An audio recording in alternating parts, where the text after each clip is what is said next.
How we're doing, ladies, gents and teddy bears? A very good morning. It's time. It's Friday, and a great way to finish off the week, as I always say. Welcome to RAF Lakenheath, home of the 48 Fighter Wing and their 4 combat-ready squadrons. Oh yes. Teamed up with them are their maintenance fighter generation squadrons. We can just about see the F-15E Strike Eagles. Welcome to the show.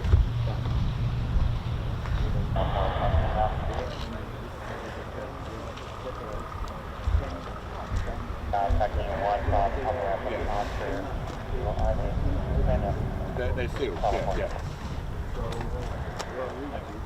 On board, we need take probably 5 to share the gun flight.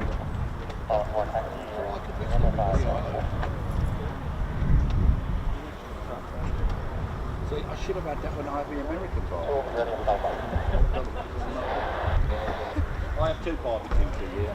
How we're doing, ladies, gents, teddy bears? They are using runway 05. It's finally in use, as in the actual name itself. Runway 05.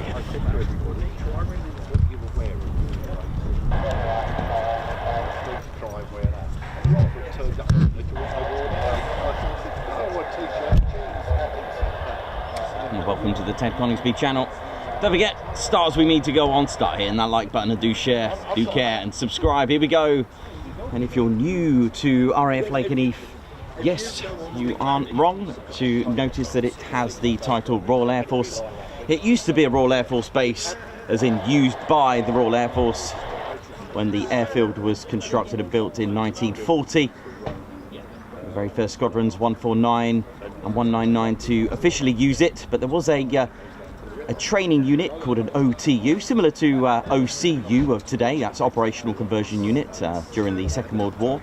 And that era, there was various training units, and such as OTU, Operational Training Unit. There was also HGCU, Heavy Glider Conversion Unit. There was also Heavy Conversion Unit, and various other conversion units during that time period. And it was number 20 who came from RAF Lossiemouth to operate and train the airmen on the Wellington bomber. Sitting proudly just to our left, just over here, is a nice C-17 as well, which arrived earlier this morning. It was really, the visibility was really poor. You probably couldn't seen that today, so I kept that. They are using 05, which means they're coming towards us. And for those interested on the history, we will get a chance to give you a little brief rundown of the history of the base and why 20 conversion operational training unit came here as well.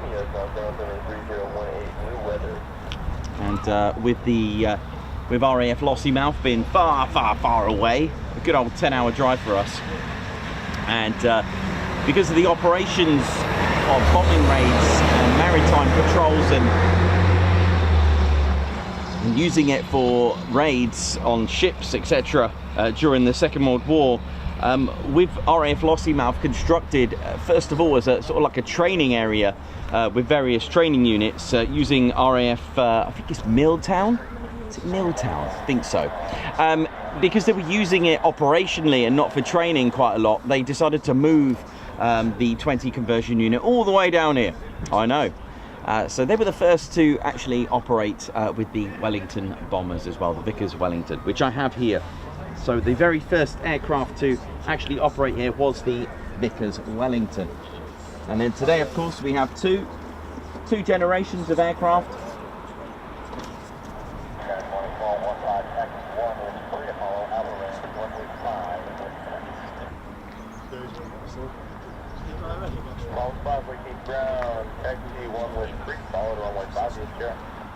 Now, I was going to show you it, but it's had a bit of an injury already. That's great, isn't it? You haven't got any. I think Nick might have. Nick, you wouldn't happen to have any glue, would you? No. You're a man of your. Man of my calibers. You never. No. I seem to have lost an engine on my Wellington bomber. Well, it's got the movement, you know. It's.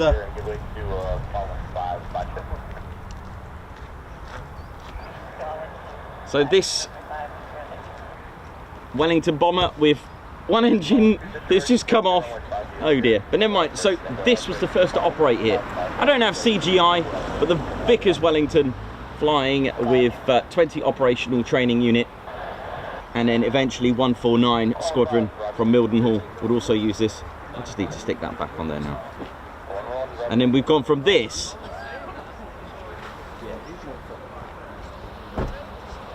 to these, and then of course the next generation, which we will see, is the F-35A. Yeah, maybe a bit of gluage. I need a bit of gluage.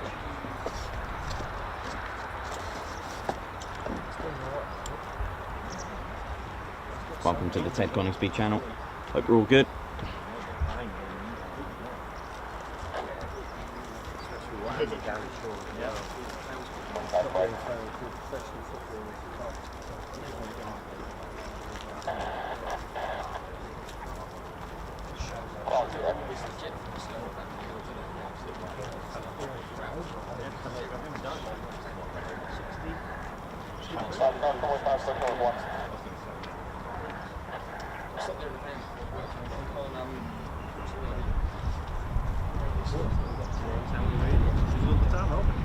So ladies, gents, teddy bears, they are taking off using runway 05, which means they're coming towards us.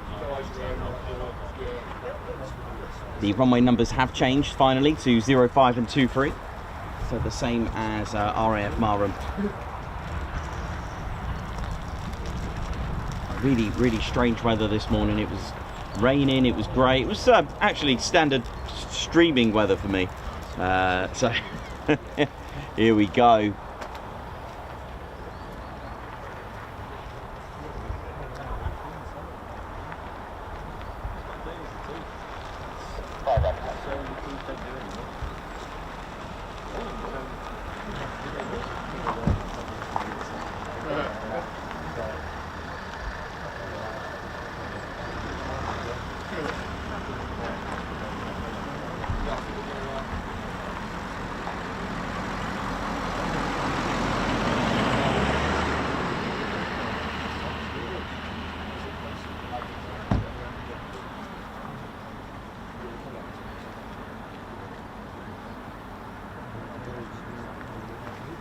Oh yeah.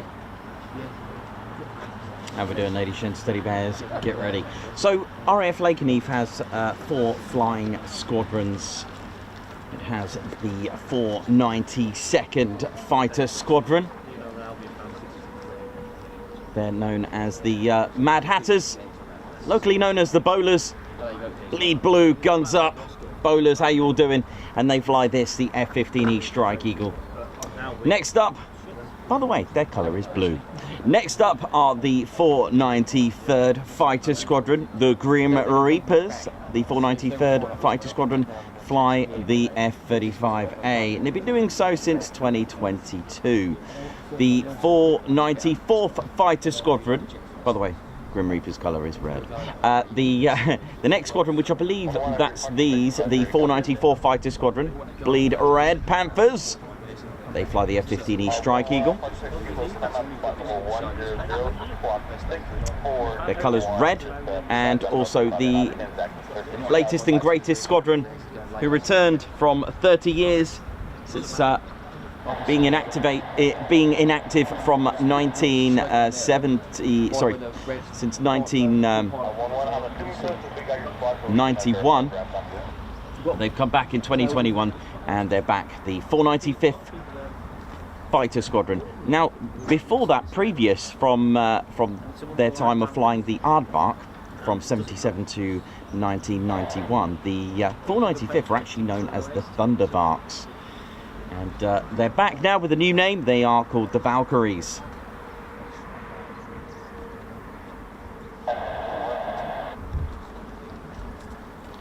And they fly the F-35A. Their traditional colour is green.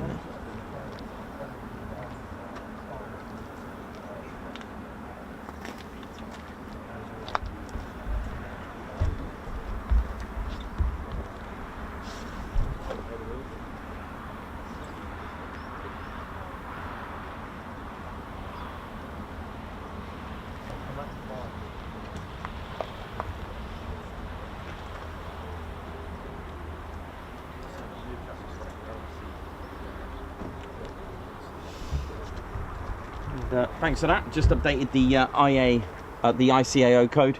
Thank you. It's we are EGUL. EGUN was yesterday's Mildenhall.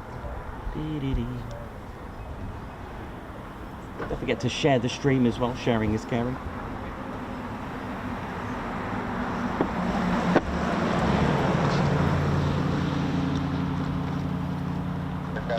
Aircraft number 3018 to Ultimate Airfield Management.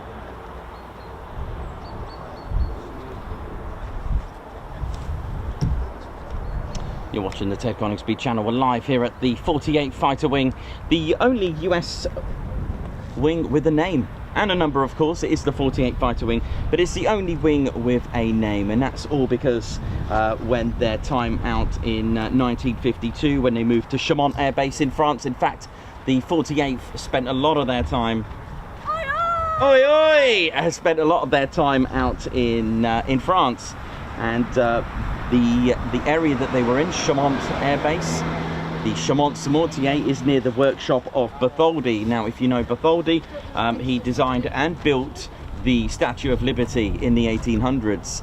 And with that, in 1954, the mayor of the town made out a ceremony specially for the 48th and named them Statue de la Liberté. And with that, it still holds today as the only wing with a name. The Statue of Liberty wing is their official name. There's even a 3-meter replica of this here in the base. There was also a replica at the Chaumont Air Base as well. Whether it's the original and they've taken it with them, I don't know. But that's a lovely story.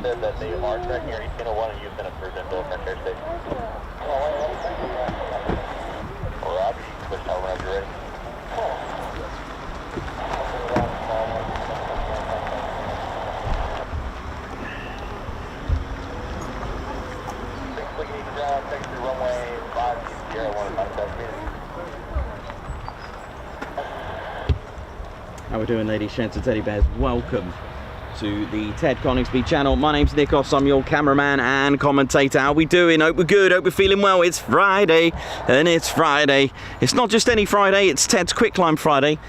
The weather, I just looked behind me for the first time, dare I looked. It's looking okay. There's a little gap there for them to, you know, go up there. Hopefully we'll get to see some quick climbs. Hopefully we'll see. I'm not 100% sure. How we doing though? Welcome to the show. My name's Nikos, I'm your cameraman and commentator. This is our squadron leader, Ted Coningsby, the boss. And I just come along and make sure everything's all sweet, and while he does all his checks, and make sure he's happy. You know how it is. So quick climbs, they are the same as unrestricted climbs. It's the same thing. It's an interchangeable word or a type of departure. What is a quick climb? Why do they do it? Well, first of all, they do it because Ted's it. No, just kidding. I'll explain about the quick climb and why they do it as well. Now, it's different to the performance takeoff. Yes, brakes to 8 seconds on a Typhoon due to its thrust to weight ratio. See, the Typhoon's total thrust is 40,000 pounds. The Typhoon, Eurofighter Typhoon, is powered by two Rolls-Royce Eurojet or EJ 200 engines, both producing 20,000 pounds of thrust each. Now the aircraft weighs way little than that, so it's lighter than the thrust produced. It's like having a track day car. You got a Good morning, runway 5, line up and wait. Line up and wait, may have to go. So it's able to accelerate vertically into a climb, 8 seconds, 60 degree. These do it differently. These will actually whack on the afterburners and maintain 60 to 120 feet, get all that speed, about 350 miles per hour. Now they've got all that speed behind them, and then whoosh, they'll clear the entire runway. So the difference is the F-35 and the F-15E Strike Eagle will generate all the speed before it goes. The Typhoon has to do all the harder work by accelerating vertically, where here they've got the speed already, but they've had to clear the entire runway. So it's a different type of exciting departure. Now you're probably thinking, why do it? Well, there could be an issue with the runway. There could be barriers that need to be cleared in the sky. There could be aircraft circling around and they're made to do it. See ya. I don't think it's a quick climb, but G's pulled 5 to 6. They could use it in in combat as well. Then if you imagine an airfield getting attacked and they need to get out, clearing barriers, issue at the end of the runway, lots of different reasons for that matter, but also it's a good pleasure. It's a good pleaser for that type of departure. And also G's pulled about 5 to 6 depending on the pilot. Height, whatever they've been cleared to do so. This looks good, but I don't know if it's a quick climb yet. We'll find out in a minute.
But they last longer.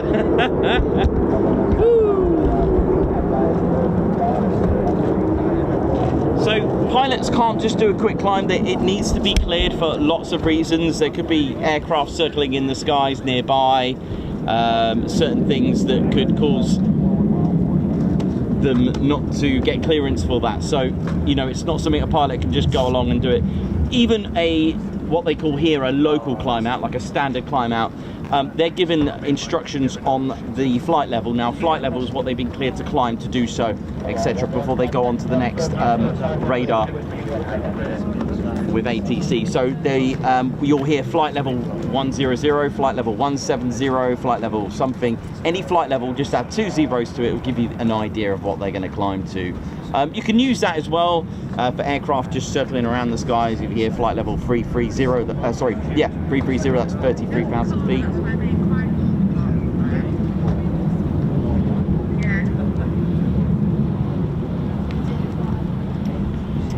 So yeah, you'll hear what they've been cleared to do so. So yeah, if you heard flight level 100, that's 10,000 feet. Just as a rough guide, because of course it doesn't take into consideration where we're at the moment with, you know, sea level, ground level, your altimeter, etc., that kind of. But just gives you an idea. So if you hear something like flight level 190 on a climb, that's pretty good. That's pretty high.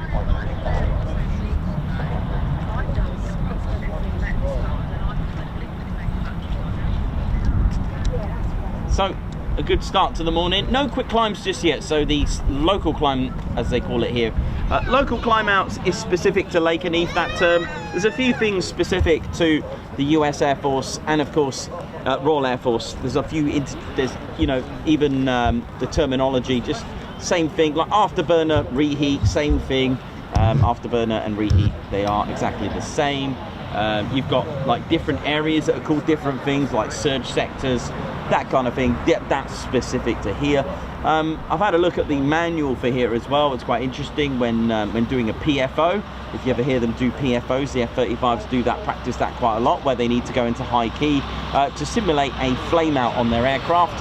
You can only have 4, for example. The manual's pretty good and intense. It's quite exciting to read.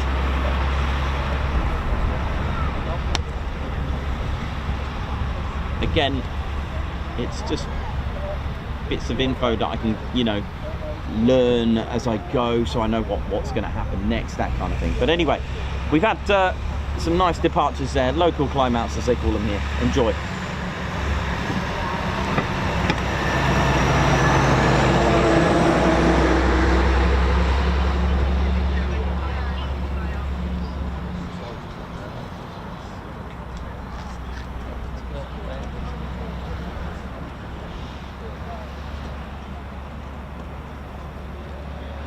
How we're doing, ladies, gents, study bears. Thanks for tuning in. Over 1,000 of you tuned in. Nice.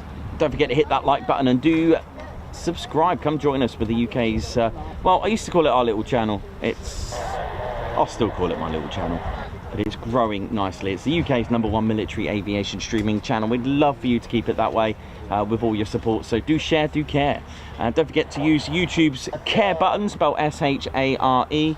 That's right, you can share it on your socials. And it's really important as well, hitting that like button. Like I've always said this, it really does get YouTube to get a bit of a buzz, especially if it's a happening stream. Here we go. So this arrived earlier this morning, just about. All we could see was 2 dots in the mist, and then suddenly a giant like this beautiful C-17 arrived. But if they were using 2-3, I probably would have started the stream. Came in about, what, 40 minutes ago perhaps, something like that.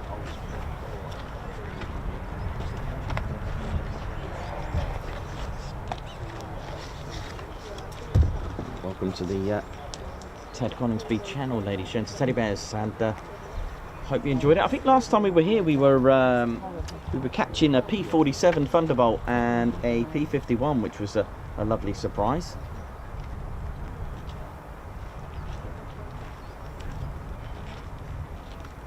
Big shout out to all roles, all personnel at RAF Lakenheath. How are we all doing? See the communication squadron there behind them at the RAPCON. That's Lakenheath Tower with their amazing management skills and conducting skills, shall I call it. It's a bit like conducting, isn't it? Because Lakenheath Tower actually manage both Mildenhall and Lakenheath, with Mildenhall being 24 hours and 2 aerodromes close together. I can see that it makes sense having one manage both. So big shout out to RAPCON and their communication squadrons. RAPCON stands for...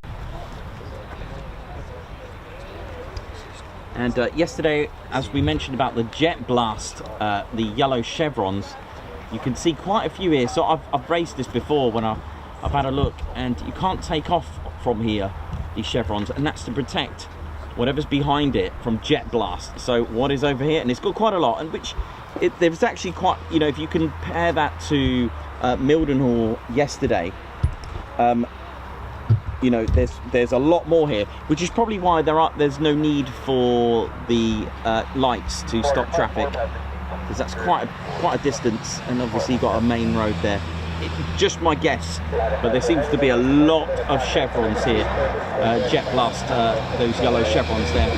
Usually made out of softer material, you can't actually land on there. It's a no-no to land on there or to taxi onto there for departure.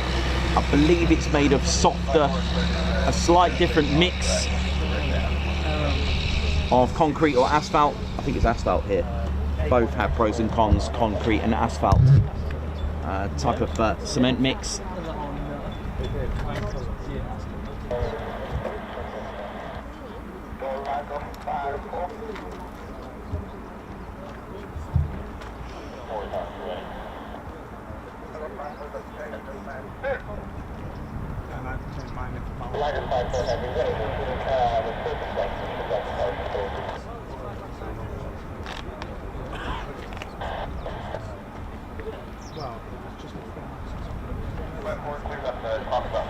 Paul Burrows, how you doing?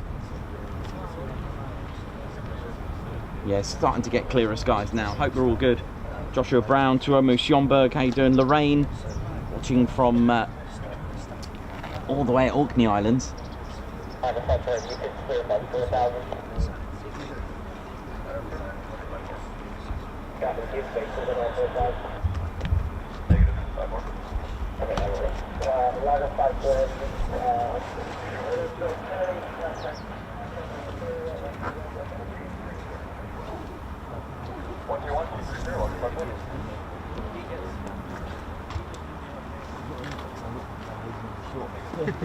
That loud music. Well, you want to win, that's why it is. Yeah.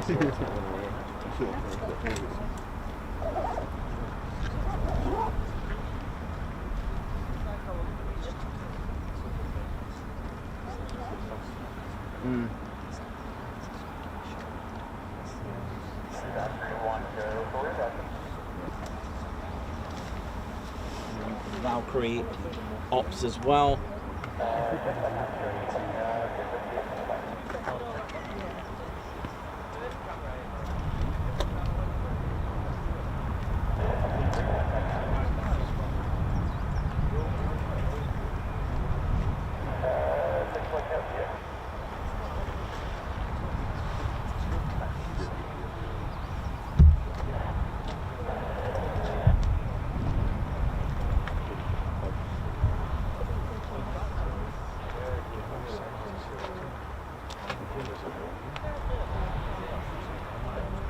How are we doing, ladies sensitives? Absolutely quite right. Tresby, how you doing? Yeah, very much so. One's more economical. One's more economical. The between the concrete runway and asphalt. Concrete runways, they're usually made by pouring the mixed concrete onto sort of subgrade, while asphalt runways are made by laying layers of hot mix asphalt and compacting them with heavy machinery. But one can take the heat more, but one needs less maintenance. So one's more expensive, but needs less maintenance. And then obviously there are pros and cons. They're more prone, concrete are more prone to cracking than the asphalt runways, which can increase the cost. But I think it's the asphalt that could be more prone to sort of reacting to heat. It can sort of start to go a bit, start to melt. I think I've got that the right way around, but I think Tresbar may be able to help with that one. As asphalt runways are more flexible than concrete runways and can deform in hot conditions. I think that's correct. I think asphalt is cheaper, but it's got layers and it can sort of start to crack or start to melt during hot. Well, if we get hot days here, it can happen.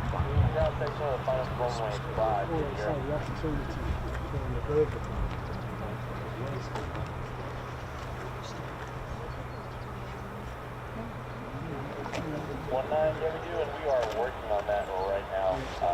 Stand by on that. Unless, Simon Watchorn, Marco Baxter, White Wizard, what up? Joshua Brown, Edward Coates, how we all doing? Mayhem Marshy, Davey, oi oi.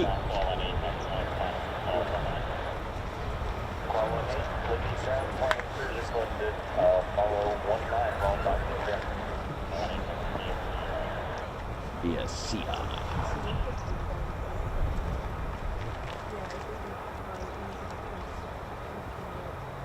Craig Bruce, how you doing?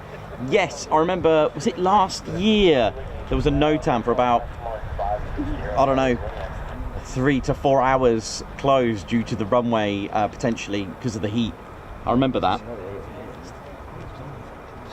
And the sound that you can hear now spooling, that's the sound of the Pratt & Whitney F-135 turbofan, which belongs to the F-35A.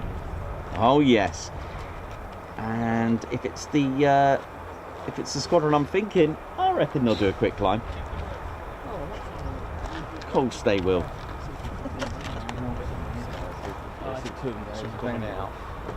There's still 2 sit down there this side.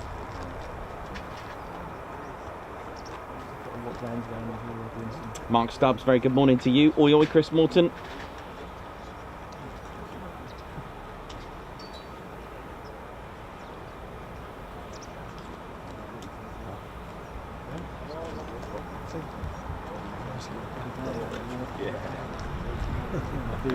Straight like that.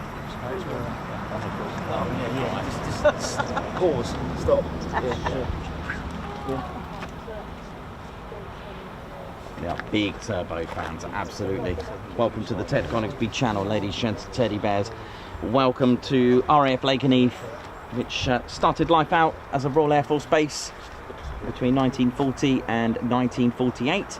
And from 1948, it's been in use by the United States, well, first of all, the Army Air Force, and then, of course, the United States Air Force. And to be exact, USAFE, the United States Air Force in Europe. I like that. You safe? I'm safe. You safe? I'm safe. We're safe. We're all safe. And they're part of the 3rd Air Force. Their headquarters are out at Ramstein Air Base. Oi, oi, Ramstein. I can only think of the band, I know, when I say that, but one's got 1 M, one's got 2. And I believe it was a mistake from the band. They spelt it wrong. I think I got that right. LEJ approach will confirm, but I remember one made a little error.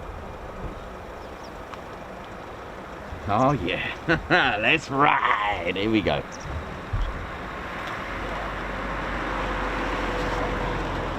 Hello, fellow van man.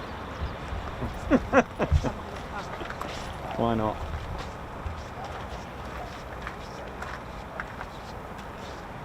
And the 48th didn't arrive here. They arrived with a, if you ever have a patch, TFS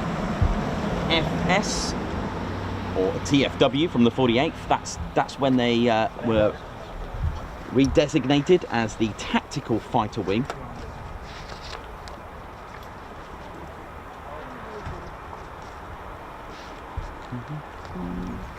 And of course they're Tactical Fighter Squadrons. Oh yes. And that was in 1958 that the 48th were redesignated as the 48th Tactical Fighter Wing with their F-100D Super Sabres. Now they didn't arrive here until 1960. The squadrons were also TFWs, by the way. So that's sorry, TFS, Tactical Fighter Squadrons, with the wing being a Tactical Fighter Wing, and until sort of 1991, 92. When it was redesignated again. So when they arrived at Lakenheath in 1960, they were, as a whole, the 48th Tactical Fighter Wing. Only the 3 squadrons, because we'll talk about why the 4th didn't make it. But they were Tactical Fighter Squadrons. Different tail codes then, not the LN that we all know now. Again, talk about the changes. Until 1972, when they converted to the Phantoms. Until 1977, the F-111 Aardvarks. Again, still Tactical Fighter Squadrons. And in 1977, that's when the 495th came back after about 33 years of being inactivated or deactivated. And again, they were a Tactical Fighter Squadron.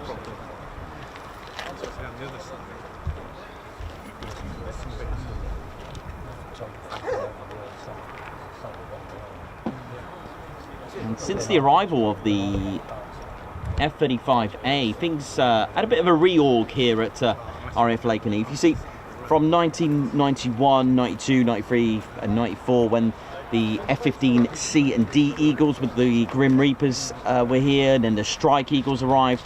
You had 3 squadrons, and it was like one maintenance squadron. It was the 48th, I think it was the 748th maintenance squadron. So one sort of ground crew unit to service all. But when the arrival of the F-35A came in 2021, this is when it all split up. Now you may start to see patches with FGS, Fighter Generation Squadron. And now what it is now, it's a whole different ethos.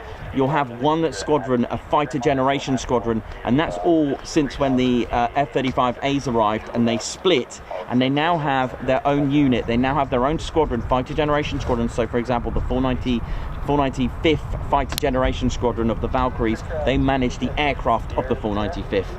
The 494th Fighter Generation Squadron, they manage their aircraft of the 494. So it's more of a responsibility, but more of a safety thing. And it's now in units now called Fighter Generation Squadrons. And that was all changed since 2021, or late 2021 actually. It was in December. And that was with the arrival of the F-35A. RAF Lakenheath then in 2021 became the first wing of the USAFE to operate the F-35A.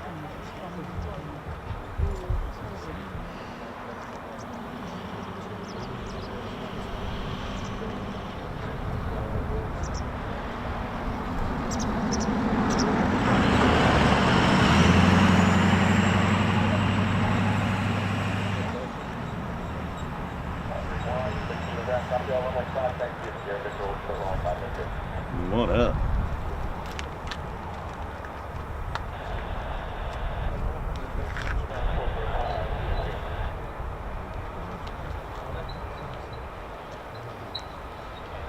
Aircraft, alternate airfield in Mildenhall, standard active service 2,500.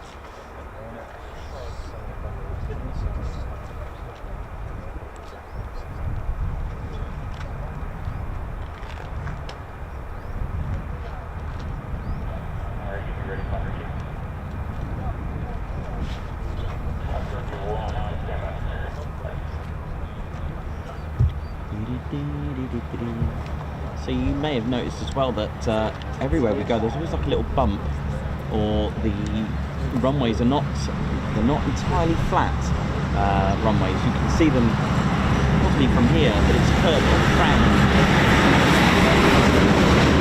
You've ever noticed that runways are sort of not flat, and that's basically, well, especially helps in this country, it's to drain rain away, drain the water away.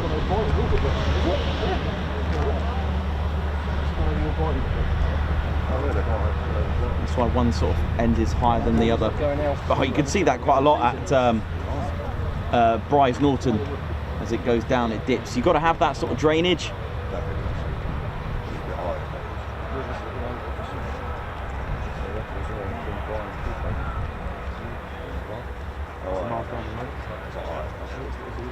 Andrew Heatley, hopefully, you never know, hopefully the C-17 will depart. You just never know. If not, it's staying here for the weekend. Hello. Oh, hang on.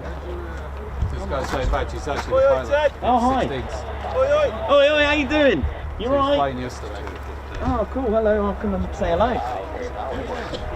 How you doing? How's it going? Alright, good to meet you. Pleasure to meet you. You good? Yeah, you're good. Yeah, good, good. Checking out so far. Yeah.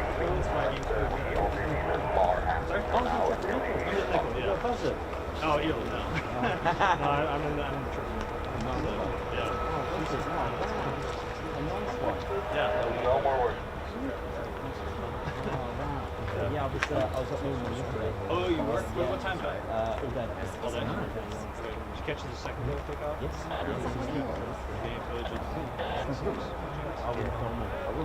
Yeah, I'm live, so it's not pointing on you, so I'll be catching you guys quite a lot. So. Yeah, no. You tune into Ted, we'll see what we get. So, any issues, give me a shout. You guys just do the so you go out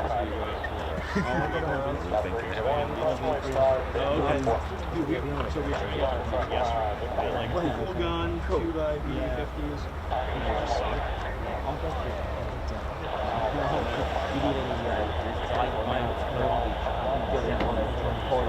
Oh, really? Oh, sweet. Which, the boat out there, or just the street?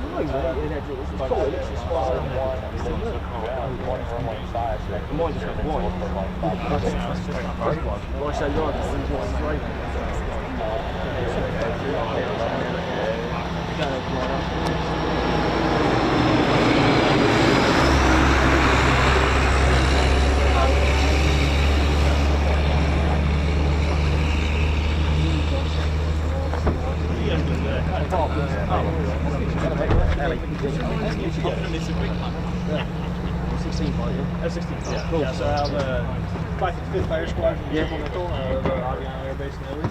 Excellent. We're up here for Code Warriors. Yeah, come and check out what it's doing. Yeah, oh yeah, we love it. Oh, I love it. Yeah, flying here is awesome. You're gonna get a lot of the routes in Italy. Yeah. You guys have ranges. Oh, that's you.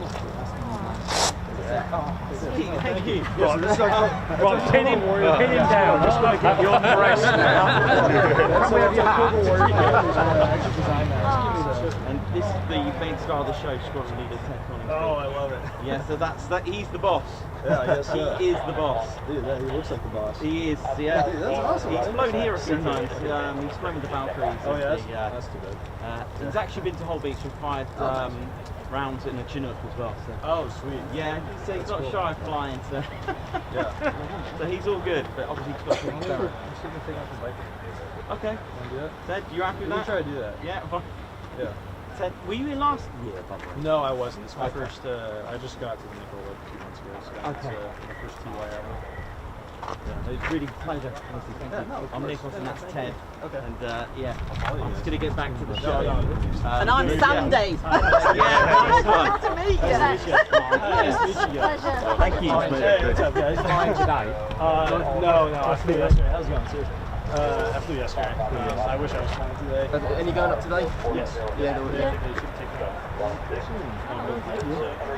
Can they come over and do a quick climb? You tell it. You can probably see. Oh, there was one yesterday.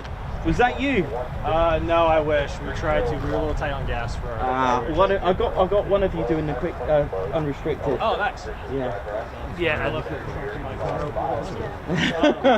Oh, and so if he's got badges in it, It's they'll be alright. gone That's what I'm saying. I'm kind of concerned. Yeah. Yeah, it's not Peterborough here. You're fine. Okay, good. Yeah. Sorry, I live there, so it's fine. I have to say that. Oh, sweet. Yeah, no, they should take off here pretty soon. You can see them from here. It's funny. I was on approach into Mildenhall a little bit ago, and it was my first flight here, first flight in the UK. And, I turned in and coming downwind, and I'm like, oh shit, which runway? Like, yeah. I split off on Lakenheath and landed here. Which is fun. Yeah. Of course, yeah. I came out just to hang out. Yeah. So I wanted to see what's going on here. I'm a bad photographer myself, so I can't really see if I can catch the emergency. Do you ever wake up in the morning and think, oh, I've got to go to work today? We were just discussing that earlier. There's a lot more academics, so you guys just see the fun parts. Goes into it. It's on like the 2 hours that we get to fly. It goes into 12 hours of briefing and mission planning the day before, and 12 hours of debriefing, and being like, hey, what were you doing at this exact time and at this moment? I'm just trying to hold on. So Okay, here we go. It is, it's a tough job. We've got massive Look respect. what we got here. Oh, thank you. Thank you. Here comes trouble. Uh-oh. Here comes trouble. Which ones? We've got 9 jets.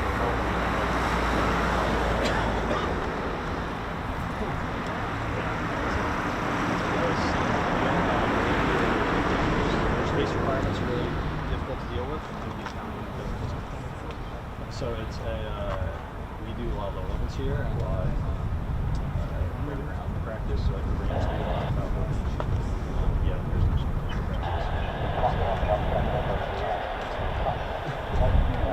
You say hi to my two daughters. Oh, hi, how's it going, guys? I don't know if you can see them at the moment, but they can see you. How's it going? How's it going? Hey. Thank you for that. Oh, yeah, no, of course. Thank you. Yes, sir. Sure, yeah, if you want. Yeah. Is that all right? Give some, you want to give you the cover warrior patches. Sure. I'll sell patches, they don't want to buy them. Do you want that jacket?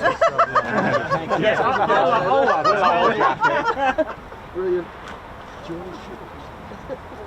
Oh, thanks. Brilliant picture. Yeah, of course. I might back my car back over here. This seems like a place to do. I've got like a car over there with all the patches and stuff. We got Cobra Warrior one. Cool. I designed, so I'm kind of biased. Yeah, and then some of the other. So I'll just back the car back over. Oh, brilliant. Thanks, man.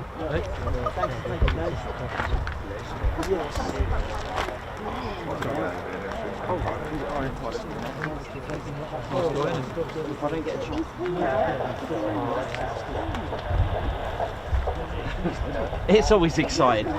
They are these celebrities, aren't they, the pilots, eh? It's amazing how all that work from the ground crew team who get those aircraft airworthy and ready and serviceable, but the end product, the end beauty is that aircraft flown by the pilot, right? And it's like, it's such a good buzz.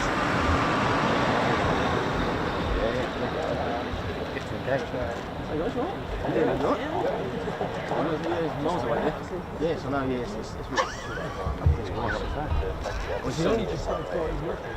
Yes. Check this out, man. Was it? Yeah. The triple nickel. Yes. Yeah, I'm only up in Berry, so that's why it's quite local. Where's you guys coming? Okay, yeah. It is going to be, well, so it's going to be later then, back from Sky.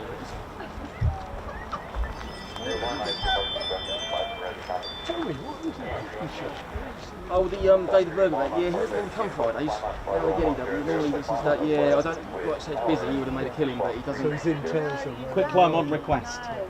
yeah, I'll call, yeah. If you tune into the channel, Dave, why didn't you come today? Valkyries. Here we go. It's time. Now, if it starts snowing and raining, it's because I've taken my hoodie off. Lady Shed, steady bears. Oh, you can hear the groaning. You can hear going, oh no. Everyone's stripping off.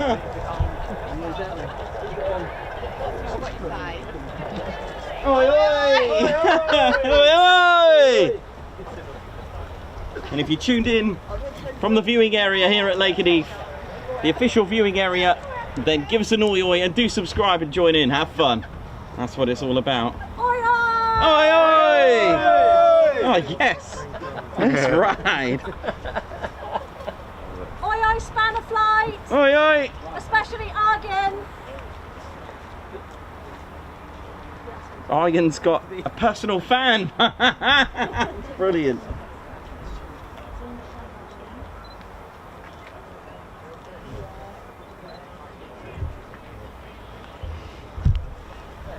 Yeah, it was pretty.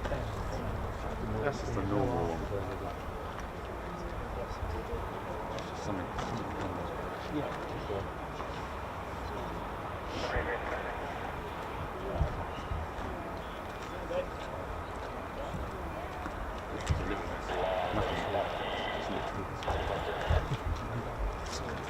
Well, the shouting of oi oi registered 116.8 decibels. Oh, we've got to try and get to 135. All of us here. Let's do it. What, the loudest oi oi? That would be quite, that'd be something, wouldn't it?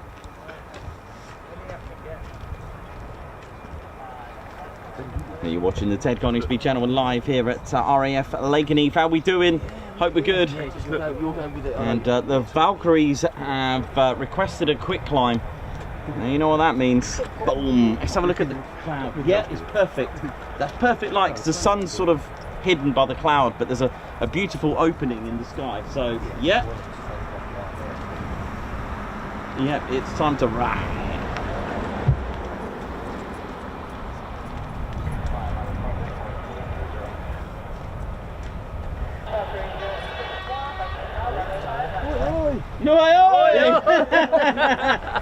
Matthews. Oh, Oh, they're all going for it. Oi, oi. They've all been sniffing jet fuel. Yeah, you will be in a minute.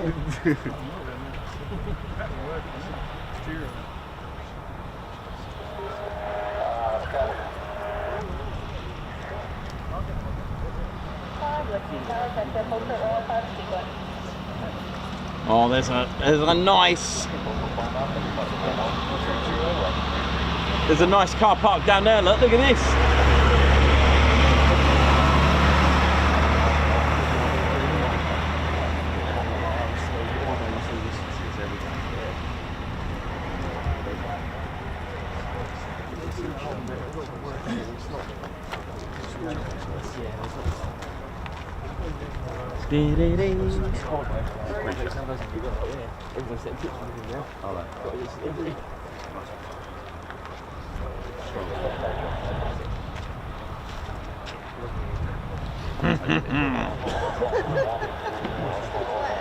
It's time. So we've got. Here we go.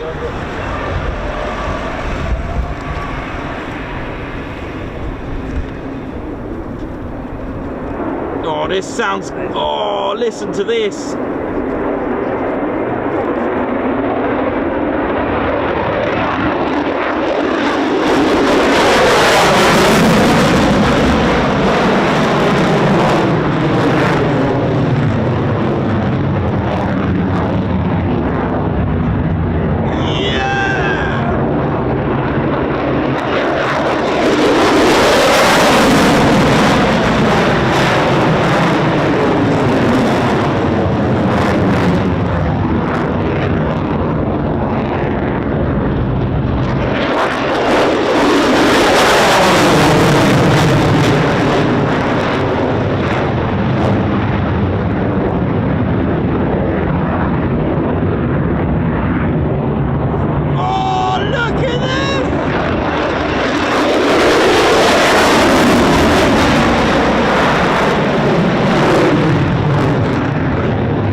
Quickly before the battery dies, 135 decibels, but I don't know if that was me or... Oh, there's more! Ted, hang on, mate. Here we go. That is what I'm talking about. 43,000 pounds of thrust in one engine. I wish. Okay, now it's time for Pratt & Whitney's F1.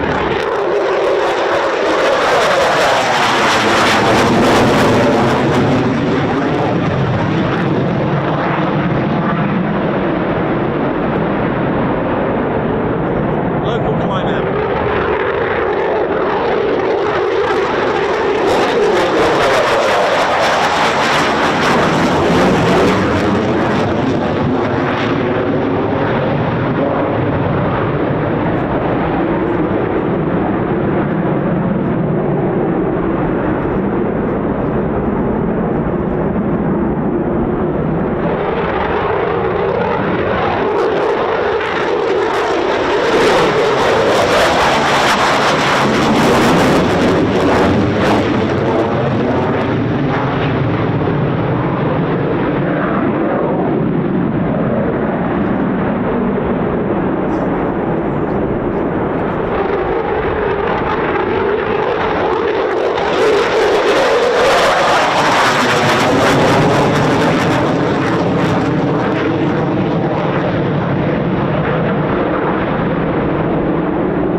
they really pushed that one out. That was amazing.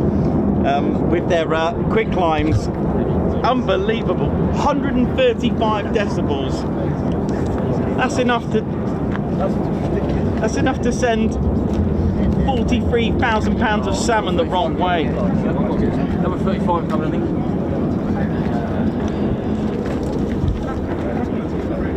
Here we go.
Automobile recovery teams are on duty today. Ted, what do you think of that, mate?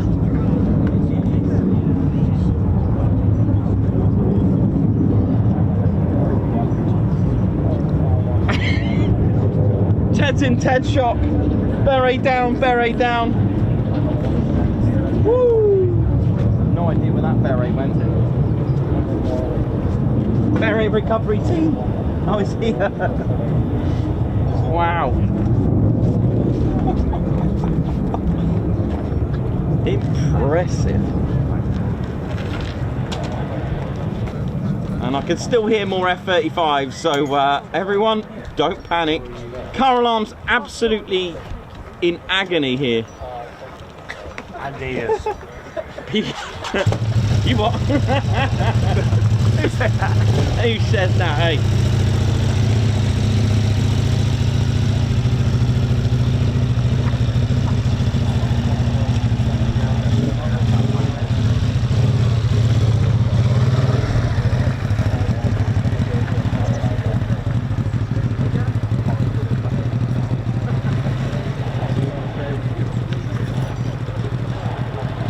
How are we all doing? How are we all doing? How are we all feeling on that chat room?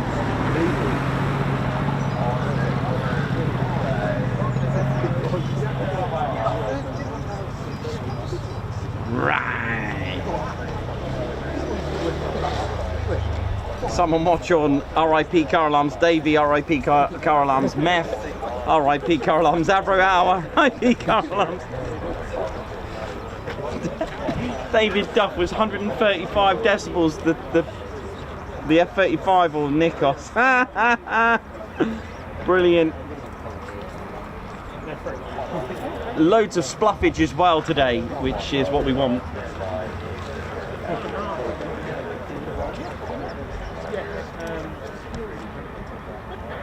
Sure, Norwegian.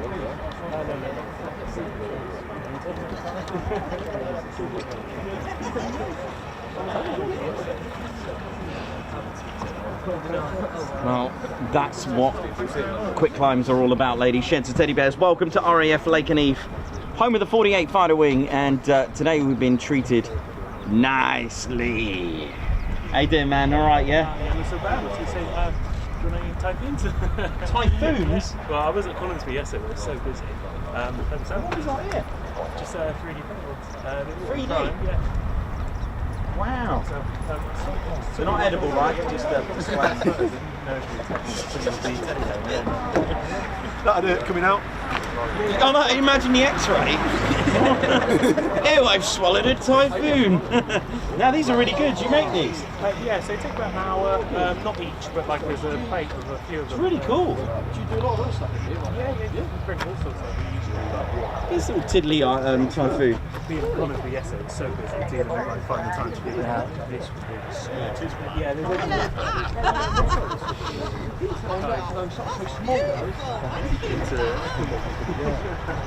To everyone vodka.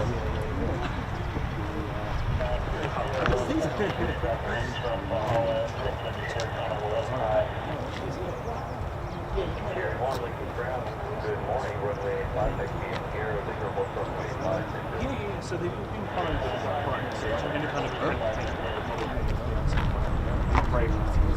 so I might make a mistake on that.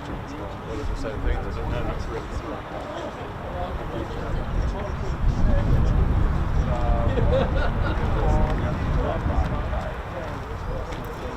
That was absolutely amazing, wasn't it? Hope you're all good. Sandy Bailey, my ears popped and I am watching from Hastings. Brilliant climbs. Absolutely fantastic. It's over there, Ted. What we got, buddy? You what, mate? My bad. Oh, F-16's coming out. F-16's out of Mildenhall. Oh, okay. Oh, yes, I see him now. Good job, Ruff. Yeah. Donald Nature's here we come.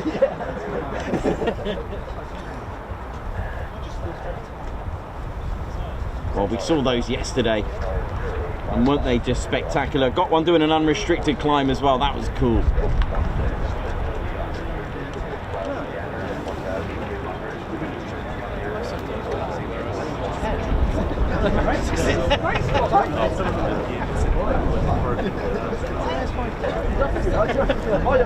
Does that make me long-sighted?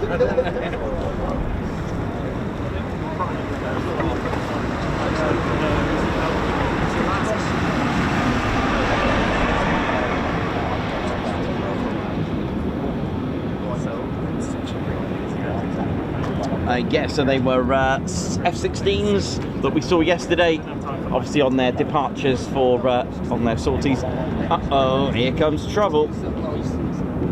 There's trouble there, look. Well, we have been absolutely spoiled here today with those quick climbs that we've seen from the 495th Fighter Squadron, the Valkyries, bad news itself, Mala Ipsa Nova, and they have a interesting history as well. Inactive for over 30 years at one point, in two spells as well. They didn't actually make it to the Second World War. They didn't make the Queen Elizabeth journey to RAF Ibsley, but they reactivated in the 70s with the F-111 with a name called the Thunderbucks. Now, I've been chasing a lot of their history as well, tracking them, and they started life out as the 9th Reconnaissance Squadron, and this could explain the 9 stars featured on their squadron badge, and that was on the 15th of January 1941. But 2 years later, in 1943, they were redesignated to the 495th Fighter Bomb Squadron. They initially a training squadron as well. I had a look at their original sort of badge when they were the 9th Reconnaissance Squadron, and what I could see, what looks like some sort of feline cat, tiger, or something like that, with a camera, hence the Reconnaissance Squadron. But I've been trying to, trace any signs of them being the aardvarks, or they could have been the aardvarks. I'm not sorry. Actually, that's they were called the Thunderbarks during the period 1977 to 91 due to the aardvark. But I wonder why they were called the Thunderbarks. I'm wondering if they had something to do with thunder or lightning, maybe. I'm not 100% sure why Thunderbarks, but maybe they had a nickname, Thunder or Lightning or something like that, maybe. But yeah, after they deactivated, I mean, they were involved in a lot of operations, and a lot of missions, such as El Dorado Canyon and raids over Libya, taking part in the longest combat fighter raid in history, 13 hours due to flight restrictions, and that was in 1986. Had to make the 13.5-hour journey, I believe it was, with the F-111s. They were also in the Gulf War. But after their deactivation in 1991, it took them 30 years again, another sort of 3 decades to return, and they came back with the F-35A and renamed the Valkyries. So for those that tuned in yesterday, again, this is a real good close-up of the ILS. This is the glide slope antenna of the ILS. This was the vertical side of things as far as the ILS is concerned. We do have the local. This is for the glide slope for runway 23, and if you remember the localizer to do the lateral parts of the ILS, the frequencies to do the left and right, the localizer, we have one here as well, and that's for 05. If you've got any questions about the airfield or how things work around the airfield, feel free to ask myself, put it on the chats. I'm sure we have very knowledgeable members and crew and friends and followers on our channel, so enjoy asking questions. Always ask them, never feel, you know, there's never a silly question. The only silly question is the one that hasn't been asked, and it's really important. Oh, sorry, Sky. Sorry, I need to adjust that then. There are a lot of aircraft taxiing.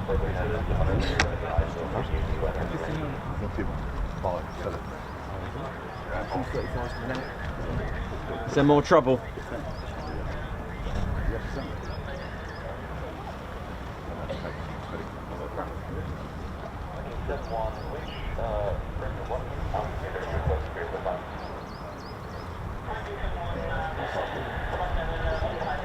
Down there as well.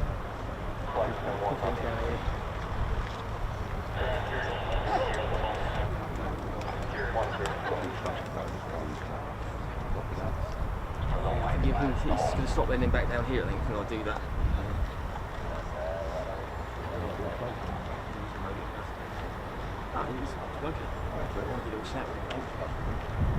Yeah, it is. Where's me from this place?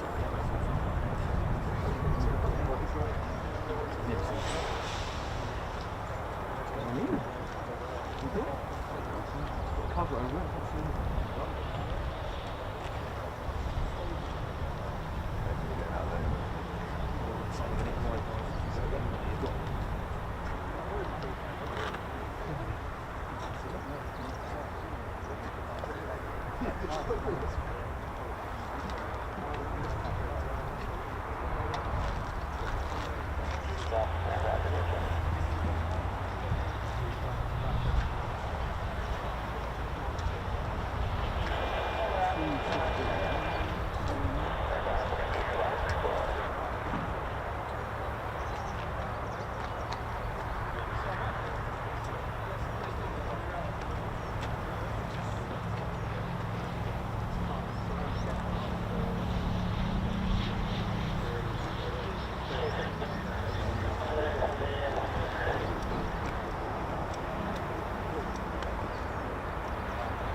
I can hear me on there. Thanks.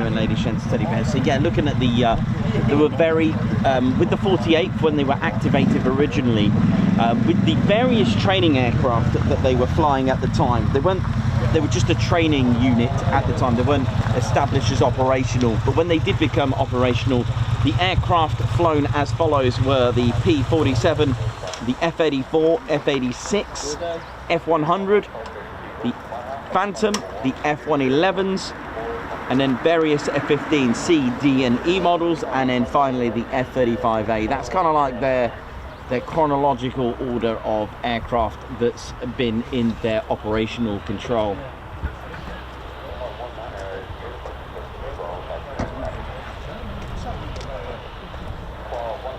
Here he is.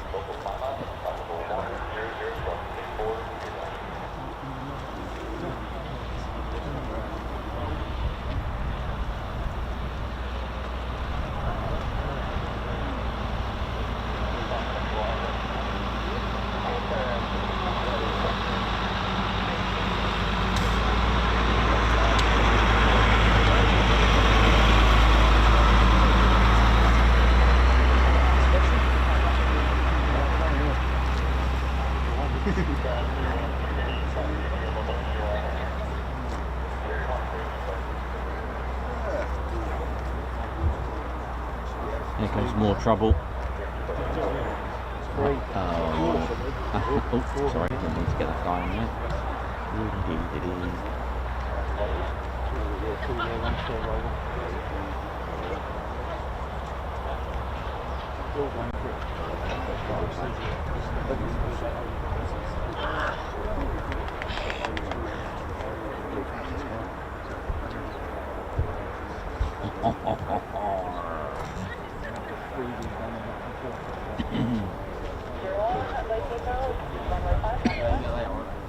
Here we go, line up and wait.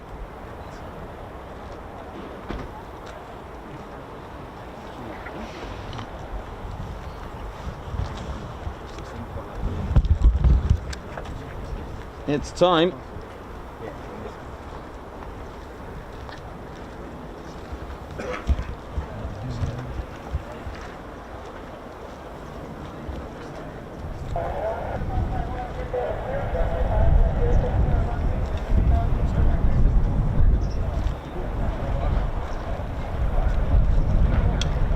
Okay, it's F-35A time. Here we go. Hold on to your berets.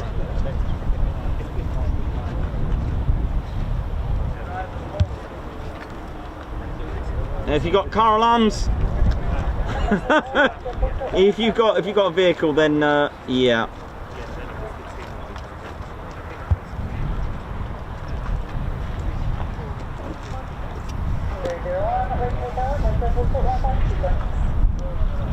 Here we go.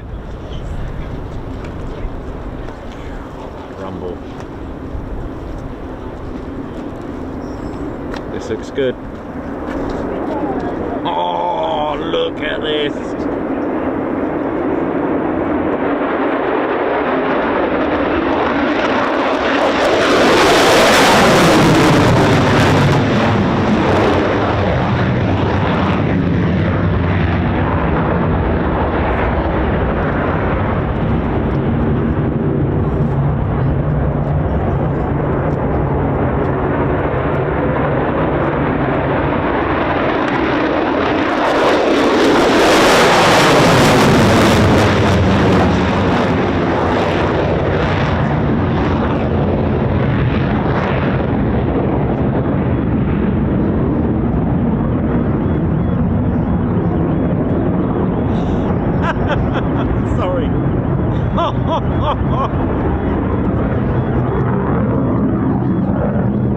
Oh yeah! 133.4 decibels. Woo! Yeah. All right. Oh, we got more. Hang on. There's more.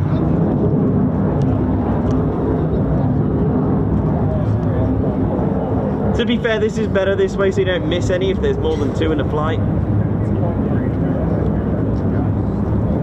Who we got now? F-15E Strike Eagles. They haven't done a quick climb yet.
So, all the quick climbs from the... Oh, there's more. What's this?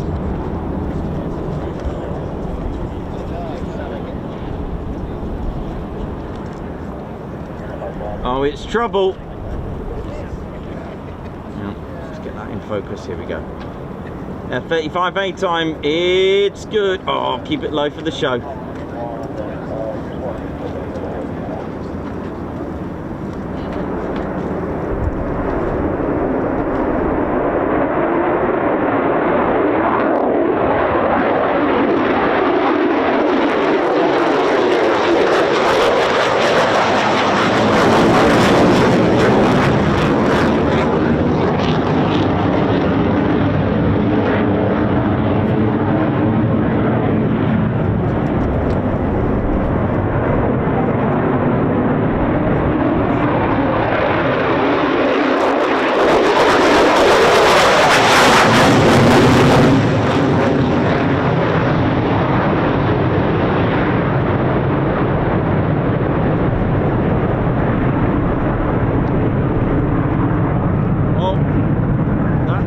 To look like.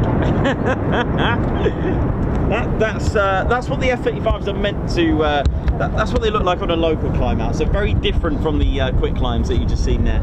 Absolutely phenomenal.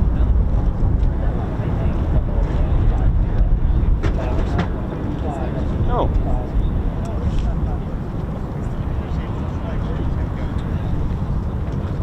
Must have been some wind to knock that over. Yeah, it was quite, yeah. Thanks, man. I think that's all of them.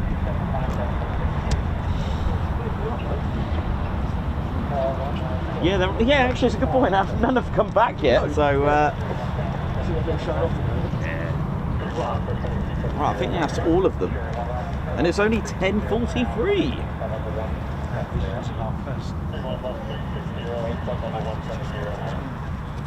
Yes, a bit, yeah, isn't it? How are we doing, ladies, gents, teddy bears? Hope we're all good. Hope you enjoyed the quick climbs, all from the F-35As, and they have been absolutely phenomenal. So yeah, C-17 that came in in Mordor-like conditions. It was low visibility, dark and dingy and misty, and it was a bit emotional. I wouldn't come every day, but I'd love to every day. Actually, I'd love to be Mongols.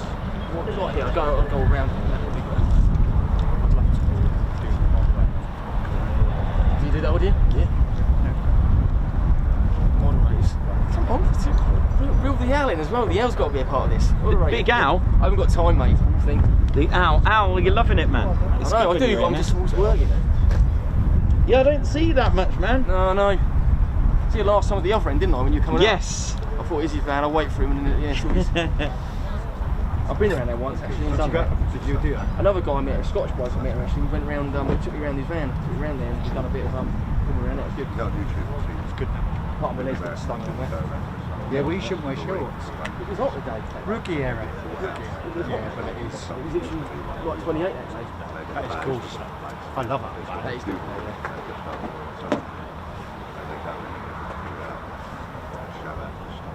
Well, to be fair, I love it anyway.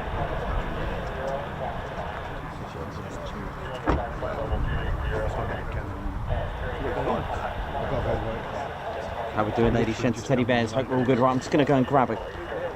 I'm wondering if they're actually, before I grab a cup of tea, I'm wondering if they're returning already, actually. Low approaches are very good here. It's nice when the sun just goes in a little bit and it keeps that blue sky just next to it. That's the perfect conditions. And we had them today. They must have planned that nicely. You know how it is.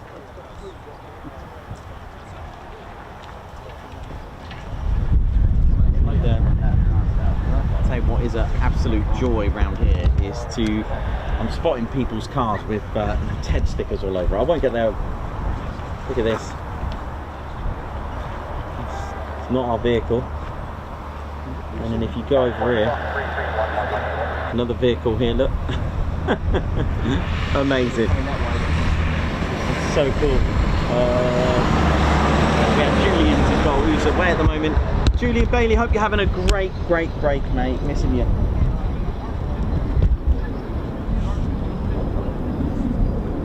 Big shout out to the triple nickel pilot who came to see us today. Some good photos.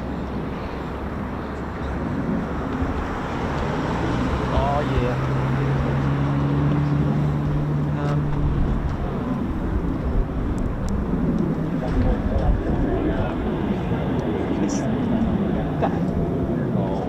Do me a favour.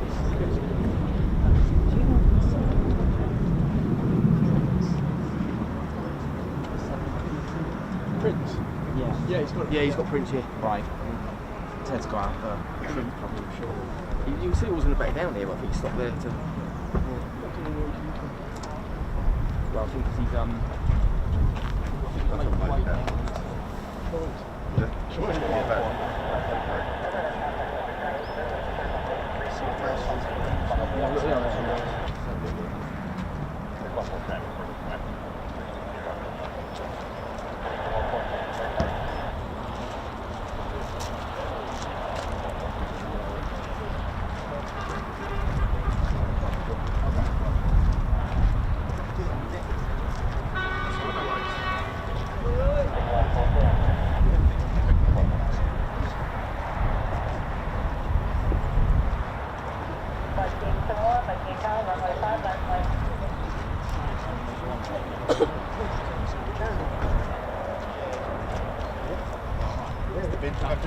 he's got on, that would be absolutely brilliant. That would be absolutely awesome, man.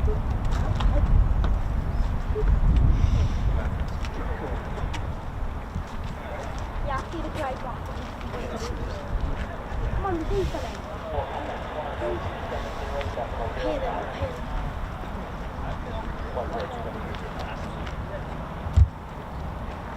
Uh-oh, more trouble.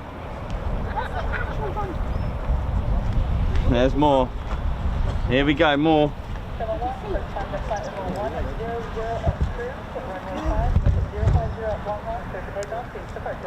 Here we go.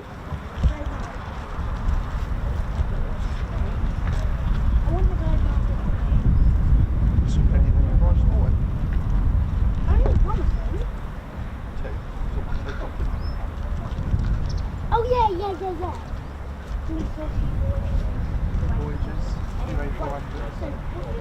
Oh yeah, and then Right, we go. You're watching the Ted Coningsby channel. We're live here at RAF Lakenheath. Here we go. It's quick climb. Well, it's Ted's quick climb Friday.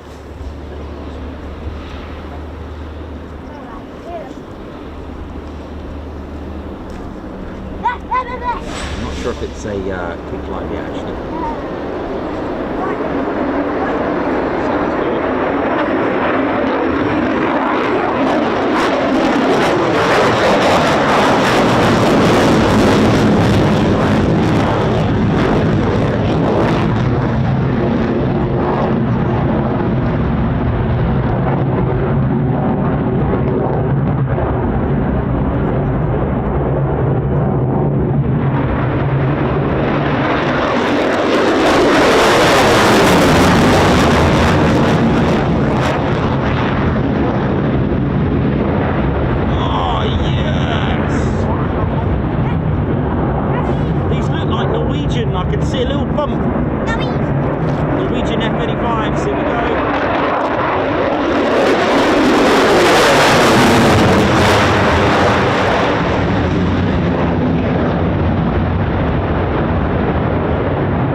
then, one for the show. Let's go.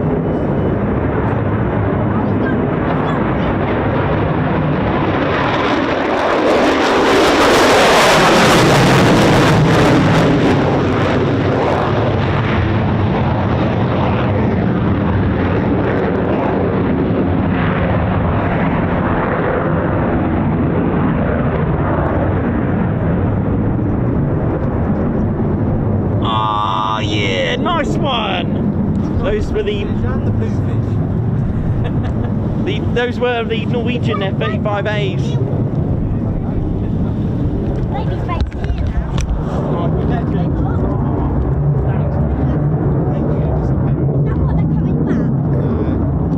That's so cool. After the tackle shot we go. That's so good, thank you. Can we put it in there? Oh, that's so kind of you to get that. After the tackle shot we go. Yeah, yeah, on the dashboard, that'd be awesome. I'll speed. Yes.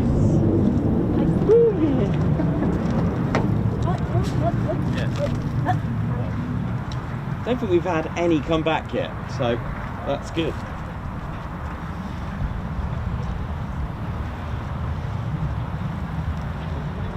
Nikos, he's going to try and get Ted and then F-16.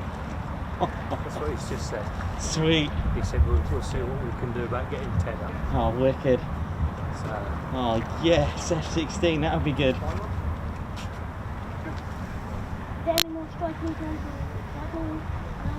Well, ladies, gents and teddy bears, welcome to the Ted Coningsby channel.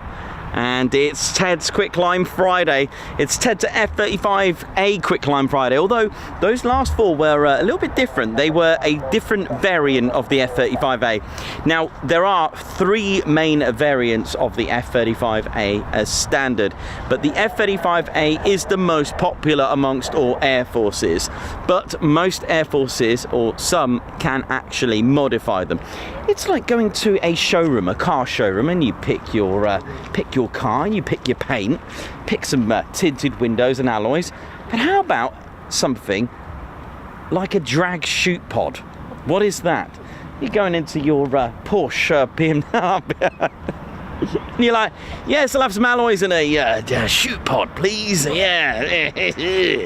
Yes, ladies, gents, teddy bears, the Norwegian F-35A has what's like, well, what car is that? A Renault? Is that a Renault? Is this a Renault? Yeah. So this is an aerial that I'm going to point it. Right, don't worry, I won't get like details in there. But it has this on the back. Hang on. This is the best way. On the back, by the nozzle at the back. Zoom in really quickly. There we go. It has this on the back, and it will deploy a drag chute. Yep, it has one of these. Pretty cool, huh? Maybe the F-35 wanted to be a Renault. But anyway, the point of that is, because of the climate out in Norway, the drag chute, the parachute that gets deployed, it helps it slow down, basically, come to a halt due to the conditions out in Norway. So it's been modified to that. There is the F-35 Adir, the F-35I, again a variant dedicated for the Israeli Air Force, so they have that as well.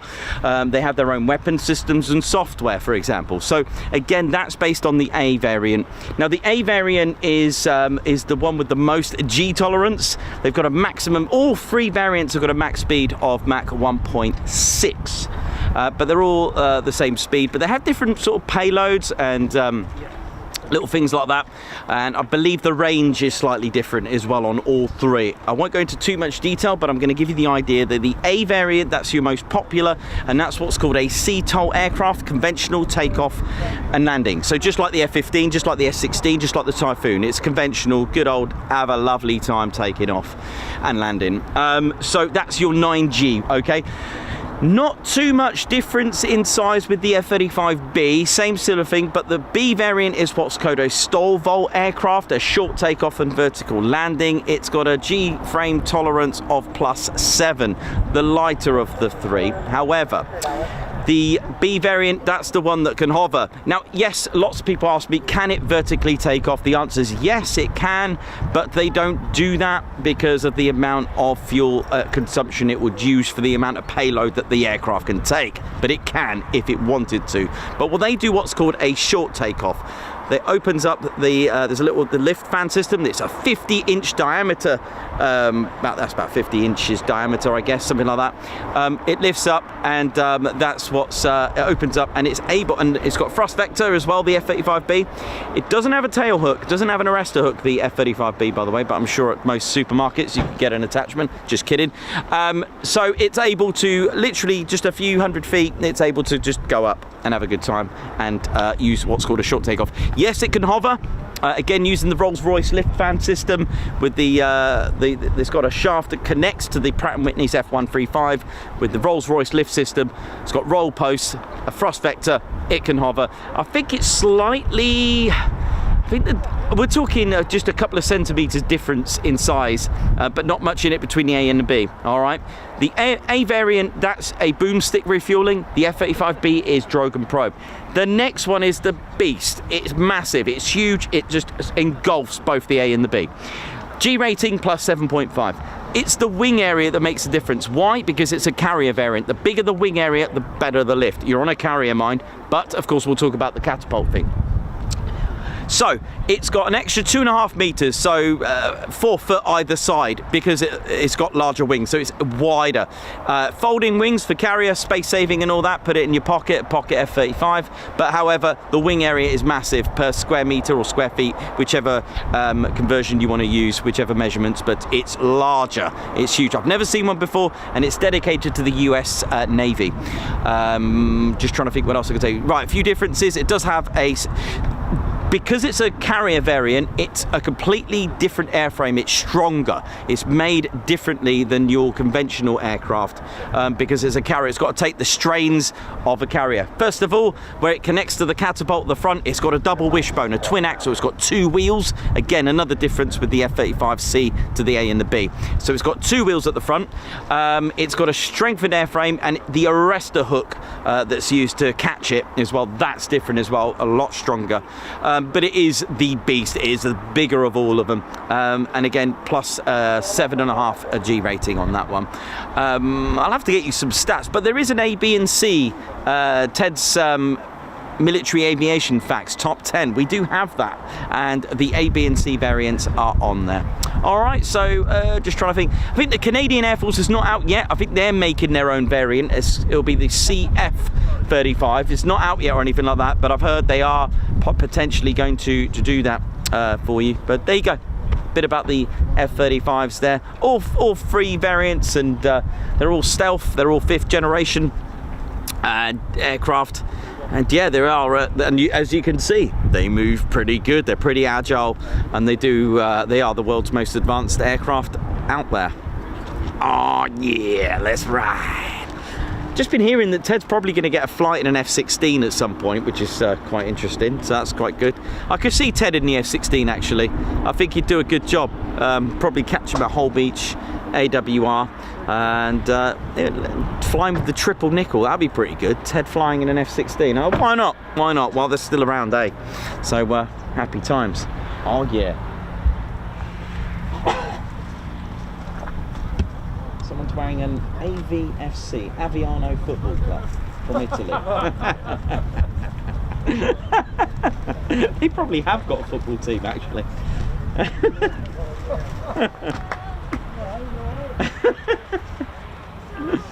Oh, and Aviano Fighter Control. That's what it was. Anyway.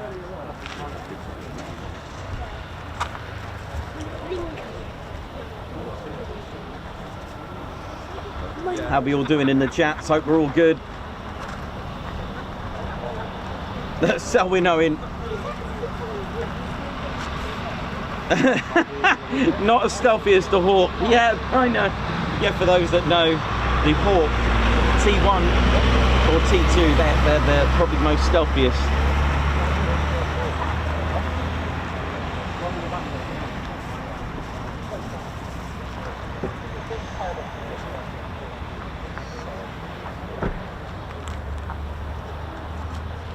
And 1,000 likes. Thank you very much indeed.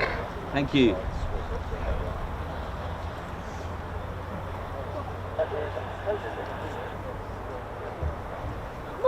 Muggy! Wait, is it over the North Sea? No, it's towards 29. We might be able to see.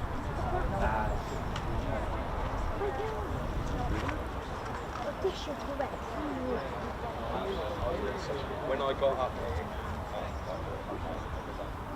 I knew that box. It used to be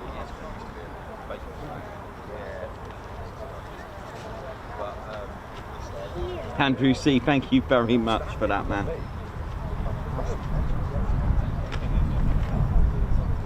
So we've had 14 quick climbs today. Amazing.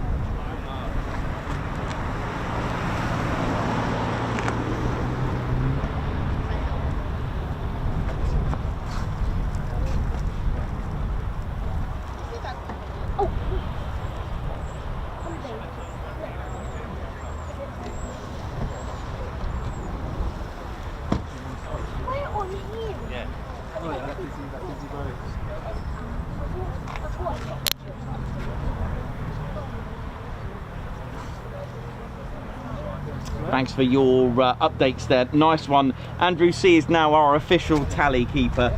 That's really cool, man. Thank you very much. 26 movements today, 14 F-35s and 12. Actually, were there 14 quick climbs? No, actually I'm wrong. There wasn't. There was 2 that didn't. Hang on. Wasn't there 2?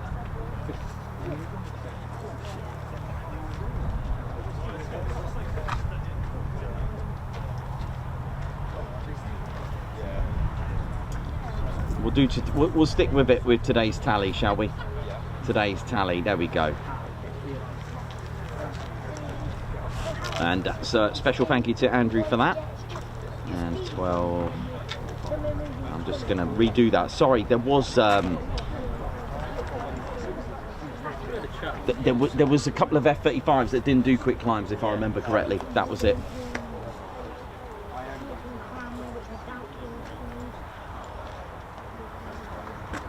There you go. Thanks a lot. I've used your tally there, Andrew. Thank you.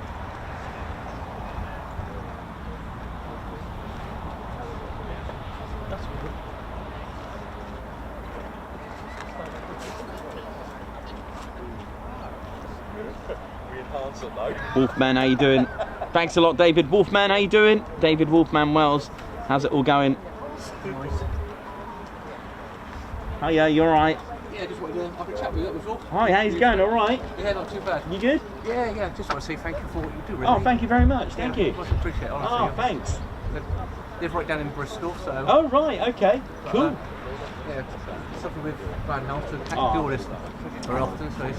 Oh, bless you. Absolutely brilliant. Whereabouts in Bristol? I live right next door to Filton Airfield where the Concorde was built. Oh, really? Yeah. Oh, nice. I was there when I was a kid. Yeah. I've been there. I was born in Western Supermare. Oh, right, yeah, come to Western Air days. Yeah, that's it, man. Nice. Yeah, I sort of lucky actually. I was born a month before Concorde's first flight out of Filton. Oh, nice one. And my parents had got the cine film where they took me up in the pram. Really? Oh, that's special. That's. And then I was lucky to get a ticket on the airfield when she made her return to Filton retirement flight. So that's amazing. That's good. That's really cool. Yeah. Gosh, I remember I remember that particular Concorde. You been to the museum out there at all? Or? No, well, I think I have as a kid. I can remember like slideshows. Like, you know, I was very young. I remember being taken there, but obviously as a kid, what 4 or 5, you're not going to absorb everything and know what it is. But I do remember the Concorde. I remember the words. I remember seeing it. It's my grandfather. We used to go out there, sit in the back of the golf links, at the back of the hangar, yeah, watch her get towed out, and then go out for a test flight down to Bear Biscay and back. Nice. And so you used to see the F-111s from here up at Filton as well. Nice one. And they used to do the they had to have some kind of modification to be able to use the ILSs over in this country. Oh right, okay, cool. So they had a nice contract there from the Premier and Upper Hastings. Oh, nice one. But yeah, I just want to say. Oh, thank you. What's your name? Matt. Matt, nice to meet you, Matt. Right. Nice to meet you. Nice to meet you, Matt. Funny thing, it makes me proud that you do this. Oh, thanks. Thank you. It's like. Thank you very much. hobby and that, it's just awesome. Like, It brings people here, but you know, it gets people out there. And if you can't make it one day, chill, relax, No, that's it. get yourself a cup of tea or whatever you want to drink, and just chill out and tune in. It's been many a time at home on the TV. Yeah, man, thank you. But yeah, thanks very much. Much Bless you. appreciated. Thanks, Right, man. cheers. Thank you very much. Take care, dude. Thank you.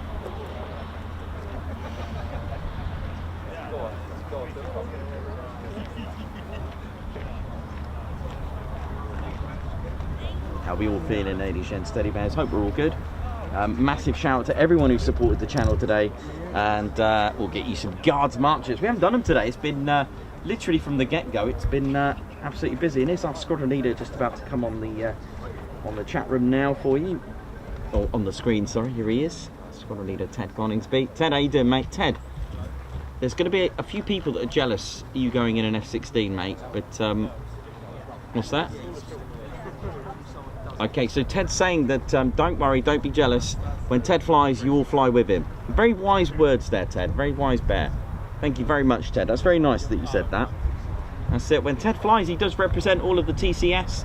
And it's just like I've always said, you know, an Air Force, whether US Air Force or the Royal Air Force, you know, it's one team. You know, yes, the end result is flying. So I guess Ted being the main front of it all. Here comes Tom. Oh, no, it's not Tom Cruise. It's...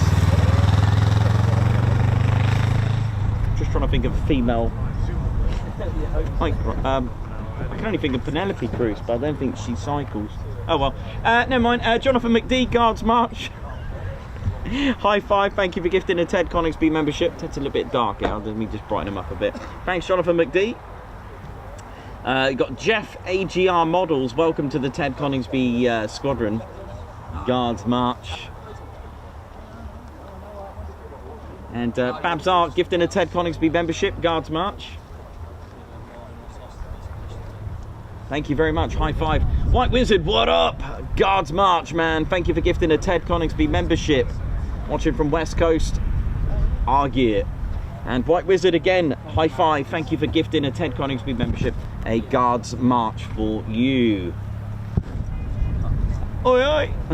David Harrison, member for 2 months. Thanks for having me. Thank you for being a member for 2 months. Congratulations on that. Margot Baxter for Ted Smoked Salmon Bagels. Thank you very much for the super chat. Guards March. Wee Stevie Boy, thank you for the super chat. He's put, oh yeah, Guards March. Thank you very much there, Wee Stevie Boy. And Margot, high five. Thank you for gifting a Ted Coningsby membership. Guards March. Stephen Griffin, welcome to the Ted Coningsby Squadron. Guards March, thank you very much. High five. Thank you for joining us. Martin Pierce, member for 2 months. Hello, can't believe it's 2 months already. Thank you for being a posh officer. And who's put hello everyone with Wingy on there. Lovely. We've got Delta Zach, who's been a member for 20 months. Wow. 20 months. Congratulations. Thank you for being with us for 20 months. Rich Newman, upgraded membership to TCS Posh Officers Club. Guards March. Thank you very much.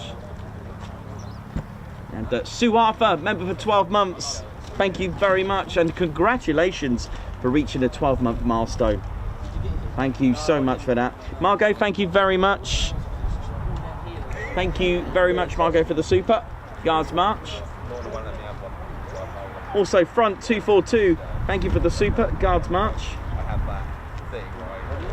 Margot's put a super chat pocket chair. Thank you very much. Guards March. Andrew C, member for 3 months. Remember 80th anniversary of Arnhem, lest we forget. Today, isn't it? Lest we forget, ladies, gents and teddy bears. Arnhem, 80th anniversary today. Martin Holt, welcome to the Ted Coningsby Squadron. Guards March. And, oh bless you, Wee Stevie Boy with another super chat. Thank you very much. A cup of tea. I'm going to have a cup of tea, actually. Good shout, good shout.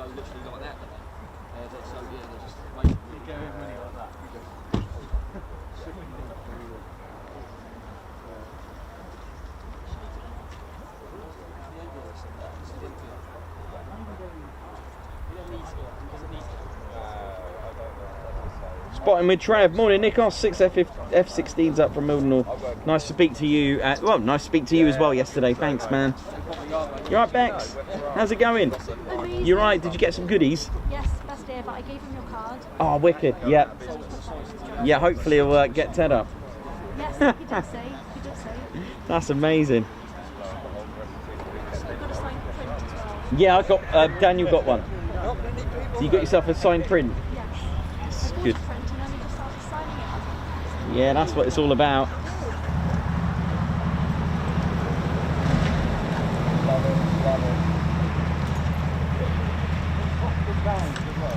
Right, so usually up for about, well, it can be anywhere between 90 minutes to 3 hours, depending on their sorties.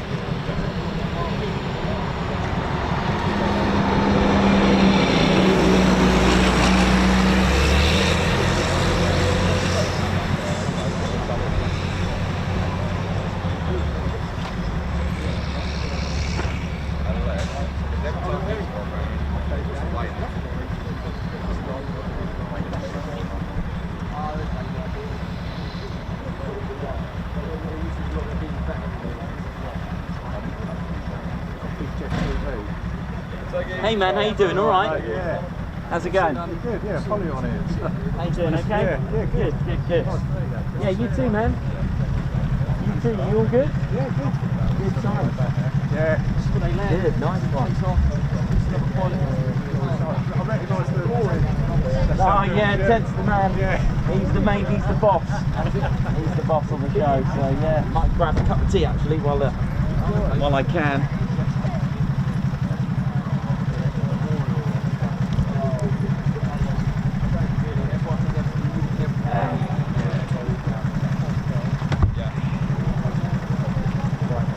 You off, man? I've got alright, buddy. Yeah, all the way through. There's loads coming in.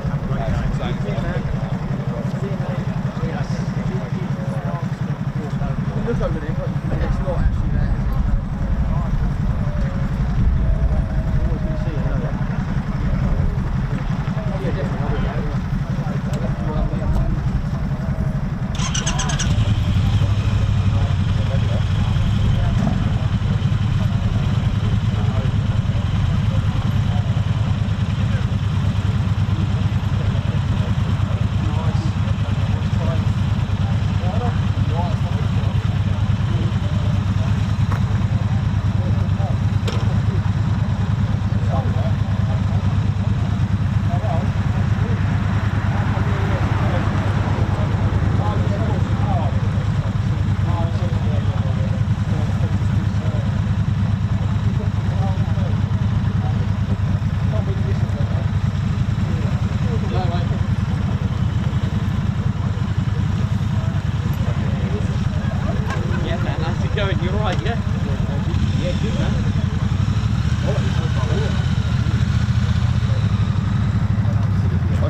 F-35s were slow, that's what you're saying. Oh really? Yeah, so these are the... I think it's probably to do with, yeah, I think max speed, yeah, but I think it's a lighter, not the weight ratio like that.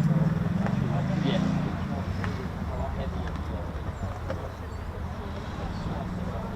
Yeah.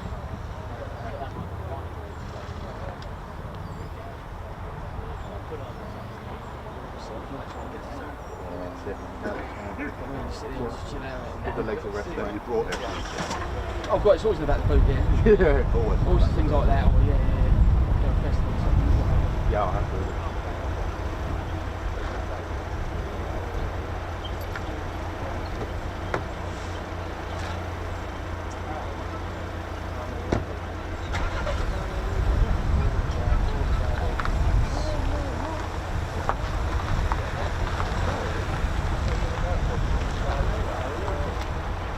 Where do they actually go then? No idea. Somewhere with blue skies up there.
Well, it's public footpath over there. Oh, no, no. We go through the village and then just turn around.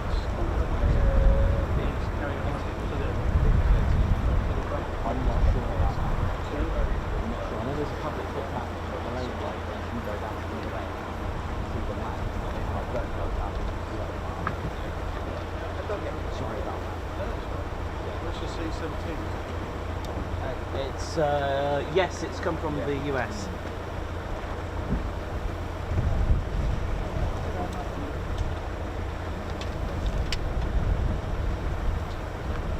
Rethinking spotting it by getting some more popular, running pieces.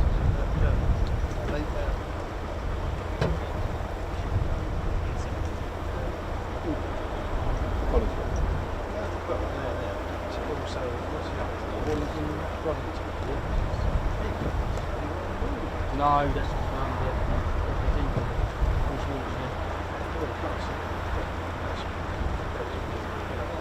oh yeah, yeah. Done it, got it? Oh, cool. Get mad with it. I was said to him, you've got a non-bind to it, and other bands stuff on the with it.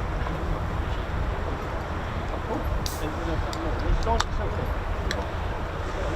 Yeah. This is my up or not. Really good.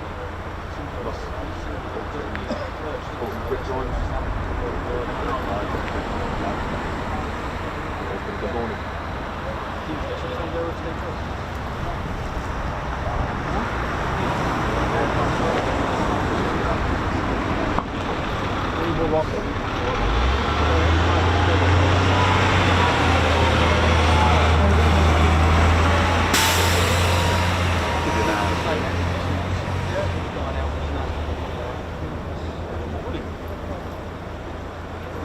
Come back into it. Coming over runway here to no. Amazing.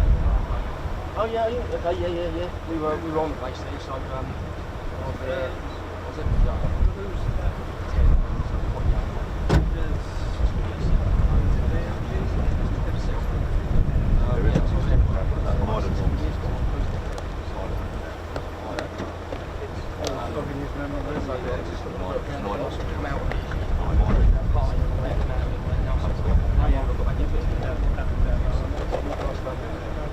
Really a lot to do with this man here. He's so yeah. Me? Yeah, I've seen your videos. Thanks. It was you that took me off the whole Friday, like, going vertical. Oh, nice one. Yeah. Oh, cool. Like, I think Friday was like nothing. But Oh, it's really They're all good. got to come back, yeah? Yeah.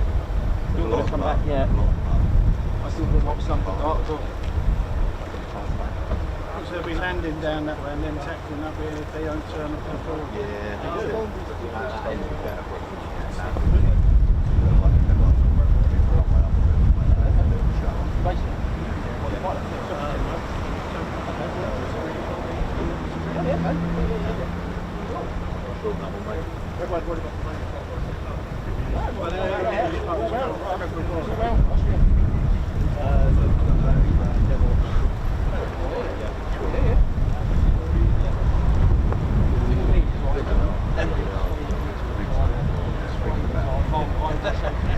Right, how we doing, ladies and teddy bears? Sorry, I kind of left you there for a little bit. Hope you're all good. Hope you're enjoying the show so far. So lovely 26 movements. I think it was about 12 quick climbs from the F-35s, and I hope you're all enjoying it. Thank you for joining in as well. Oh, it's been a great week. Thanks, Ali Leyland, and I will do that. I will have one. Thank you very much.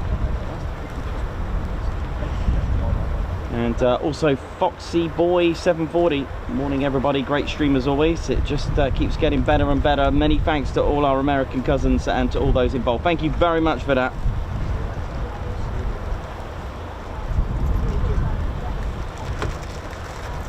Good point. I haven't seen the wagtail today, actually. I haven't seen our little mate. Where is our little mate?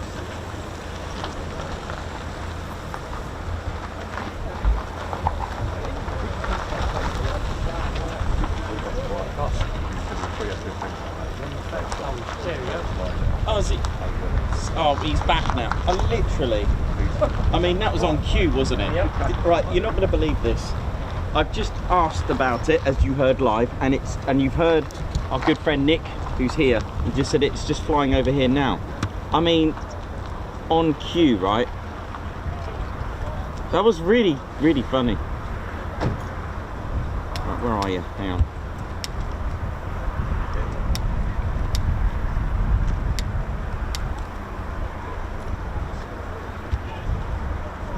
There's our little mate. There he is. Oh, there's two of them.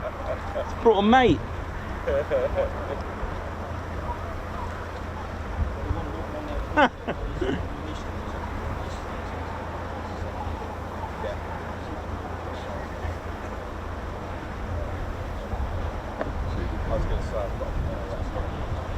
Oh, what's going on over here? Get onto the legend thing there, that's right in front of me. Someone's going to sit there. This is two on your own. Are they? Look at mushrooms.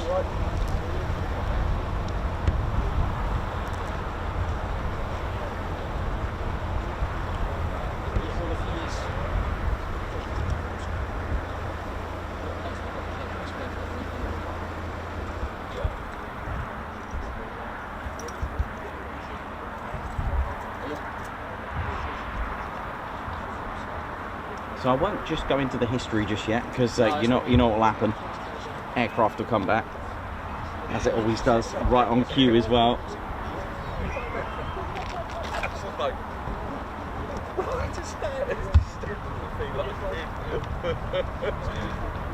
Welcome to the Ted Coningsby channel. So we survived our week with the weather. We've done all right. It was looking emotional, but we got there in the end, so which was all good. So been a great week. Started off on Tuesday with all the way over, I mean, nearly 40 departures from Coningsby on the Tuesday, and I've said this yesterday. I think if we went to Marham first, it wouldn't have felt so quiet, because obviously Marham is a quieter base. I think it was about 10 in the end, which is a good day for Marham, and we did get to see some vertical landings as well, which was amazing. And then of course that was on Wednesday, and then Thursday we were at Mildenhall to see the F-16s and the triple nickel, and finally we're here today. We usually stream between 4 to 5 days a week. We do try and get 5 days in, but the weather does get the final say, or if there's any long transit drives from Scotland, Lake District to here, so we took a day off. But of course I gave you a Saturday stream last week, which was back here to catch some warbirds, which was absolutely incredible. We really enjoyed that, and I hope you did as well. This C-17 arrived this morning. Oh no, it will be. We could only just about see it. It was a very different morning today from what you see now.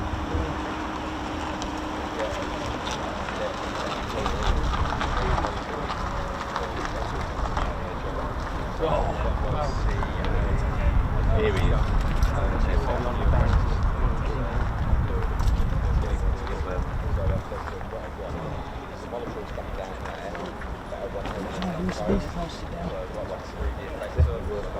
Oh, I know there is really. Yeah.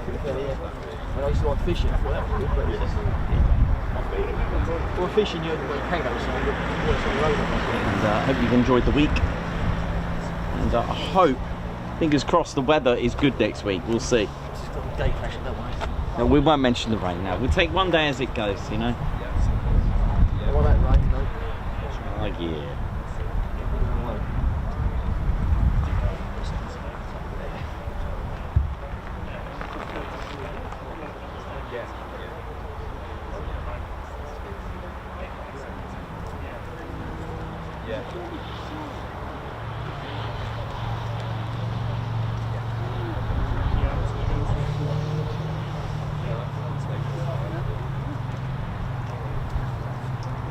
Christopher Carr, good morning to you. Annie G, how's it all going? Hope we're all good. Lorraine, Mayhem Marshy, Margot, Jeff Light, a very good morning to you as well.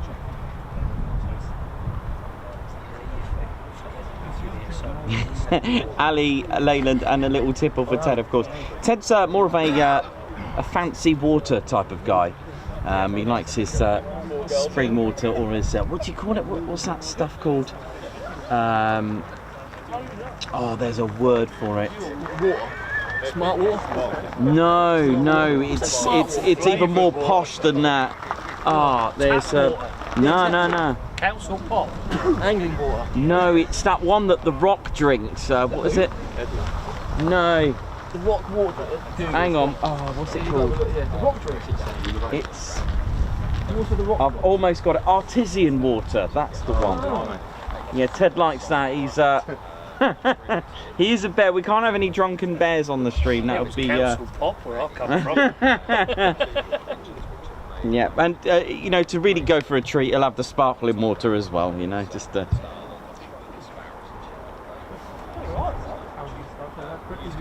Just trying to think of what it's called. Hang on. That's what. You said you drink gallons a day. Artisan water. I think that's the one.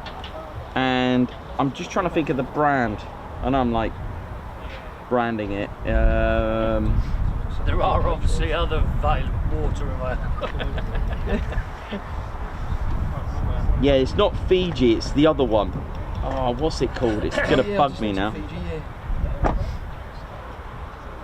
I think it begins with a V, I think.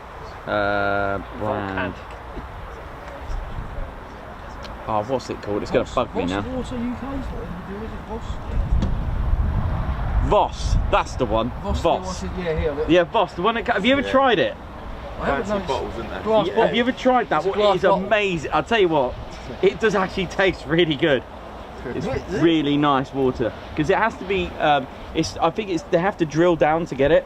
Ah, right. So it's really. Yeah, it's like encaved in. things and Voss. Yeah, someone's already messaged me. Yeah, it comes in a nice fancy bottle as well, and it's. This live stream is happily sponsored by. yeah, you're gonna have to now. Yeah. We're gonna end up getting like sponsors from different artisan waters. That's hilarious.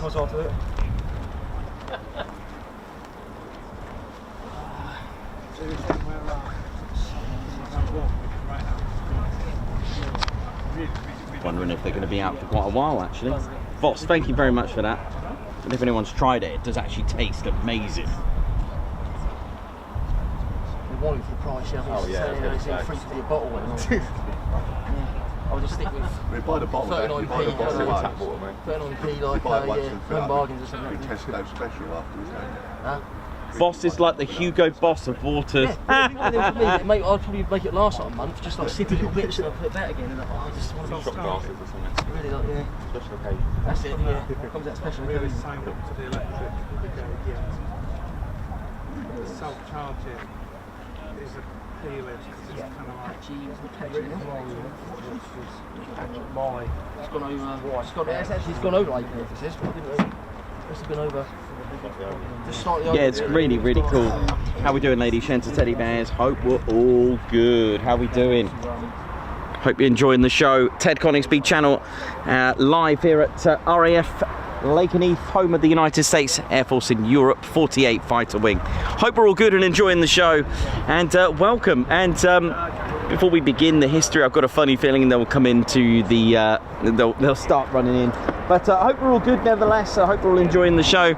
It's been an incredible, incredible day here today, and for those that don't know, there's a lot of archaeology. There's been some excavations within the vicinity, like again, for those that know, when I first was studying Neolithic and Bronze Age and prehistoric monuments, got to learn about the people that were there. A lot of people asked me questions about Stonehenge, but that's what I was into before, and you know, and just learning about you know, the people that were there, why it was built.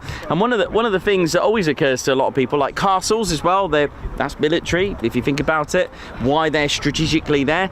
Well, if you think about it, why place an airfield here? Why have three? Why have one at Feltwell? Why have one at Mildenhall? Why is there one bang in the middle? Well, it's interesting to know because the actual vicinity of the area does have its roots with the military 1600 years ago. The whole vicinity, sort of in the 18th century, was known as Lakenheath Warren. But we'll talk about that as we go into the chronological times of RAF Lakenheath.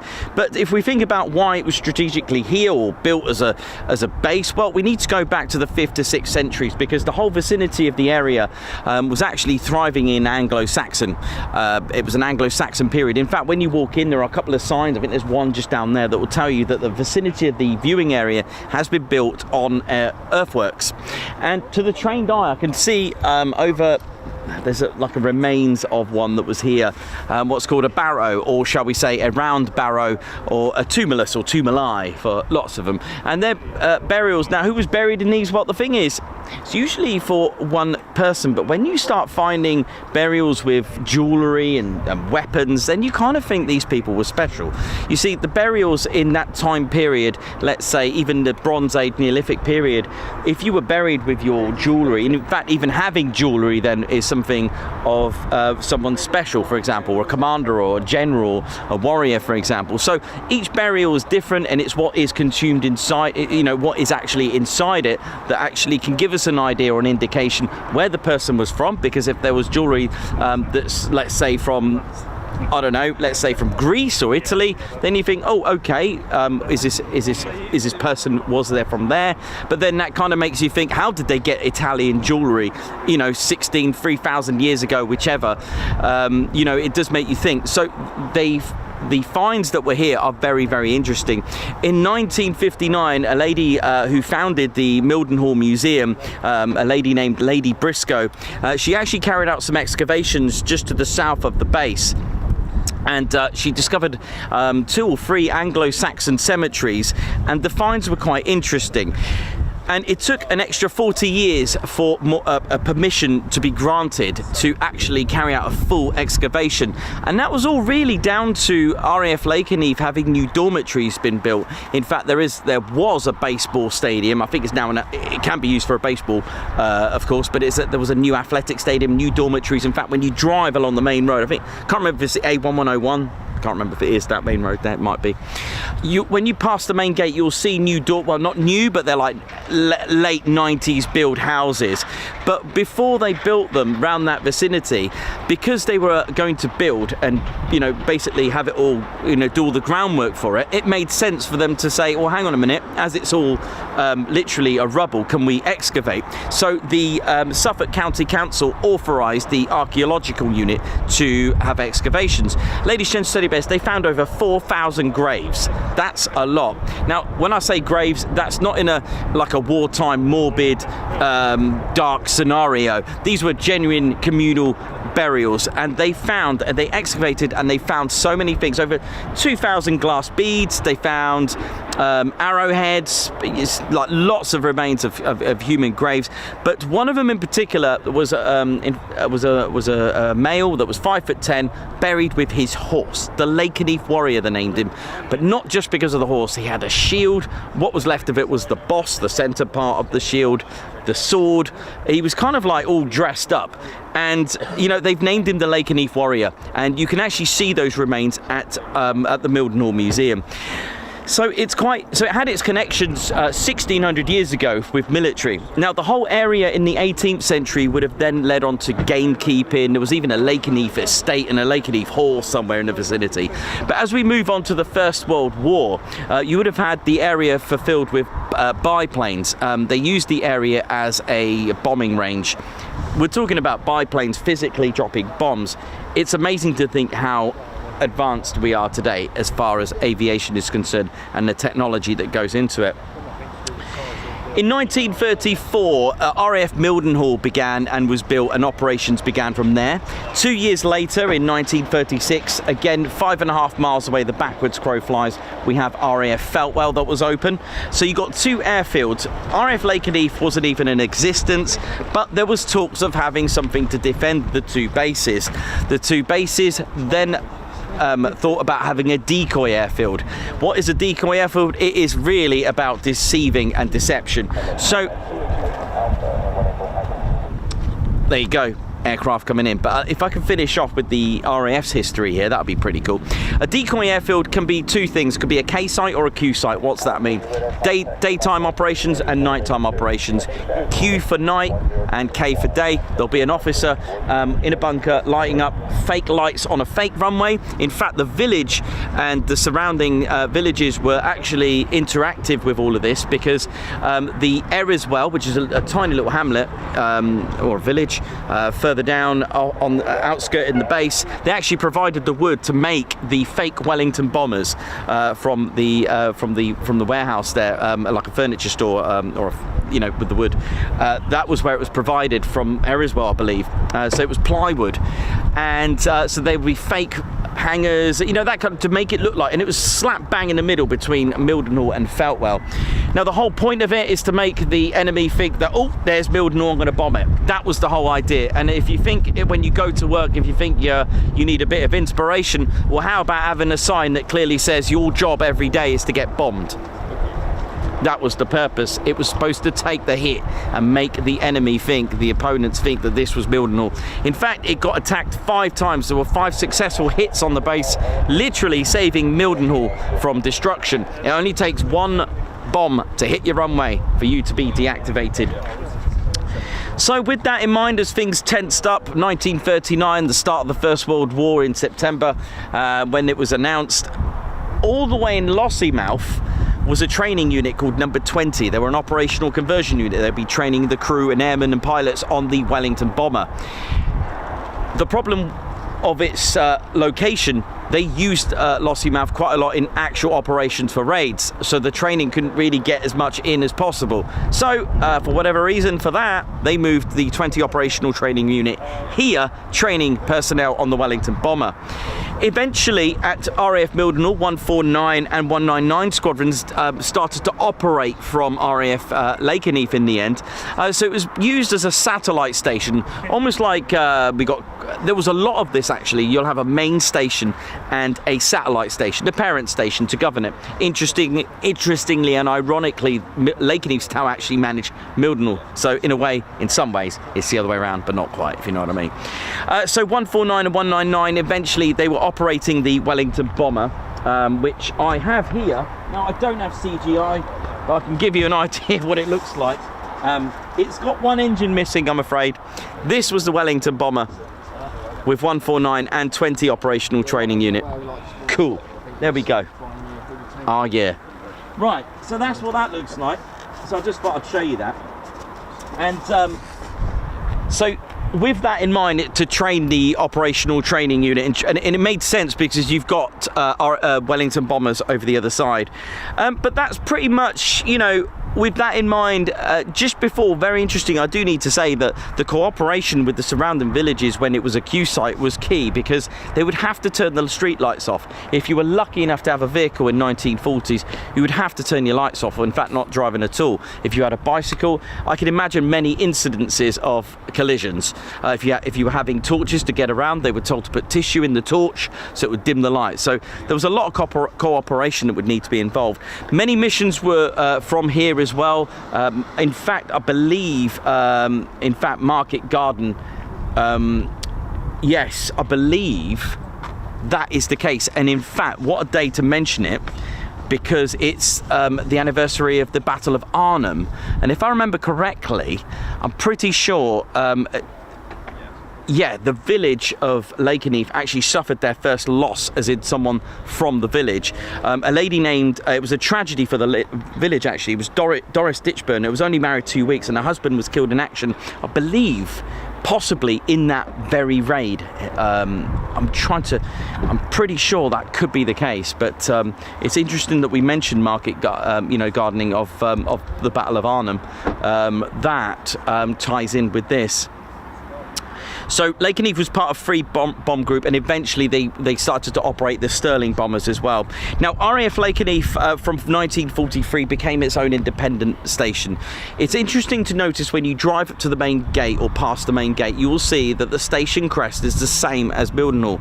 and I'm thinking it's maybe because it was a satellite station, so it was kind of like a you know, like a sister station, or whichever way you want to call it. So it could be that the Greek Ionian pillar and the eagle on top, it's the same as here. You'll see it on the whether on the KC-135s or at Mildenhall. I know Mildenhall have got the square D for their tail marking, but the actual station crest of Mildenhall is the same as Lakenheath, with the exception of actually writing Lakenheath or Mildenhall on the bottom. But Lakenheath began to operate independently. It became its own. It was disconnected, shall we say, from Lakenheath from 1943, and it ran independently and carried out many raids. Eventually, the base was closed between 1945 and 47. During that time, Bomber Command also used it as a signal school as well. Now, the interesting thing to notice, this is where we kind of say goodbye to the Royal Air Force, because operating at Lakenheath, because they actually extended the whole vicinity of the area. In fact, they extended the runway, and this could be why now that it is the larger of the three bases. It's larger than Mildenhall, and it's certainly larger than Marham. We had this conversation, and it made sense because it does look huge, and that's all because they were making way for the B-29 bombers. It actually facilitated and housed and homed B-29s, so they were getting ready. So it was closed for a couple of years. In fact, a lot of I read a lot of sources to say and suggest that the villagers were walking across the actual perimeters of the base, because there were no fences then, because they would need it to get access to make the runways larger. So B-29s finally came in 1948 with the 2nd Bombardment Group, and it was now home to the United States Army Air Force. And also there were many other rotational deployments along with the 307th Bombardment Group. So Lakenheath finally began operations from 1948 with the US Air Force, at the time US Army Air Force. So that kind of ties us up with how the sort of like transition between Royal Air Force. So it was built as a Royal Air Force station, but is now operated by the US Air Force, which is why it's still got and retains Royal Air Force, because they still own it. It's just hosted by the United States Air Force in Europe, to be exact. So who are the United States Air Force in Europe? Well, they are a part of the 3rd Air Force, and they basically are based here, and they based at Mildenhall, just over there. There's I think Feltwell as well, that's part of the 48th. We got I think Crawton, RAF Crawton, that's kind of like in the Bryce Norton sort of direction, or Fairford direction, that kind of region. Molesworth, and there's one more and I can never remember it. Alconbury, they got the 501st as well. So yeah, there you go. That kind of ties us in here, finishes it off nicely. So what we'll do after the arrivals, we can then go into a bit more detail about the 48 Fighter Wing, and I'll give you a few things that I've learned about them, a few extras, because when I leave the 48th from Ibsley to basically to when they go into France, I kind of like I thought I'd do a little bit more research, and it's quite fascinating to learn about it. I may just start off there and just to see how we get on. I've got yeah, they've been gone for quite a while. Mind you, most of the sorties have been on for quite a bit actually, but anyway, so yeah, so from 1948, so 1940 to 1948, the base was Royal Air Force, and then from 48 to today by the US Air Force. There we go. Hope we're all good. I'm just gonna have a quick look how we're doing on the chats, see how we're all good. Hopefully I haven't bored everyone. RTB shortly, thank you very much.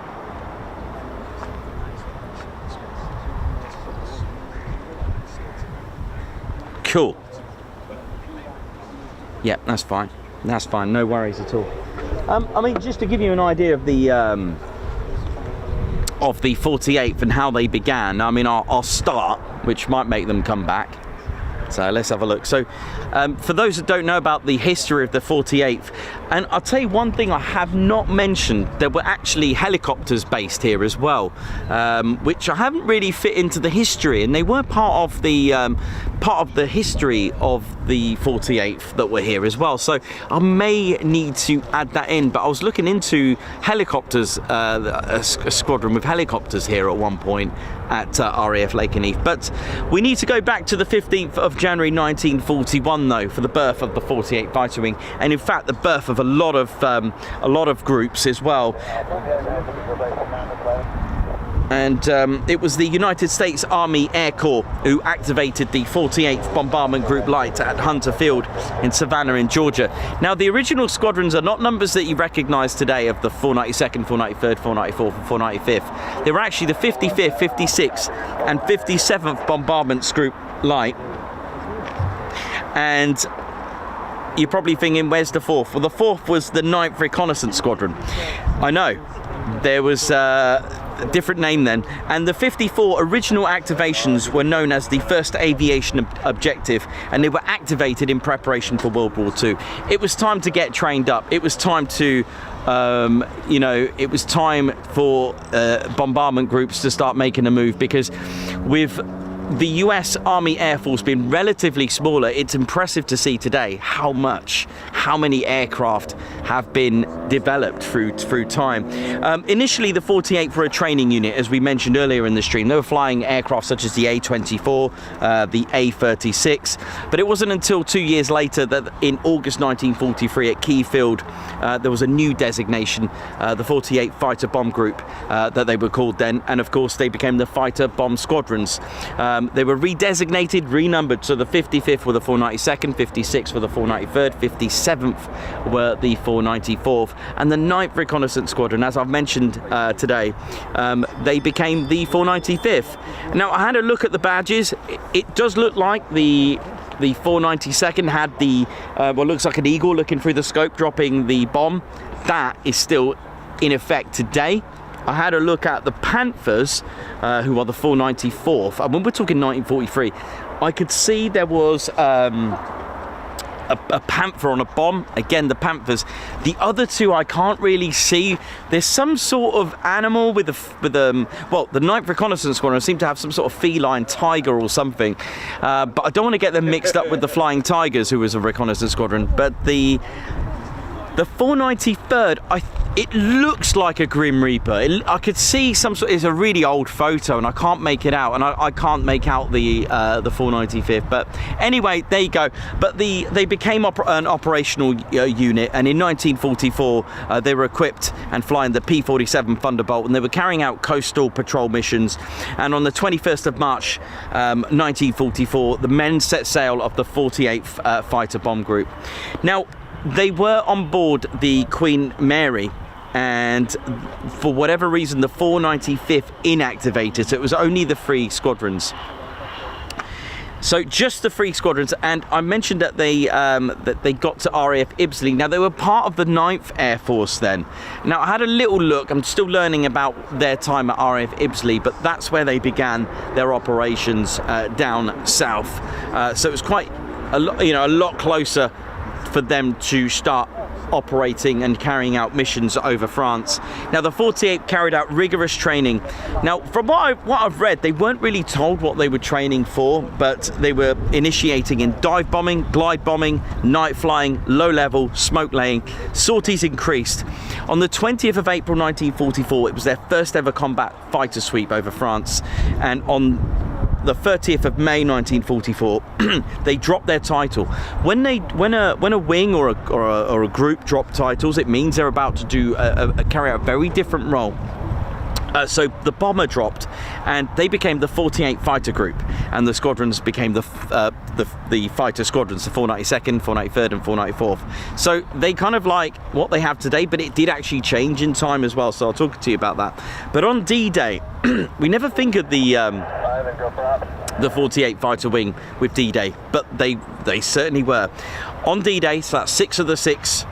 1944, the 48th, with all they had trained to do, they took part in Operation Overlord, the D-Day landings with their P-47s, the invasion of France. Now, this is when the 48th spent a lot of time in France. They dropped bombs, they attacked bridges, gun positions, railway lines, and provided reconnaissance. Now, ladies, gents, teddy bears, the 48th Fighter Wing, and I haven't got a P-47, which was nicknamed the Jug because it looked like a milk jug. But the P-47, with its heavy, the amount of armament that thing could take, and also what was really beneficial for the P-47, it was air-cooled, which means if it gets a lot of hits, which nearly all of them came back with holes all over the place with them, like battle damage, because it was air-cooled, they were able to still come back, even with hits to the cowling engines, shots to the engines. Now, I've got a Spitfire, I don't have a P-47 Thunderbolt, but I'm going to tell you something. The 48th actually carried out something that's innovative.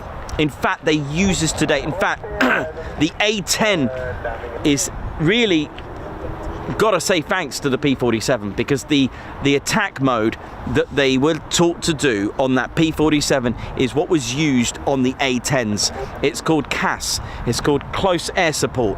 Now, it's also to help and attack and assist your troops on the ground. That was another role that the 48 would take. You see, as the Allies advance into Europe, a lot of the World War II Germany would then hide their tanks and they'll get surprise attacks. The thing is, why do that when you've got aircraft? So it was almost like a little scope, a little recce, a close air support to let the 2nd Airborne know exactly where they were. So the P-47s were used in that nature, and then strafe. Now, the tactics that we used to take out, when I said about roads and vehicles, the P-47 actually started out something innovative, what the A-10 does. It's called a split S. So if this is your road, sorry about this, I ain't got any CGI. This is your road, you've got vehicles. It would fly past the target and it would carry out what's called a split S. This is what the Jug, or the P-47, was good at. It would go down, invert, and it's called a split S, and then completely strafe and drop bombs and attack all those vehicles. So it would carry out, and that's what the A-10 does. Can't believe I've got propeller action here. So it would go down, turn, strafe, and then, you know, it was very innovative. In fact, a lot of the actual tactics used are on the were very innovative for the 48th. In fact, the 48th, of the 14,000 sorties carried out during the D-Day, during the Normandy campaign, 48 took part in 2,000 sorties. They were even awarded a distinguished unit citation for you know, all their achievements and what they did during the Second World War. So big up to them. Different marking systems as well, with the, as we seen the other day. I think it was 1F, 1-4. I'll have to learn them. That's another thing for me to learn. But after the Second World War, Europe, of course, was still split. There was a lot of civil wars, countries split. So the US increased its combat wing, and of course, the 48th spent a lot more time out in France. In fact, the 48th Fighter Bomb Wing, as they were called then, they were redesignated, they were brought back to life again, and on the 10th of July 1952 they were based at Chaumont. That was their new home again in France. In fact, a year later, the 492nd actually formed the Sky Blazers aerobatics team, for those that know them. That was for 3 years until it was then, I think it was the 36 Fighter Bomb Squadron, something like that, or I think they took over after that. But in 1954, for those that don't know, Chaumont is near Bartholdi's workshop. Who's Bartholdi? Well, Chaumont-sur-Mortier was the workshop of the very man who designed and built the Statue of Liberty. Now, ladies and gentlemen, in 1954, the mayor named the 48th the Statue de la Liberté. This is why Lakenheath is called the Statue of Liberty Wing. That is the reason, because the mayor said, hang on, that's where the Statue of Liberty's from. That's pretty significant. You are now called the Statue of Liberty Wing. It's actually on their badge, Statue de la Liberté, written in French. So that's where that one's from. They did briefly inactivate, I think, ready for their new aircraft. Aircraft flown then was the F-84 and then eventually the F-86, until finally in 1958 they were reactivated. They had a new role to play. They were a tactical fighter wing, and the squadrons became tactical fighter squadrons. So they were then equipped with the F-100D Super Sabre. 2 years later, in 1960, on the 15th of January 1960, the 48th left, sorry, I think they're coming back actually. The 48th left France and made Lakenheath their new home. That was the first time the 48th came here. And here we are today. And I've got a feeling they'll be coming back. I can hear foot shuffles, feel like cameras and stuff. So, how many we got? 50,000? Yeah, I may need to leave it at that. But nice way to end that little bit with their here. Don't forget they came here with their F-100s.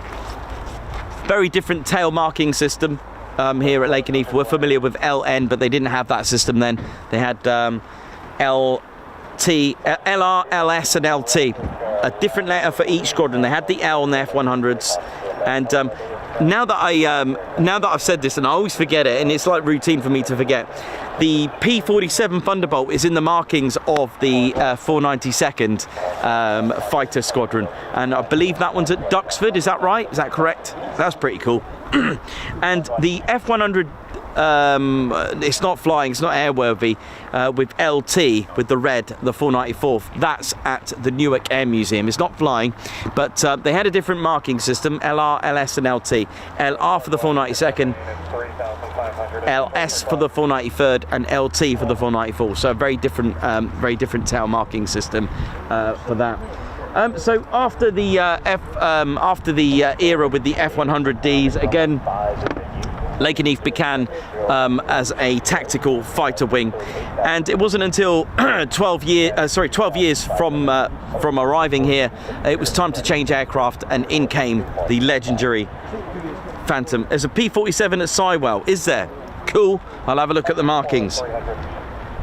So F-35 is very close by. Can I keep going? When the Phantoms arrived, they scrapped the 2-digit marking system. They had LK, but only for a few months. And in 1973, they changed it to LN, as we know today. Now, the Phantoms were operating out of Lakenheath, again, just with the 3 squadrons. The 495th haven't come just yet, but they did finally in 1977. The 495th activated, and it was the start of the conversion of the F-111, the Aardvark. The 495th were called the Thundervarks then, and again they were called the 495th Tactical Fighter Squadron. During that time of having, between 77 and 1991, ladies and teddy bears, Lakenheath took part in 1986 in the longest combat sortie, longest fighter combat mission in history. 13.5 hours from Lakenheath to Libya. I think it was 6 targets to aim for. And it was the 48th aircraft. Can't remember all the. I'm not sure if all 3 squadrons took part in that, but due to flying restrictions, they were made to go all the way around. That's 13.5 hours. Wow, I think it was something like 3,500 miles trip. It is the longest combat, not the longest bombing mission, because that's different. This is a combat. This is with fighter aircraft, and that was until. And of course, they took part in the Gulf War. Desert Storm, that kind of thing. And then from 1991, after the Gulf War, things changed here at Lakenheath. In fact, they were redesignated, they were retitled, the role changed for the tactical fighter wing. They were called, finally, the fighter wing in the end, 48th, and that was in 1991. But in 1991, it was time to say goodbye to the F-111 because when the last F-111 departed in December, I think in 1991, that meant the 495th inactivated once more. We were left with 3 squadrons. Now, between 92, 93 and 94, that's when the Strike Eagle and the Eagle came. So the Grim Reapers, I think in 92, 93, they were equipped with the F-15 C and D model. And then sort of like 91, 92, you had the Strike Eagles with the 492nd and the 494th Fighter Squadron. So there we go. That's kind of like that little era to mention. And it took 30 years for the 495th to return. So 30 years later, we had the first ever F-35A arrive. I think it was December the 21st, I think it was, 2021. And do you know what? Welcome back, the 495th. Welcome back with new markings. Actually, here they are now. Right on cue. The 495th, here they are, making Lakenheath their new home. And here they are.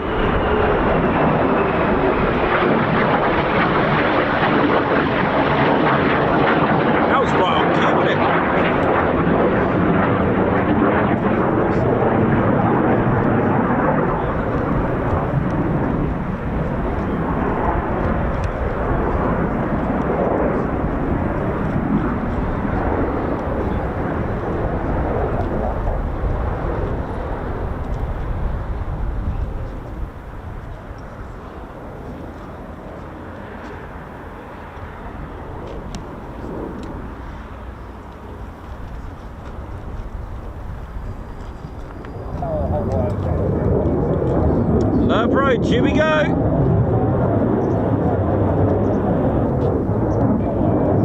Amazing, isn't it? And also, just not to forget that in 2022, the Grim Reapers 493rd, they inactivated very briefly and were also equipped with the F-35A. And this is where we are today.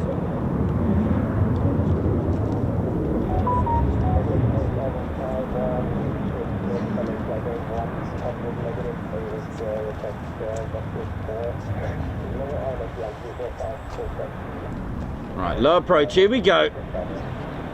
It's 43,000 pounds of thrust time. Let's have it.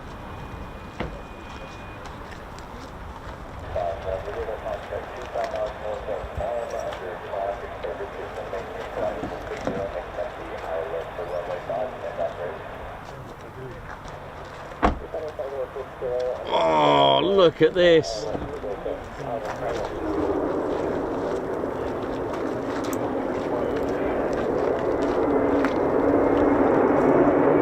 Yep, yep.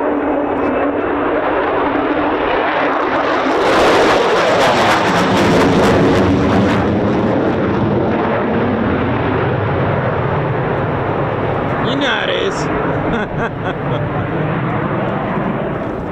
Oh, hello, we got another one.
Clear to land, here we go.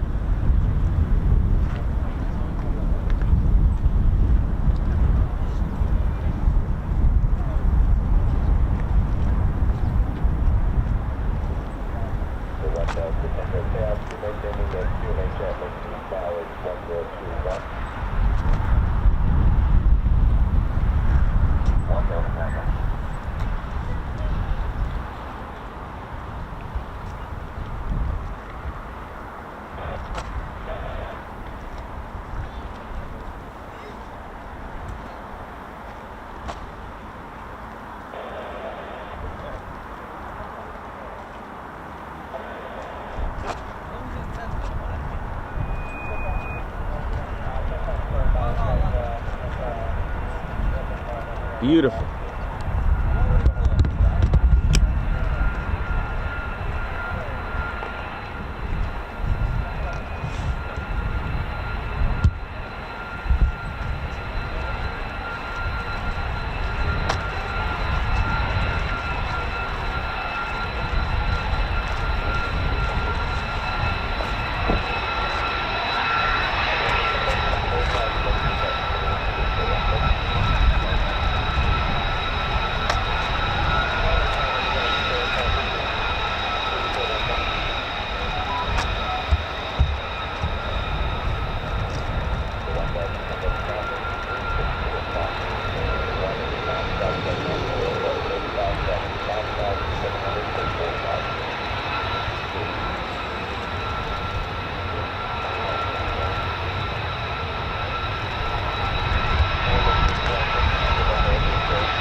driving around with it, like, it's going around, it's just a fence that took you down a bit, not the flight path.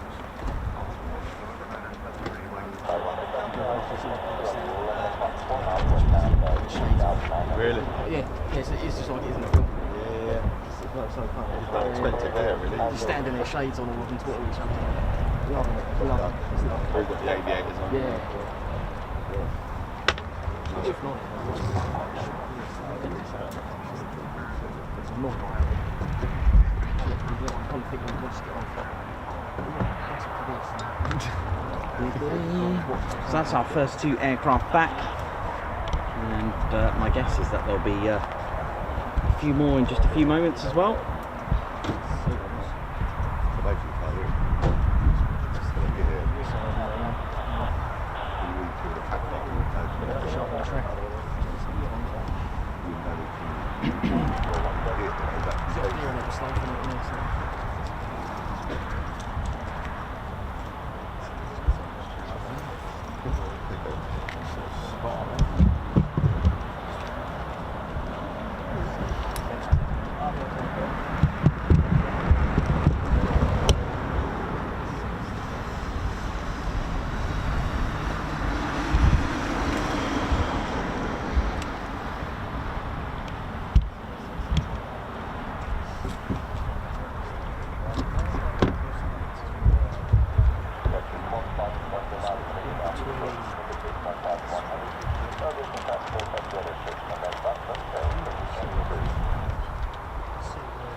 Sorry? The 16s are going to be Yeah, they did. Yeah, I caught them in the background. Oh, they did go. Yeah, they'll be out for a good 3 hours.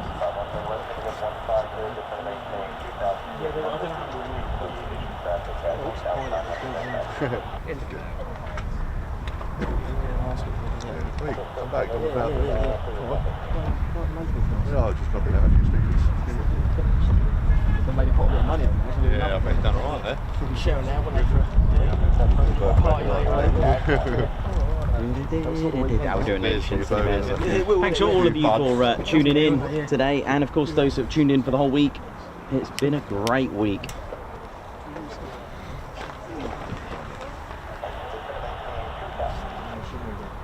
But yeah, it's amazing, as I was learning about the split S and the close air support, the way the P-47, and it wasn't just the 48th. I don't want to take that away from the other fighter groups that were involved in the Normandy campaign.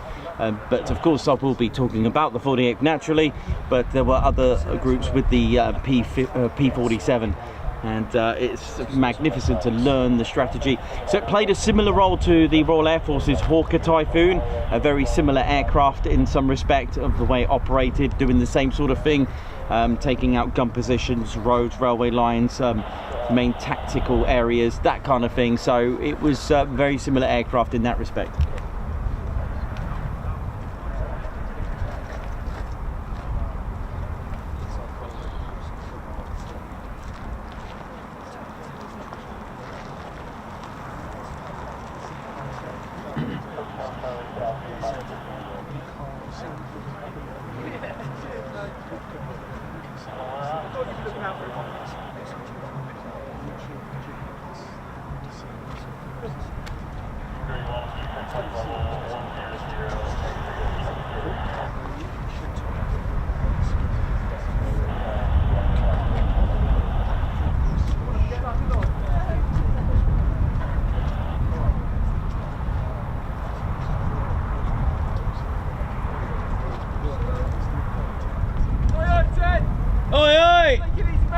See you, man.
Yeah, so someone's mentioned about the winglets there. So they actually reduce the induced drag.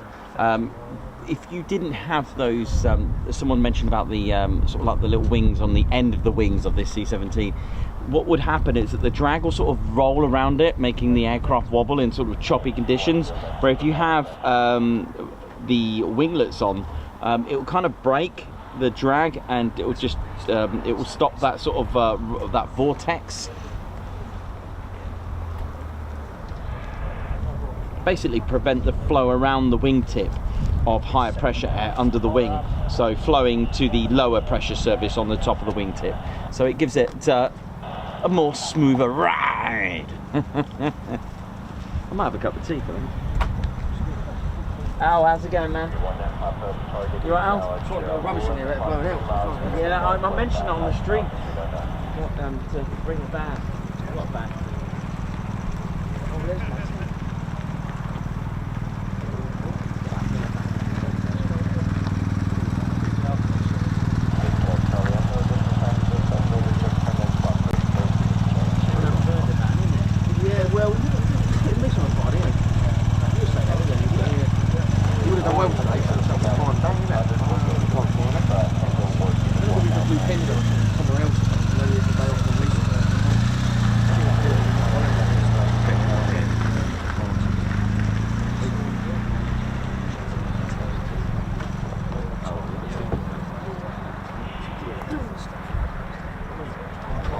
You right, Jay? I didn't see you then, how's it going? You got your new subscriber. Something to call there, Scott. Oh, cool, thanks, man. Alright, man. Thank you. Yeah, good, looking forward to later. Yeah. Okay. have you never been here before on Flip Friday? No, I've been here full stop. Oh, nice, nice. Oh, what we got here? Has that just come in? Oh, they're on a straight in. Okay. You can, if you go down this way, down in here. Thanks, Scott.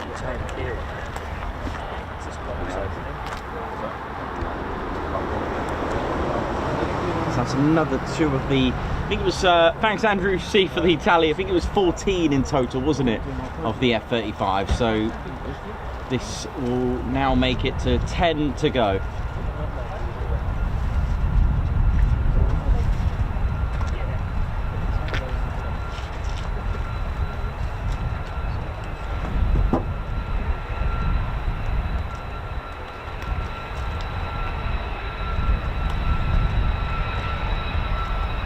Nice.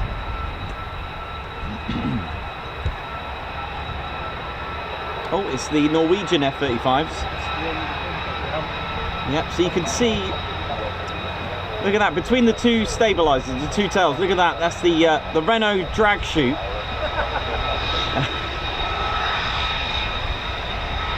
Look at that, so that will deploy a chute, a drag chute, and that's the chute pod, the housing for it. Perfect example here, actually.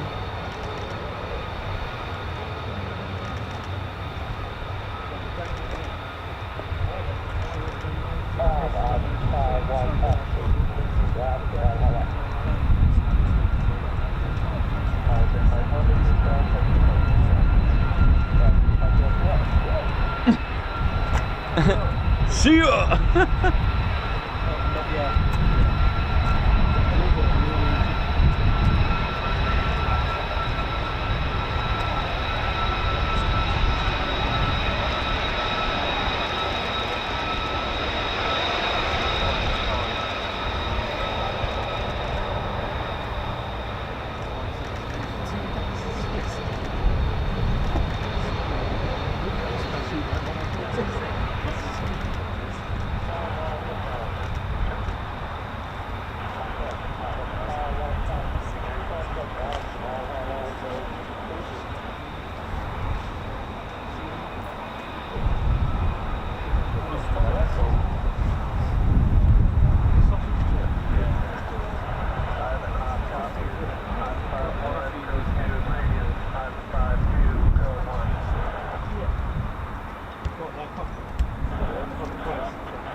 Very good morning to everyone that's tuned in from afar. So Alex, Carl, lots of our US viewers, how you all doing? A very good morning to you all.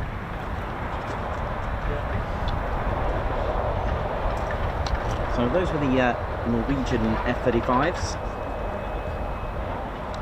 Again, based on the A variant.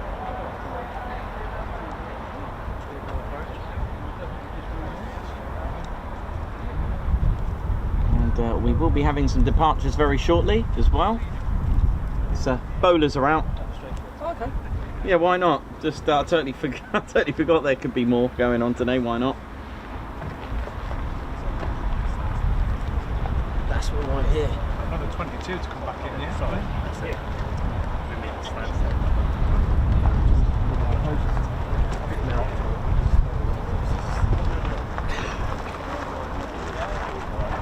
They joined in a quick one early, didn't they? Yeah.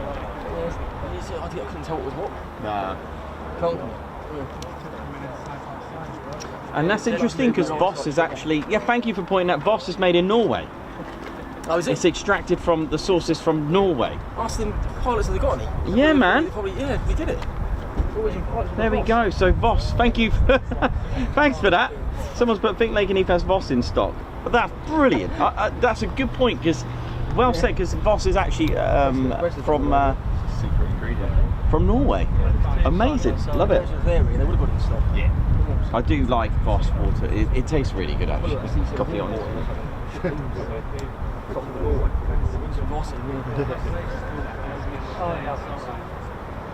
Two coming in. Cool. Side by side.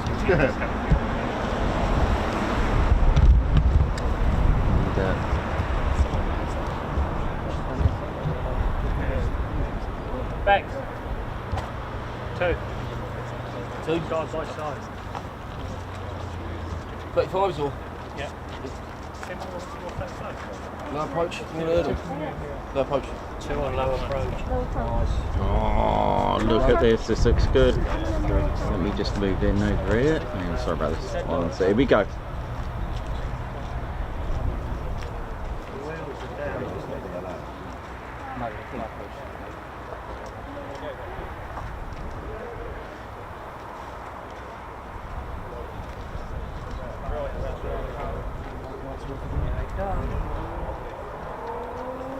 Oh, look at this.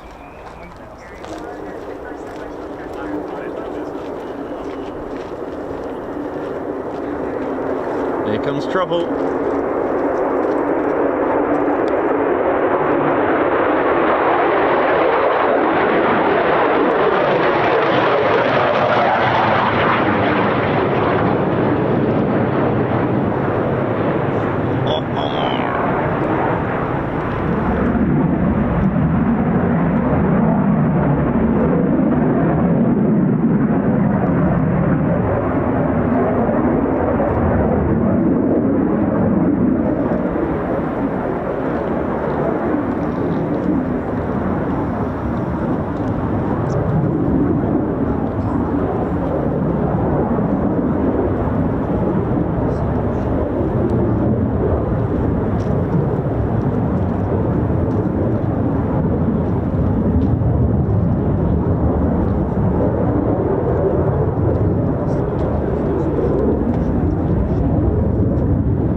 Just suits it, doesn't it? Just suits this aircraft to come in so sharp. Beautiful.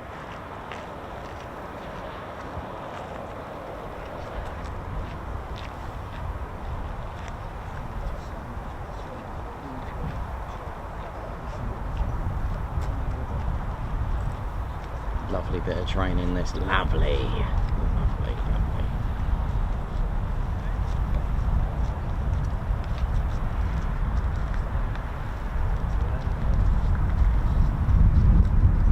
excellent bit of training there. Can be used as a supervisionary method of escorting a emergency aircraft. Look at this.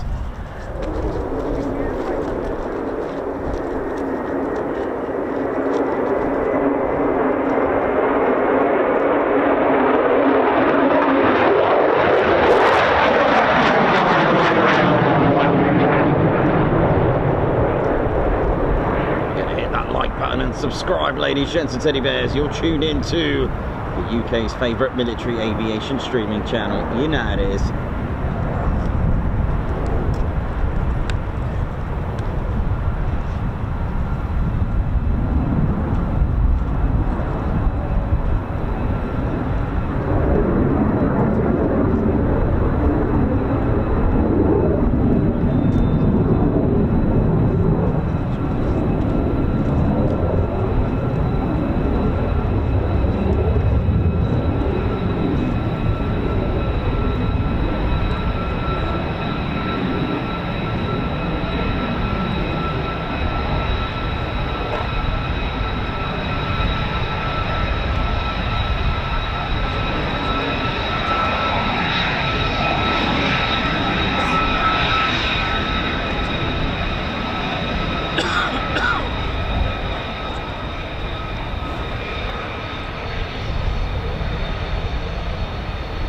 This looks good.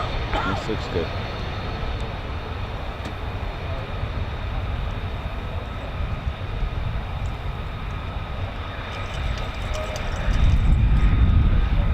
Low approach.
And we've still got the bonus to take off very shortly.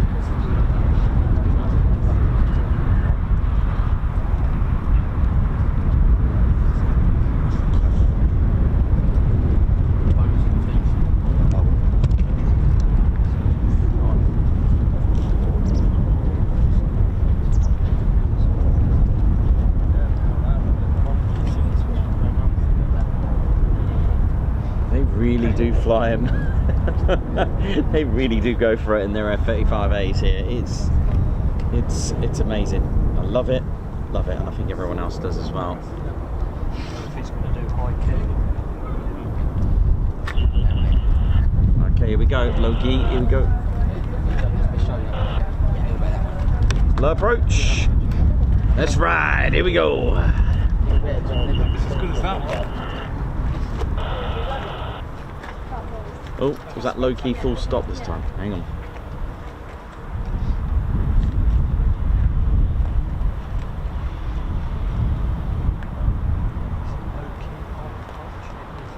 I think it is here. You won't need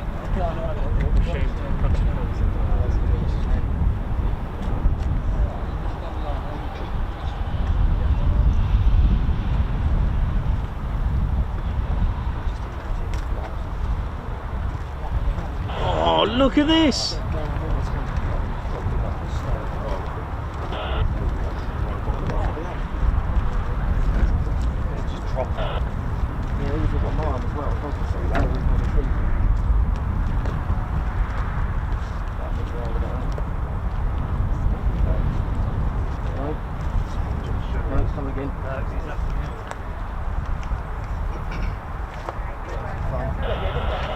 Absolutely incredible.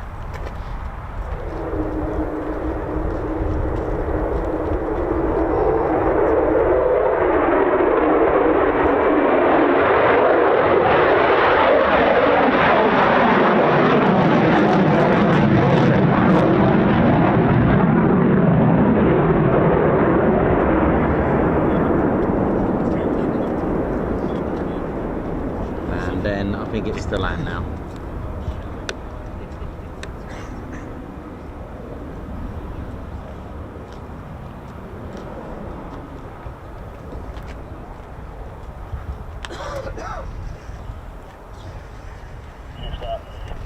Yep, there we go.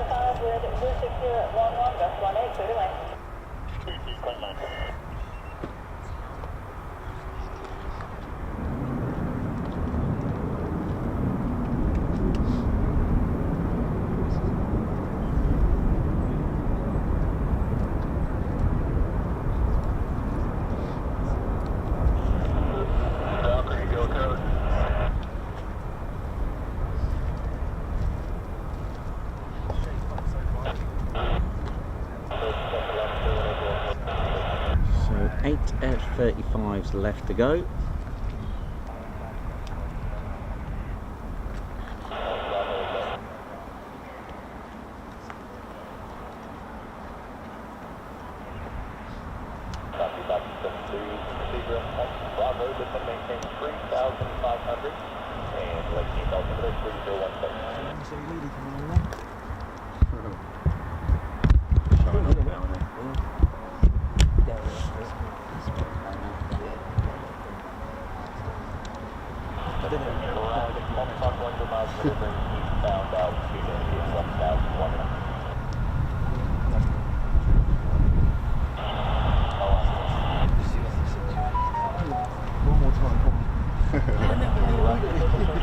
One more time.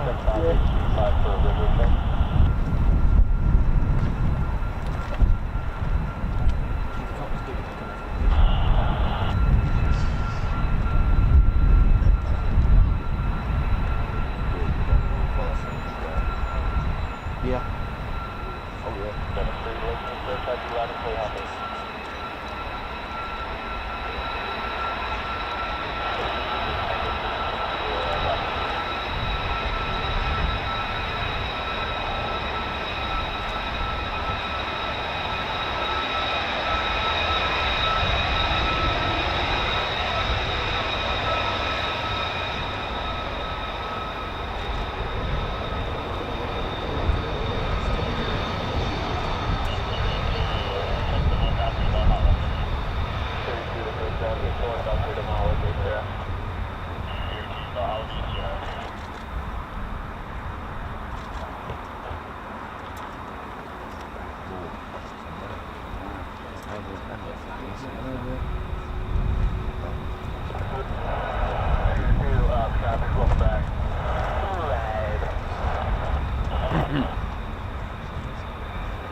Absolutely brilliant. How are we all doing? Babzar, hope you're good. Margot, how you doing? Roger Payne, how's it all going? Hope we're all good. Alan Gates, hope everyone's good.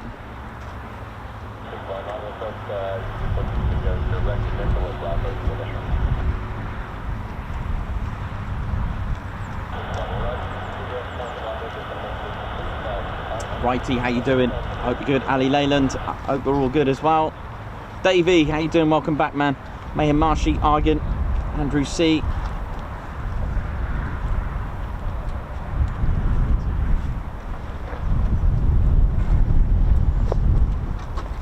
Beautiful. That landing was, well, that approach was something else.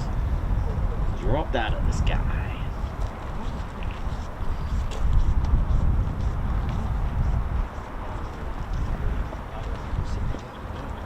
There we go. So I'm expecting some more departures.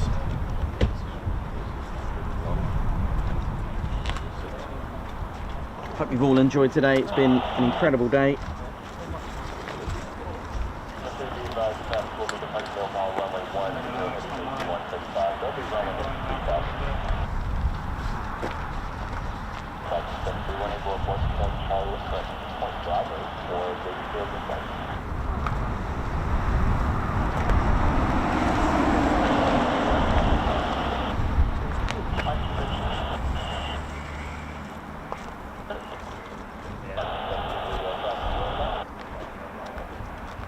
Oh, righty's missing Lakenheath. Oh man, get yourself down here, man. But then again, that's the benefit of the channel. If you can't make it, just tune in and enjoy. Got enough make me Try to find a nice home for it, mate. That right then in the Would have been £10.80 would have been mine. Wait for that little typhoon you give me, mate, when I'm looking. Oh, yes.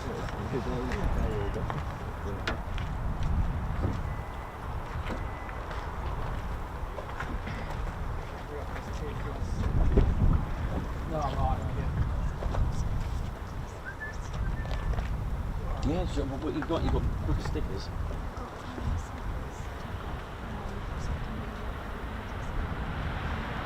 I'm gonna run.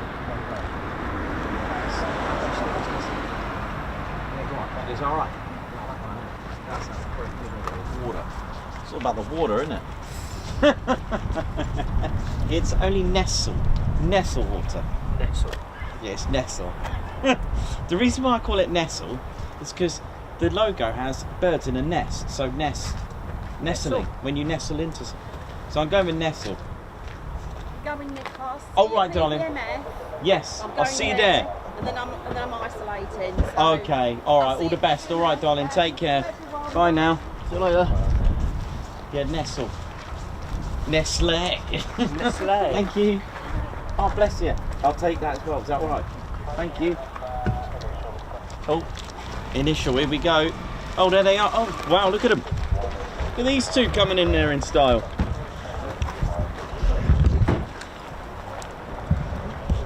Oh yeah, I can see you.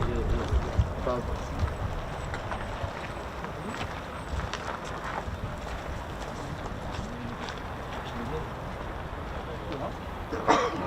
Sitting on the job, man.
To it.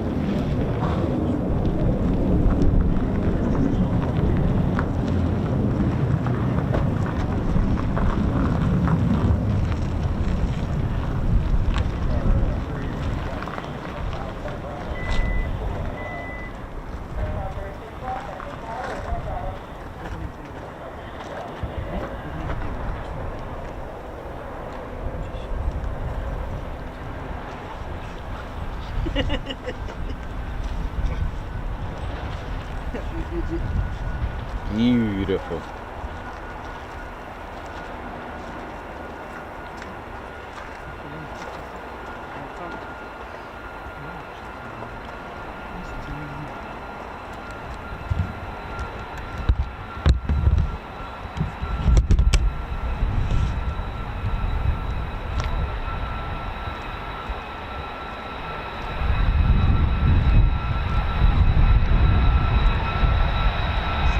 Norwegian F-35s again.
2 more on initial.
Base gear low approach, here we go.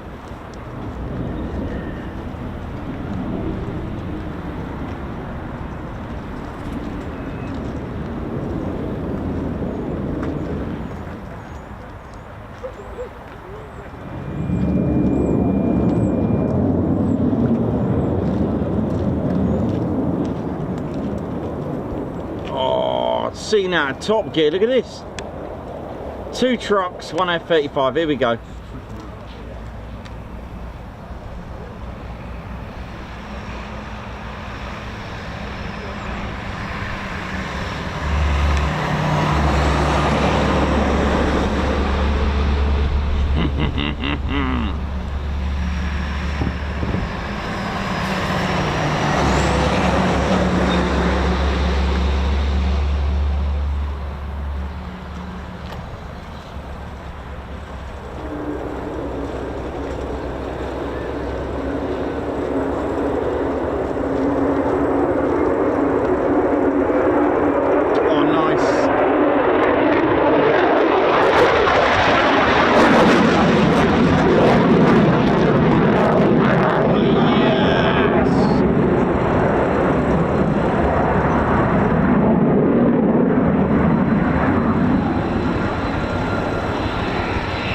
You know how it is. That was good. Woo. Oi, oi.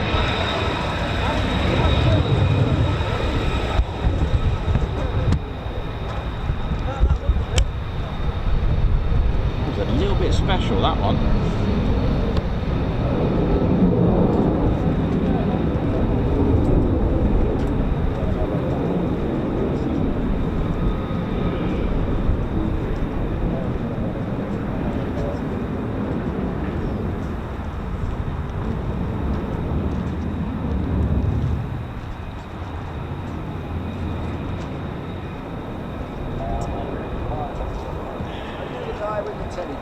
Yes. Thanks for all the footage. Thank you for saying that. Thank you very much. Appreciate that. Now I've got a question for you. Oh, okay. For the Second World War and during the Second World War, we manufactured about 3,900 Lancasters. How many had Rolls-Royce engines? Some had Packards. So I don't know how many, but some were The Packards. answer is none. Rolls-Royce was quite a small company, and they were doing engines for the Mustang, Spitfire, Hurricane, Mosquito. Even the Cromwell tank had a Merlin engine. So what the government did was quite clever. They farmed it out to Ford of Dagenham. And all production Lancasters had a Ford engine. Still the same, still said Rolls-Royce on the letterbox. And if you go to East Kirkby, he's got a Ford block. You've got the serial number. If there's a capital F, Oh right, okay. that's a Ford-produced engine. Really? And some people say they were better because the tolerances were, spot on. A bit of trivia for you. There you go. Thanks for that. After the demise of Concord, what was the world's fastest jet airplane?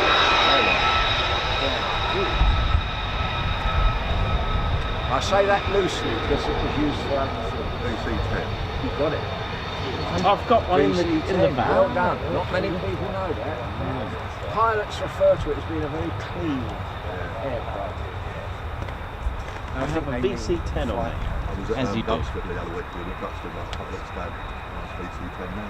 Yeah, BOC colours. Yeah. It was right. Oh, actually. And that fin, you've got to go to the aircraft, that fin is just unbelievable. Yeah, I've got a picture of him standing underneath. Yeah, literally. Yeah, massive. It's amazing. Yeah. It's huge. And on the Super VC-10, the very last ones, that upright part of the fin was a fuel tank. And that's another question, so good day. Do you want another one? What was a Dornier Fell? A what? Dornier Fell. Dornier Fell, it's German. In English that means arrow. Oh, you've got one. I've got a VC-10 as you do in your pocket, you know. As you do. I'm trying to give it up. What a place to see, was that a VC-10? Well, you know. Oh dear. And the Russians Sorry. did one, didn't they? The Aleutian Fallout. Oh, hello. Oi, double O. It's down there. Yes!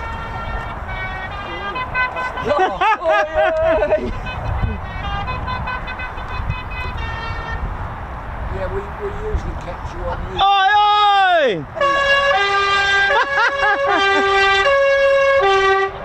oi! Somehow I don't think he's allowed to do it. Strictly legal, is it? No, live on the TED. Amazing. That's an old school one. Yeah. Oh dear, never mind. Melodies. What was it then? Put me up a misery. So you want to know the A answer? Dornier Fell. It had for a piston engine aircraft, the fastest piston I engine wasn't one at aircraft. the end of it, the front and the end of it That's passed. the kidding. I know. Built to intercept the fighters. And we had one at Farnborough for appraisal after the war. We crashed them. The Americans had about 11 of them, and they managed to kill all of them except for one. And when they sent it back to Dornier. It would never be flight worthy again, but cosmetically. Clear for takeoff, here Now we go. in the Smithsonian Museum. Hold on to your Yeah. No, I'm all good. No, I'm back banned from ice creams up here. And they're explosives. Thank you. used to blow But the they're tower. just about to take off. Here we go. To be ejected, it's got a propeller and a big cruciform tail blade. So it used to blow the whole section off. We've got to blow paint up to get out. Yeah. 15's it. We're going to take off at 15. Are they going to do a load one? Do what? A load. Well, we see if they're going to do it. Did you see that F-35? Yeah. Oh, unbelievable. I'm 76 and I've never ever seen anything like that. Technically that wasn't flying. Oh, this looks good. This is Lowen. Oh, ho, ho.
Without being rude, do you make enough? Can you make money from YouTube to cover your petrol? Yeah. Enough. Yeah. So, like, well, you know. It would only seem fair that you do. Thanks. Yeah, it's enough to pay the bills, it's all I need. Other than that, I'm outside having a good time with everyone. And think what you're leaving for prosperity. Yep. And, you know, it's all good fun. And we do inspire the young to join the Ted, what do you think of that, mate? That was me, by the way, not Ted. My mind was working overtime. That's what I thought you meant him. I was like, fuck you now, just come out of it, mate. Yeah. Where? Has Ted seen America, or has America seen Ted? By the way, was that Baby Shark that was being played by the lorry? Yeah. It was. That was quality. That was. And then the police chasing him for playing Baby Shark. Yeah, that was a. He's certainly going to have him chase them, I think. Oh, those were good. That first one was interesting. That was very good. What I was going to do, because you've got to do something in life to leave your name behind. Going to pass on Not mentioning it. I was building a small model, scale model of an ocean line, but big enough for the well, I've done about 3/4 of the work, and then just got that. Here he is. Hello. Here he is. Yeah, Have you heard of the knock-knock jokes? Yeah. Right, they found the guy that invented that format of joke. He's an old English 1950s comedian who's working men's club, stuff like that. And because of his contribution to British comedy, he's just been awarded the Nobel Prize. Yeah. Yeah. Nobel. Oh, come on, it's not good when you've got to explain. You've got to explain them. Yeah. I'm quite switched on there. It's going to go quick, isn't it? He was the one, wasn't he, who asked the Queen, did she like football? I know. And she said, not particularly. And he said, can I have your FA Cup? That was very Brilliant. Have the Americans come to terms with Ted? Do they know of him? Yeah, they know about Ted. Yeah, he's all good. And an F-16 pilot. Has he got a fan club? Oh yeah, of course. Yeah. Yeah. That's it. Oh dear, that is melting fast. It's bad, isn't it? Yeah, I heard something. I was like, That looks nice. I'll leave you. Sorry. Wow. That's why I said no to an ice cream up here. I've had two bad incidents up here. Do you know when the Americans attacked the Capitol? 2 fatalities. Not so long ago, they blamed Trump. Yeah, one blew up. He did a news thing about it. It's disgusting because they got into the library and they took a lot of valuable books. But amongst the books they stole 9 of his own personal property. And his aide said it's disgusting because he hasn't even coloured them in yet. Oh yeah, ladies, sheds and teddy bears, welcome to the Ted Coningsby channel membership. I'm Nikos, I'm your cameraman and commentator. This is our squadron leader, Ted Coningsby. Just want to say a massive thank you to all our members. Guns up and oh yeah. Take it away, Ted. Ladies, sheds and teddy bears, we want to say a massive thank you to all of our subscribers for getting us to where we are today. We have gone all over the country, from as far as Lossiemouth to Bryce Norton, and military areas such as air weapons ranges, low flying areas, heritage centres and special flights for TED 2. We cannot do this without your support, and your support will be rewarded. You can now join the Ted Coningsby Squadron and help fund the channel to get us around the country and provide us with the funds for equipment to bring you better content too. We have 3 exciting membership levels with awesome YouTube perks to reward you back for your support. Our first level of membership is the Ted Coningsby Squadron.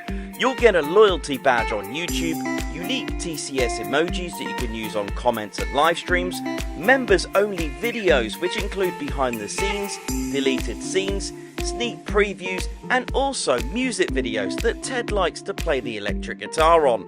You'll also get access to members only Discord server and discount on all of our Ted Coningsby merchandise. All of this for just $1.99 a month. Oh yeah. Our second level of membership is the Posh Officers Club.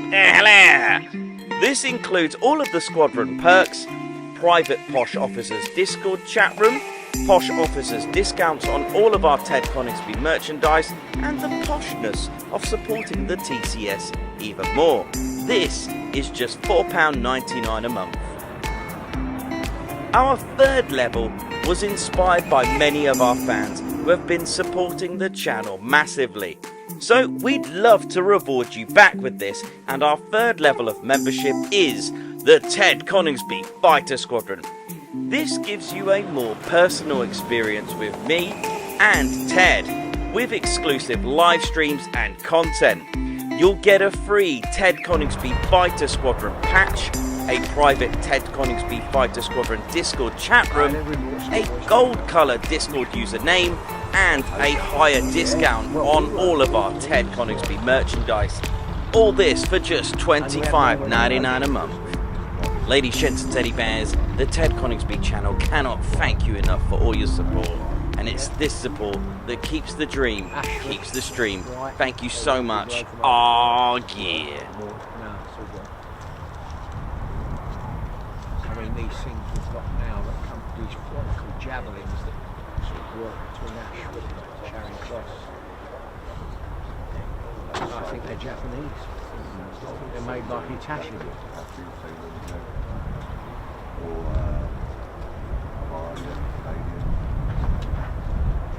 They've got a system now. It goes into depth.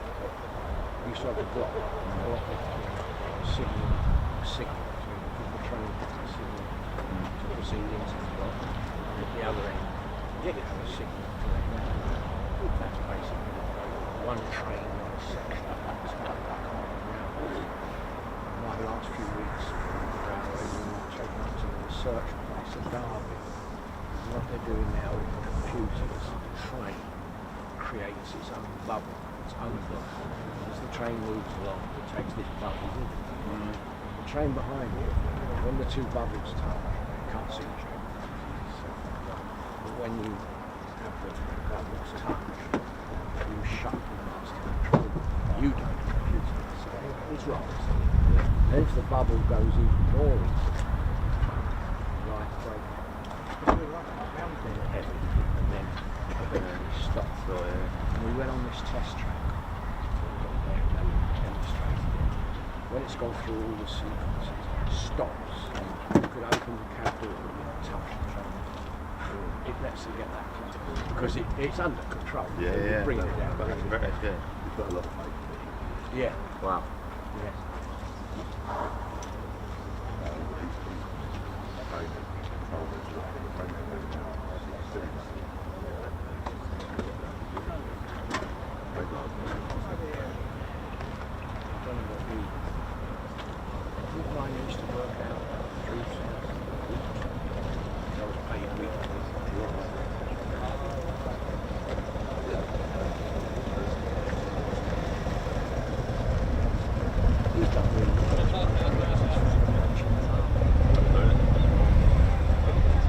And the end product is very professional. Good, isn't it? It is good, more than good, yeah. I always watch it. I'm always watching this on my lunch breaks at work. So, you know, brilliant. Good entertainment. Keeps the crowd sort of entertained. Thank you. Yeah, you're welcome. Thanks, man. Appreciate that. No, it's really. Thanks. No, yeah, of course. I say. Feels like my lunch break every day, mate. It's great. Have you ever caught anything from that bloke called DJE? He's got a YouTube site. He's self-appointed auditor, and he goes. Oh, I know the one. He flies the drones. Yeah. Yeah. What? He does Like my to nut. punch him in the face. Yeah, He's a nutcase. He is. I know the one you're on You about. know he did yesterday? The National Trust. He flies them over, doesn't he? And then they. And he's picking on this woman that must have been 90 years old. Yeah. That's just bullying. He just for the goes. sake of He bullying. likes causing hassle, but not actually breaking the boundaries, pushing the boundaries. He pushes the boundaries as much as he dare. Yeah, he's just nothing bad to but it's horrible. Yeah, but he just likes flying drone over areas and And then there's always security, or someone comes out and they're like, what are you doing? It's like, well, nothing, I'm just having a look round. There's no problem with that. Well, it is. Thanks, man. Thank you. And then they say we'd rather you not photograph with a drone our premises. And he goes, does it anyway. Yeah, exactly. Thanks, man. Thank you. Yeah, I've seen it. You can always just scroll past it now whenever I see it. He's going to get his come up. I think it wants its identity. Yeah, because he's always kind of, and he's always dismissive. As soon as it doesn't get out there, once it's on a piece of food. Yeah, the other thing that I found quite suspicious is when that Nico looking guys or the girl, the woman got drowned in the river. He just happened to be right at the place where was coming from the edge of year and just sees him chill. How YouTube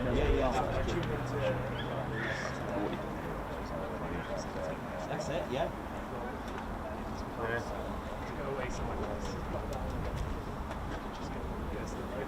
I know, I was told off several times. It's actually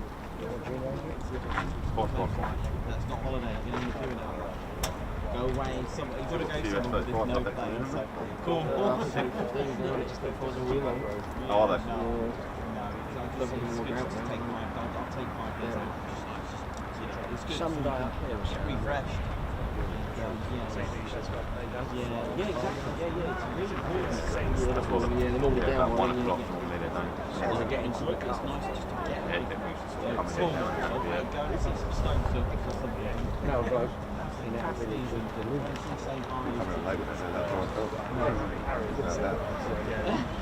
we come here a few weeks ago. Cool, no, nice. Thanks for doing this typhoon now. Oh, bless. That's bless you. Oh, that's cool. Thank you so much for that. That's really means a lot.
Telling me that.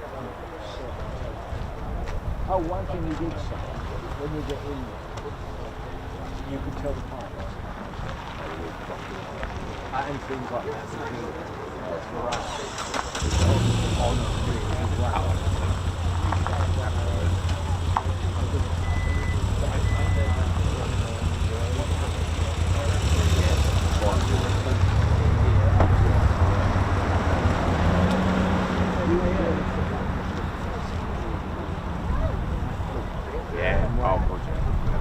Yeah, we've said about that. The Americans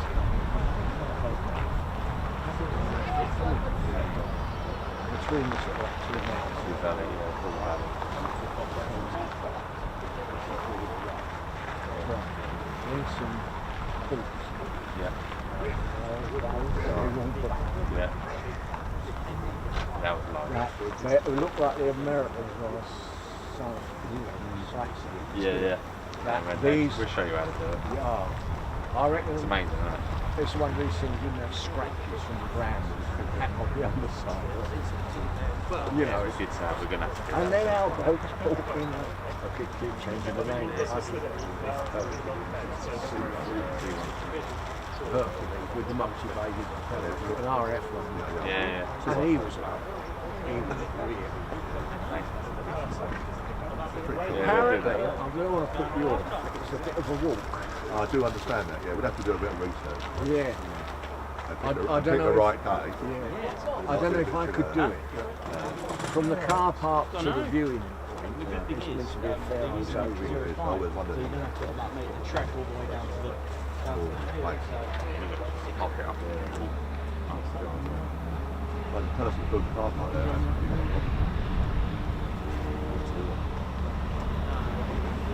Do you do the Macloo? Yeah. Is it a fair old walk to the viewing? Not where I go now.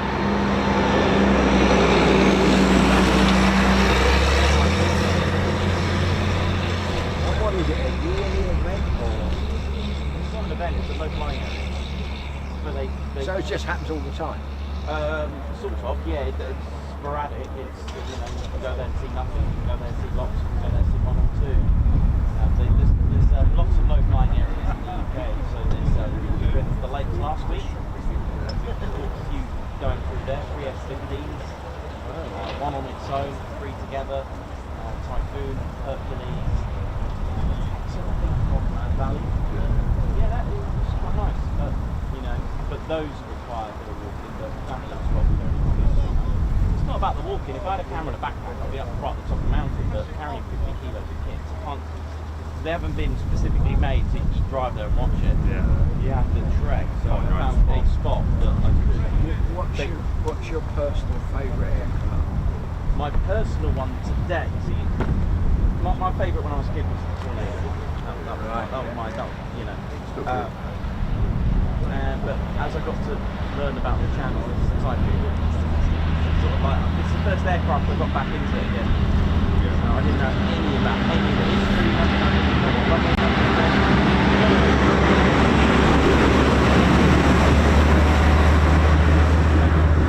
ran out, turned up the road and started flying around, rotating.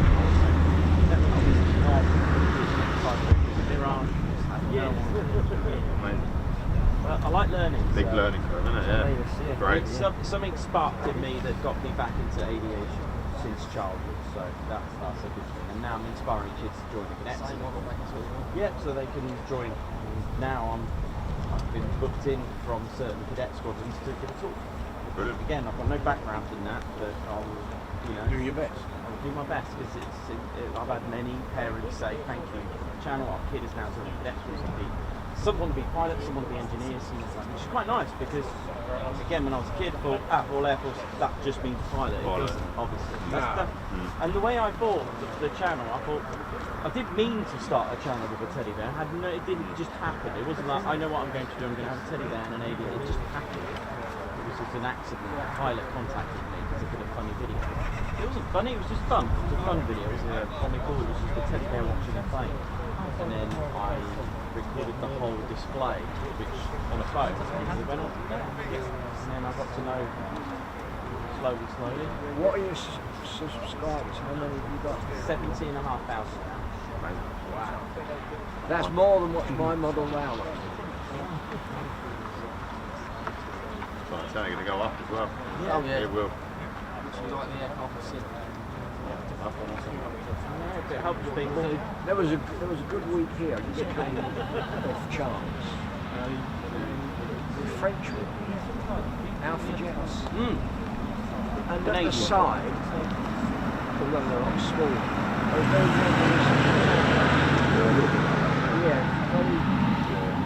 very shape. And one of their big carriers, I don't know which one it was anchored off at Portsmouth. Alright. And we had the whole squadron in. Really? What would they have been? No, this was American. No, when was the this? aircraft? Would they be F-16s? What aircraft have got a hook? Couldn't do carrier landings. What? US? Yeah. F-18s? F-18s, So carriers? Hornets. That's it. Yeah, F-18s. And we had a Dutch Hercules running at the military, and that was incredible. It's still here. It's got those multi-bladed props, and they're just not going down fast at all. That little stuff is moving. No engine, there's no revs going on, and all the savages. So those blades was super efficient.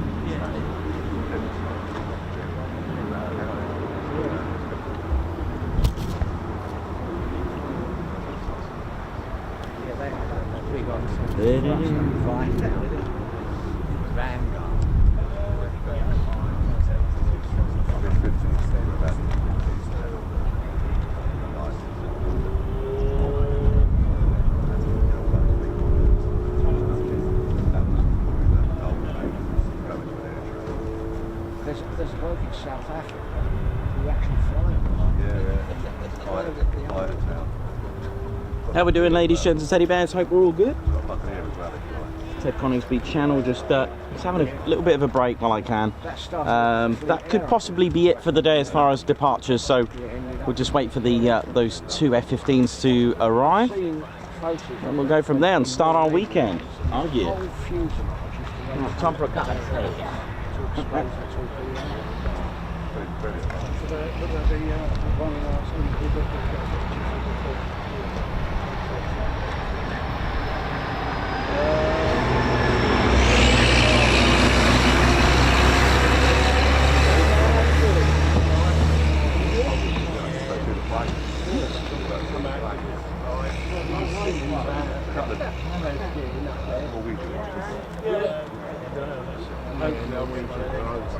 They've got that on the town, one of the small things, they've got some kind of crest, and the American ones just say LA.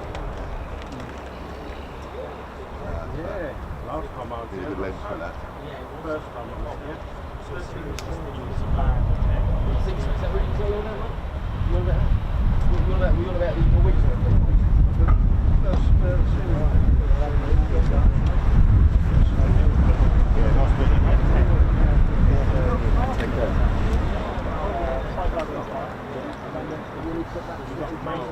Yeah, it's live now. Is it? Yeah, it's on now, mate. Live. I know I'm doing it. Serious. Oh, yeah, you watch that. Oh, no. They're transferred over. Oh, yes, they are. They've got new iPhones.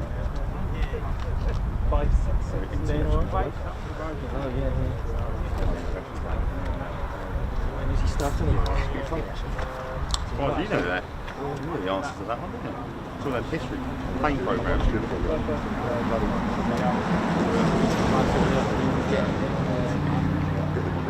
VC Tech. Yeah, I know. Do you know that? Two ice cream vans. Two ice cream vans. Come on. Oh, It's got it a long time, hasn't it? okay. Taking coffee. Okay, corral. Scrap. Why don't that one come down here? That'd be better if it just comes down here. That one.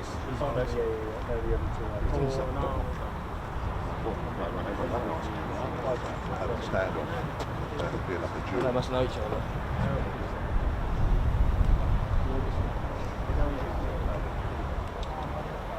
5, 6, 6, 7. So 5, 5, 5. Come round our way. I could have seen us still going, really, because it's not. Staying on there, just got that. Run outside, like 4 ice cream, 20 quid.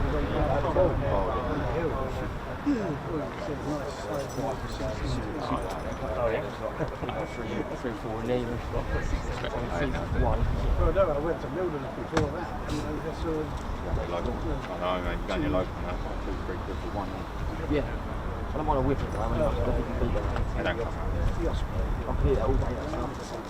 Give me one home.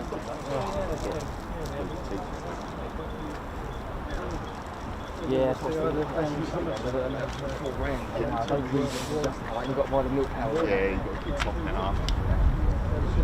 We've done a bucket. They had Whippy there, you saw it, sell pour out, and I was just going around the little bowl and just like get out and all that, you know. Like, not another one down, I was just dipping it, it's so nice sitting there eating that. Yeah. That's the thing, as soon as you have that and have a beer, you feel like shit. Yeah. Oh, why did I do that? Do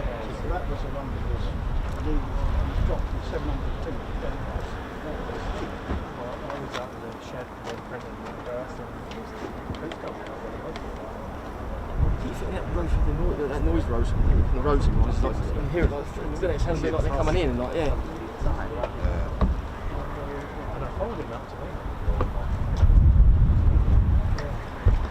How we doing, ladies, gents, teddy bears? Someone's asked a really good question about can anyone just do quick climb? So I'll get on the chats. We'll do a Q&A. Anyone wants to ask any questions about the base, history about the base, go for it. We'll do a Q&A with Ted and Nikos about 48th. Anything about the runway? If you're dying to find out what certain parts of the runway are, go for it. How are we doing?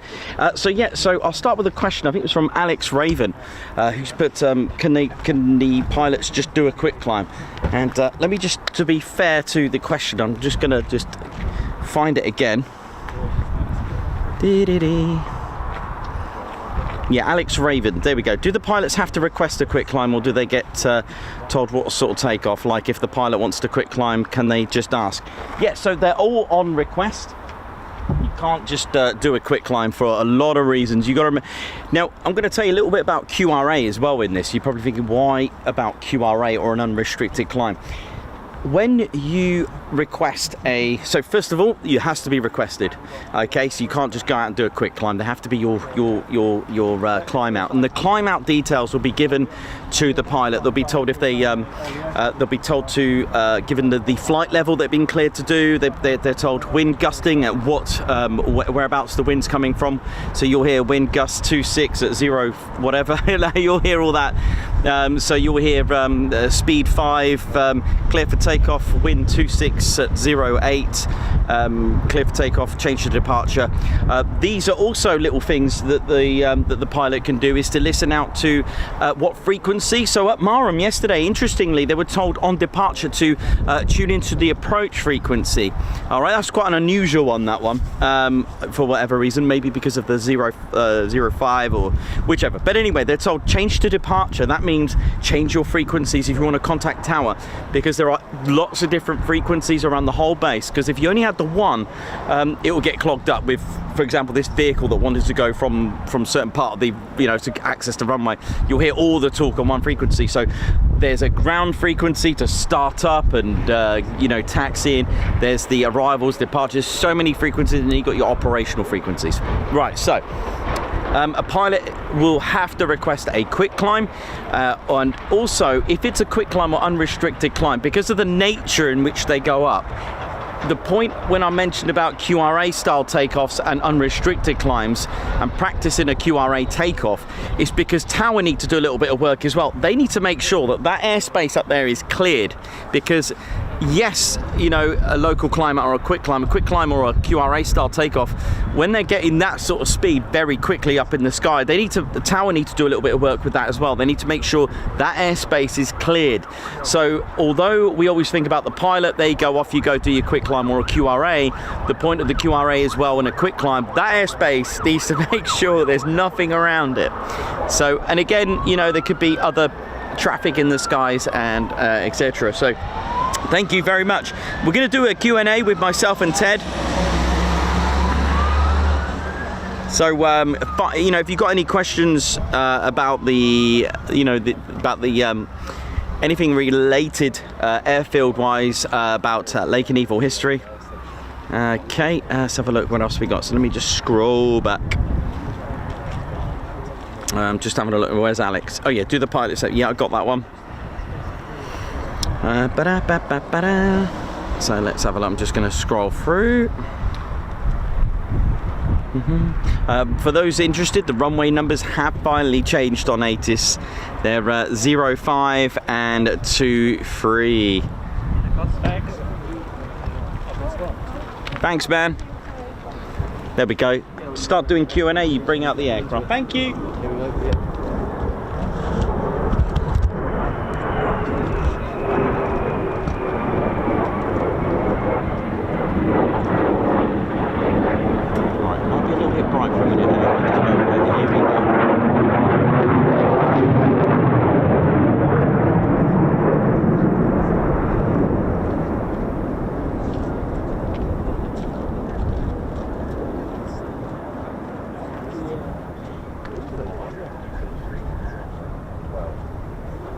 for a couple of hours.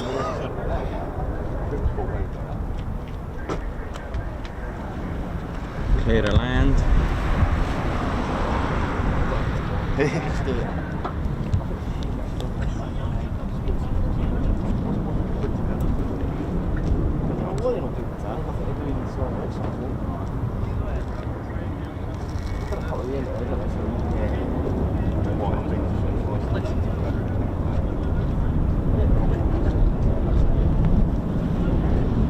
Keep your questions coming in. I'll scroll past and I'll see if I can answer them for you.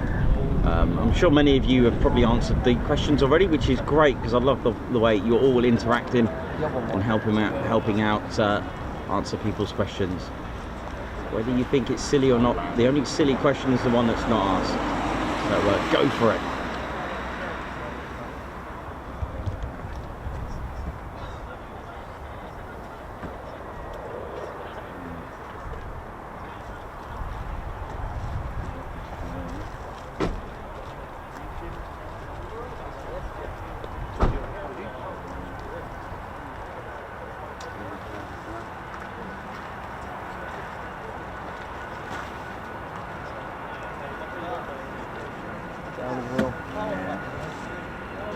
Two more.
Nicely done.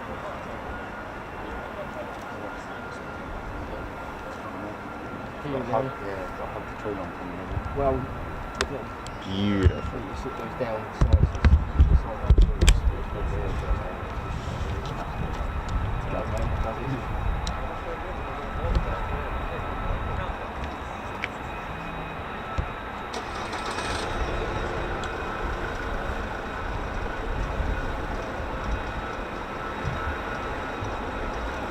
Seeing this, is that another Norwegian F-35? I think it is. Yeah, it is, yeah.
So that someone just asked a question about that bump, and as we mentioned earlier, these are the F-35As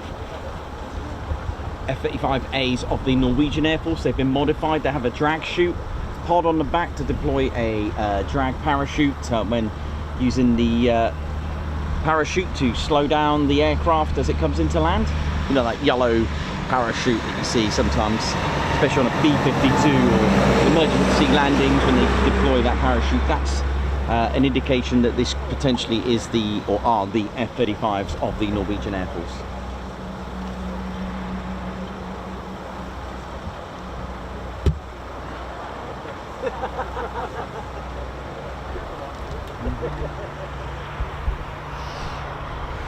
Yeah, lovely. Keep them coming. Let's have a look what else. And that was Alex Ravens asked another question. Why do they do quick climb? Well, okay, so for the pilot, it's great. It's a good way to finish a week, right? But also to get to a flight level quick. The whole point of it is to, you know, if you were going to do a standard climb out, you know, you got what, 160 miles per hour, and then you're just going to gradually increase your speed, 200. Whereas the quick climb or a performance takeoff, you are getting to that flight level quickly. That is the purpose of it. So in a scramble, in a situation where there's a lot of traffic about to merge into the airspace, and a pilot needs to get there quick. You know, imagine the tower saying, well, you got a window, there's aircraft, commercial airliners all over the place, you can go now if you want, better be quick. You can use it operationally, you can use it in the battlefield if your airfield's getting attacked. A quick way to get out of there, quick way to get to a flight level quickly, but ultimately I know for a fact that the pilots do enjoy it. Let's have a look what else we got. And that was again from Alex Raven. Sorry, my phone. Don't you just hate that when your phone goes in landscape and you've turned it round and it's like, come on. Do you ever get that? Yeah, it's stuck in landscape. Come on. Oh, and then it goes upside down when you get it right. Amazing, isn't it? Right, let's have a look. Let me just fling that down there. No.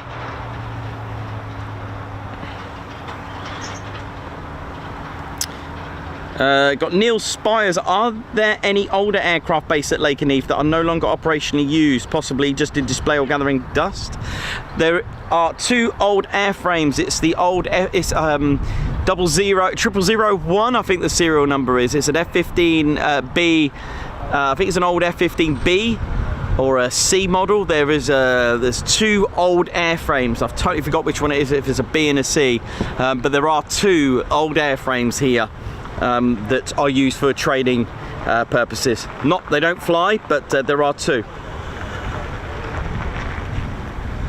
Let me just go back. So we got that one. Sorry about this, I'm just scrolling. What time were the quick climbs? They were literally not long after the stream started.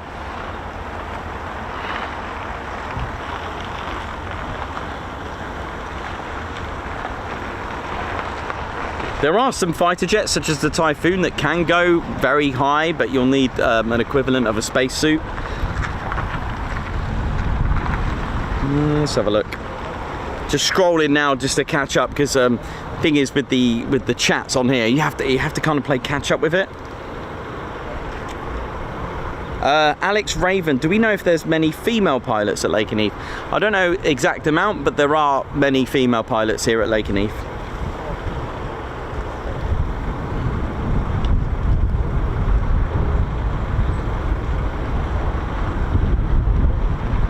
Daniel G, let's have a look. Daniel G, about the F-22s. I've no idea on that. David Smart, does Lakenheath get many visits from RAF Marham F-35Bs? I've seen 3 in the time I've been doing this, 3 PDs. Alex Raven, again, were there ever F-14s at Lakenheath? Negative. Gary in Staffordshire, what is your favourite aircraft? Mine, you may have heard me say it's the Eurofighter Typhoon. It used to be the Tornado when I was a kid, and as the channel is pretty much involved with Coningsby, and of course Ted will look at me funny if I say any other aircraft. Johnny B, oi oi to you.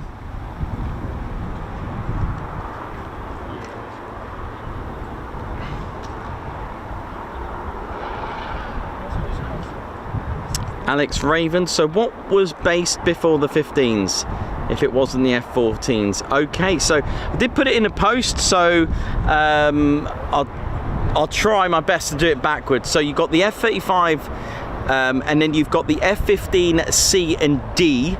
You've got the F-15E Strike Eagle that's still here. Before that was the F-111 Aardvarks, yeah, the F-111F. Before that was the Phantom, and before the Phantom was the F-100. Before the F-100 was the F-86. Before the F-86 was the F-84. Before the F-84 was the P-47 Thunderbolt. And before that were various training aircraft when they were just a training unit. I think it was an A-24 or something, and an A-36 on those. So hope I answered your question, and that was there you go. Hope you got that. That was backwards. I did that chronologically backwards. El Toro 66 Nichols, is there a village of Lakenheath? Yes, there is. It's just over there, and next to it is Eriswell, and over there is a town called Brandon.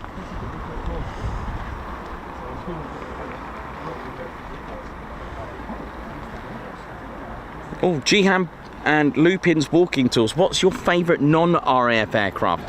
Non-RAF, you mean I could choose a United States Air Force? Oh, non-RAF. I suppose it's the F-22s, isn't it? Why not?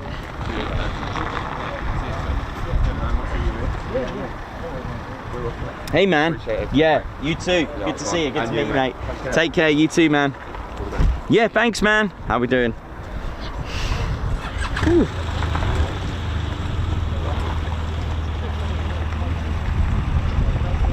Jakey H2000, if you had a choice to fly in a 2-seat fighter, a fighter, what would you choose? Hey man, take care. Do you know what? I'll tell you what, here's one. If you said jet, right, if you said just jet, do you know what aircraft, the 2-seat, I really want to fly in? A Hawk. That way I'll never miss it.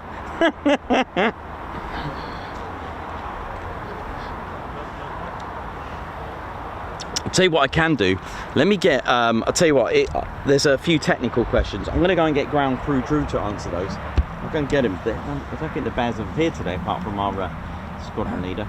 So we're just waiting for F-15s to come back.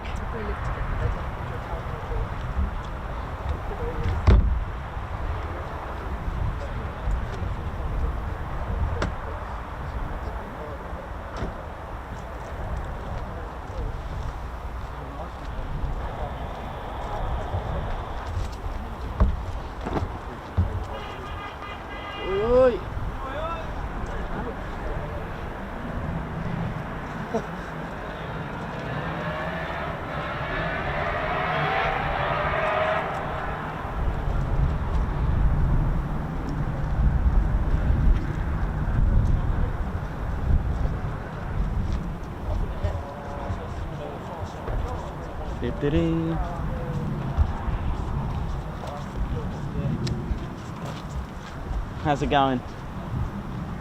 Fogging a tire, no mine. Fogging a tire, no. Hey, how's it going? My name's Ground Crew Drew. How you doing? Hope you're all good. Well, it's nice to see the current bun out here. Let me just put my Walkman down. I know, I'm old school. Love me Walkman. How's it all going? Hope you're all good. Hope you're all well. Nah, just kidding. It's all about the, it's all about iTunes, isn't it, and all that. How's it all going? Hope you're all good. Oh, I'll tell you what, it's nice and warm. Feels a bit peas in a pot down here, isn't it? How's it all going? Hope you're all good. Wait, my name's Ground Crew Drew, that's right. I'm part of the Ground Crew team.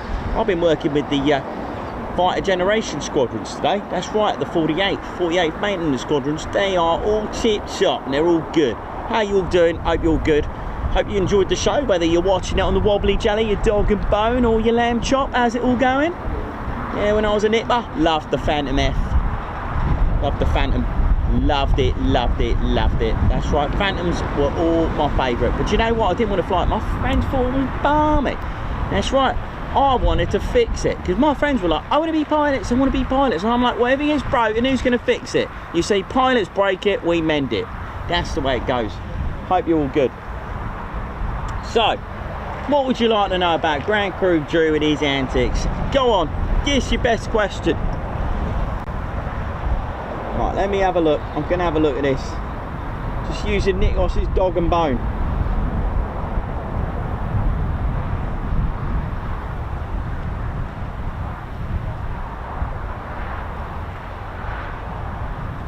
I'm waiting for your questions. Roll them out.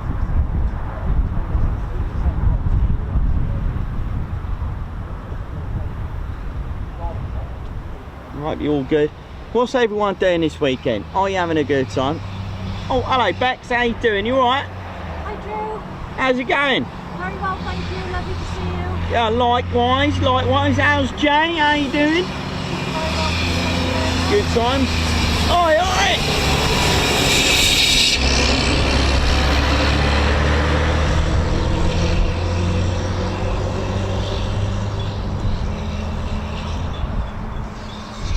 Bex, you got a question for me? Start it off. Come on, give us your best question. They're all a bit shy on here. What is the most difficult part of maintaining the vehicles? What's the most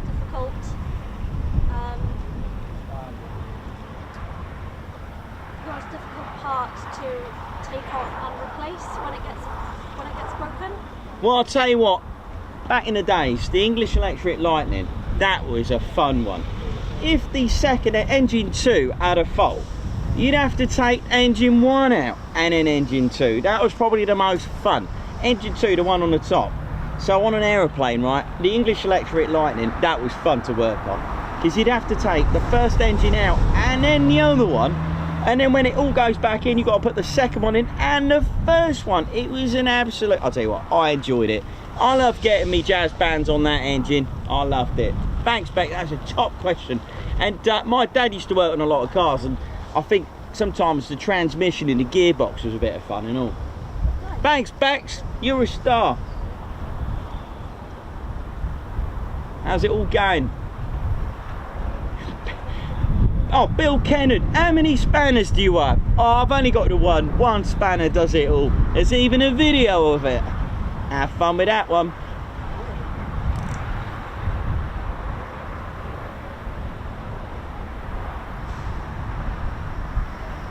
Oh, I'll tell you what, my BMX is a GT BMX. I love my GT BMX. It is awesome. Want to ride?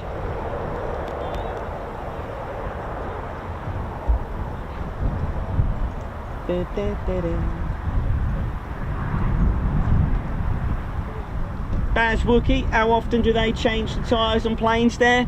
It depends. The thing is though, they don't do many touch and goes. That decreases the lifespan of a tyre. So you're looking at anywhere, I know it's a rough number, but anywhere between 150 and 400 landings. So basically it depends how you treat the tyres.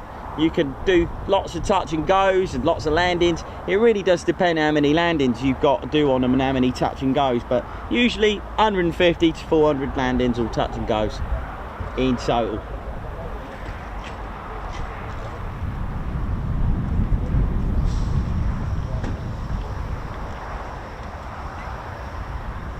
Right, one sec.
Sorry about that, just had to go and just take a quick call there. Yeah, it's only the missus, do you know what I mean? But all good. Someone's asked a good question. What the yeah, we do have to wear ear protection. That is a standard. They have to have, especially the CE markings on them. They have to be like military ones and special ones, really, to protect your hearing. You can wear earbuds as well inside, as well, earplugs, and those as well. Pretty cool. You got to protect the hearing.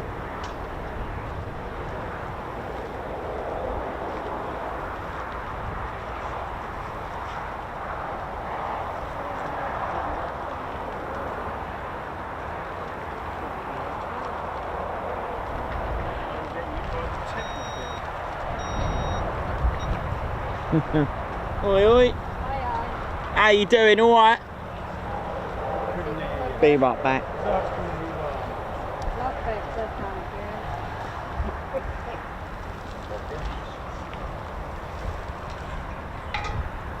Yeah. Looks like Highlander cow.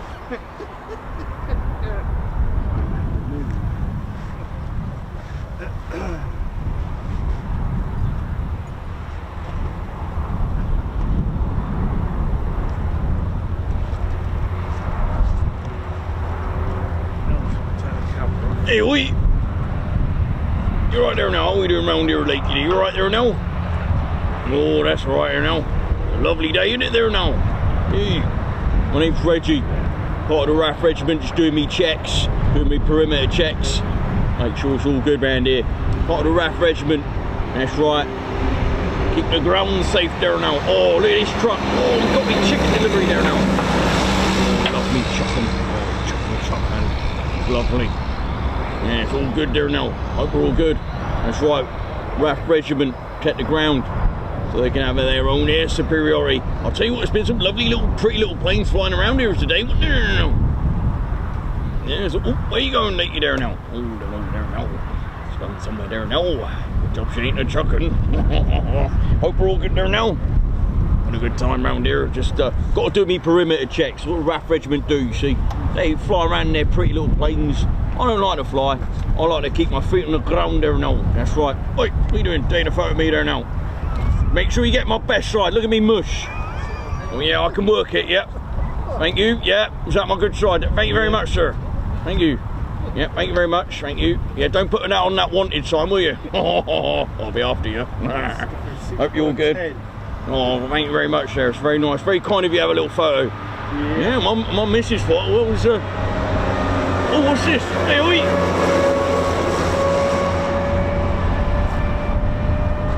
Yeah. Well, my missus will be proud. Yeah. Saves her laughing at me. I know, I told her I'll be a comedian one day and she started laughing at me there now. Never mind. I joined the RAF Regiment. You know how it is from Nova. Yeah. That's right. What's this here? Hey, oi! Hey, oi, Reggie, how's it going? Oh, I'm all right now. How are you doing? Yeah, I'm all good. I'm all good.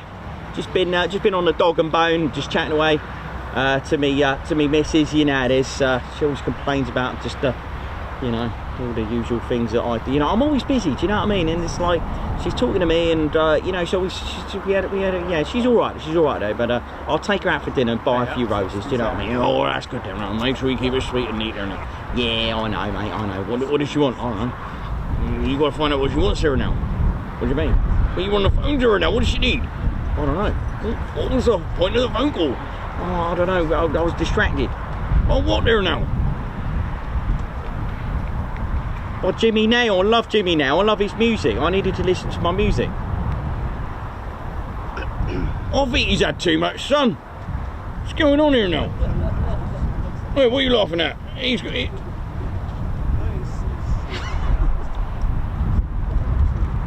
Oh, nice. It's a few seconds delay though.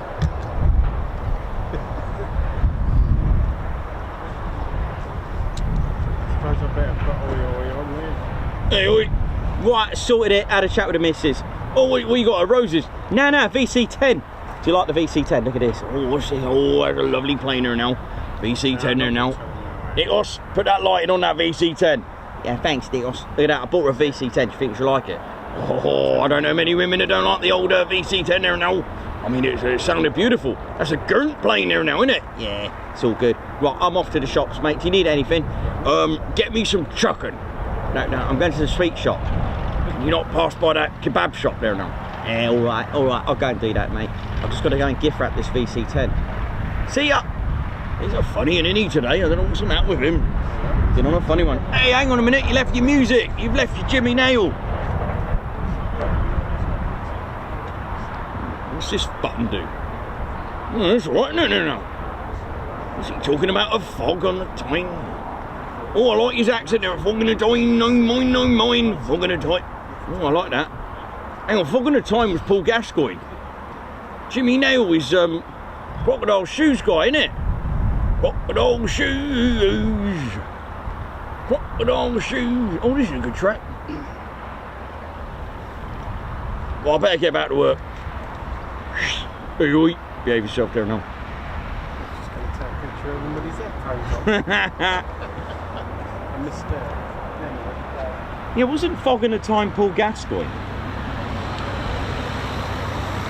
There was a song called that, I think. I'm going to get messages galore. Message you now, say it. I'm doing that.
Find a burger van up there. Is there one?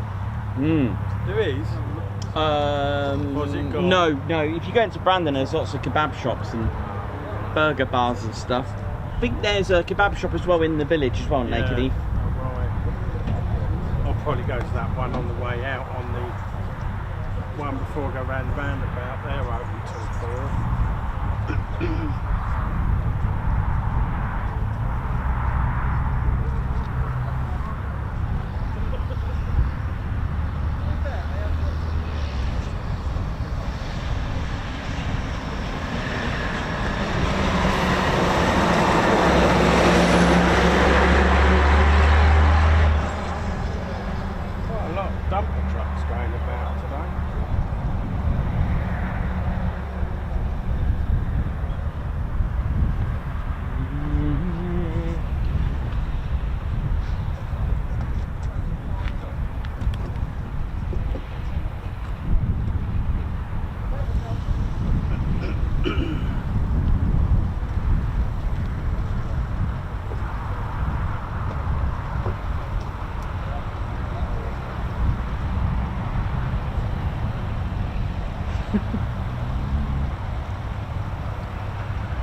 Yeah, we're doing. Sorry, I was just having a little giggle about the Drew and the VC10 moment. Sorry about that. That was on the boundaries, I think there. But hey, always worth a giggle. Those two do crack me up. Drew and Reggie. They're always a good laugh.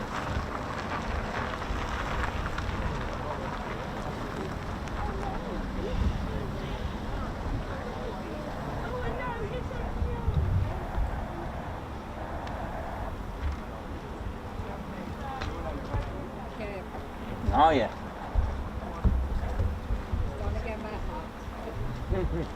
Yeah, otherwise you just don't fancy it. It's got to be careful. Yeah, but don't forget when it's set up now, without it. Yeah, I took a picture of your van and when I got home I had to leave it by accident, so I had to stop another time. But it's better now because it's nice and sunny.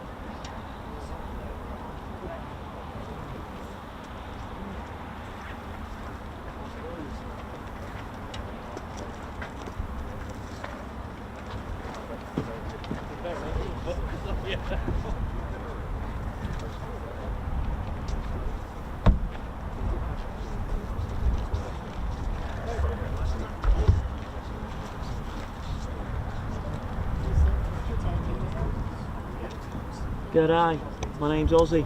I would just like to say a little thank you to my friend called Matt. He's arrived today, or last night, early hours, and he brought back this for the Ted Coningsby channel. Thank you very much, Matt. He's come from Australia. That's nice. Look at this. Oh, I love it. I hope you're all good. G'day to all my Australian viewers, and of course all the Ted Coningsby viewers. I hope you're all good. And Matt has also got us one of these. Thanks a lot. Quite nice. Thanks, Matt. And hope you've enjoyed Lakenheath. And he was there with his lovely lady. And just want to say thank you very much. And where did everybody go? Well, I don't know. Really? Well, there's my C-17. I'll be heading back to Amberley later on. I hope you're all good. Well, I hope it's going to Amberley. I know it's a long walk back to Amberley. But thank you very much. My name's Ozzy. It's nice to meet you. It's all gone quiet. What's going on? Where did everybody go? Let me look over here.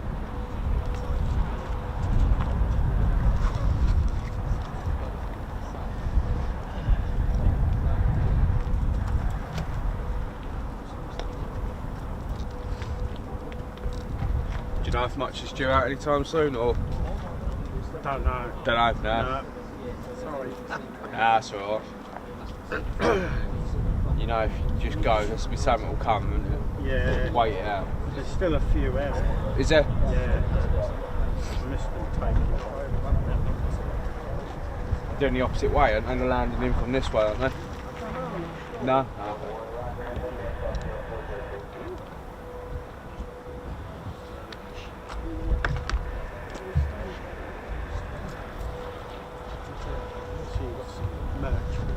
Yes.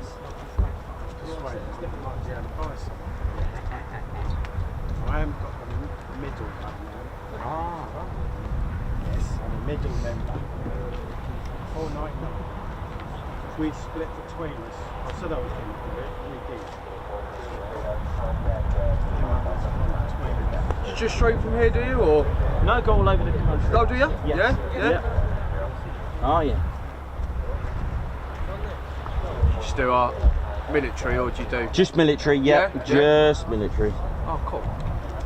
Oh, fine. It's Ted Collins, yeah, fine. Yeah, join, like, subscribe, thank you. No, we'll do. Appreciate that. You were Scotland last week, weren't you? Yes. Scotland? Yeah. What's up there?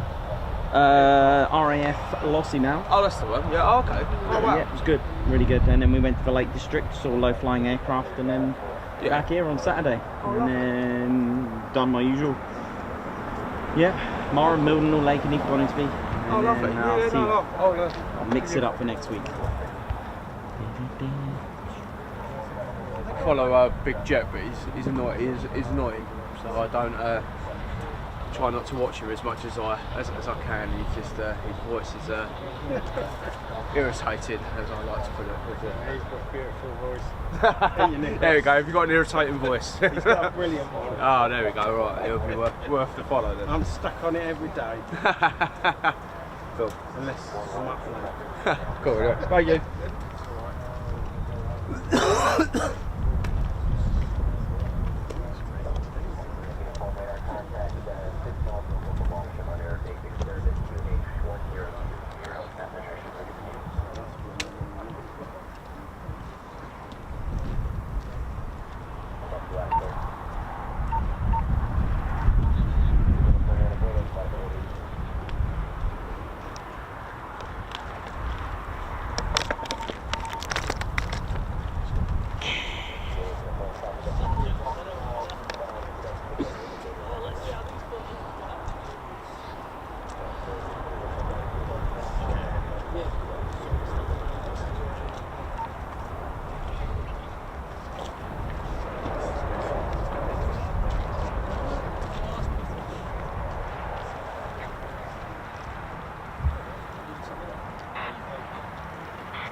I will check.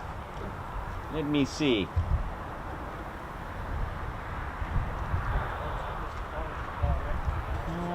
No, I think they're heading back. I think they're heading back. 2 F-15s. Just the two. They'll be the last two that went out. I think so, yeah. I think it's them. So all the lot from this morning Oh, they landed here and we didn't see them. The new stealth.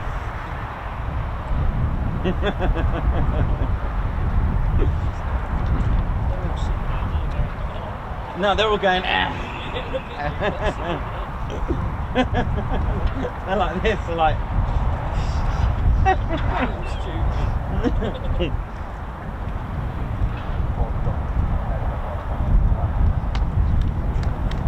How we doing, ladies, gents, teddy bears? Hope we're all good. So we're just coming up to possibly the last hour of the show. It's been a fantastic day and looking forward to finishing up and starting the weekend.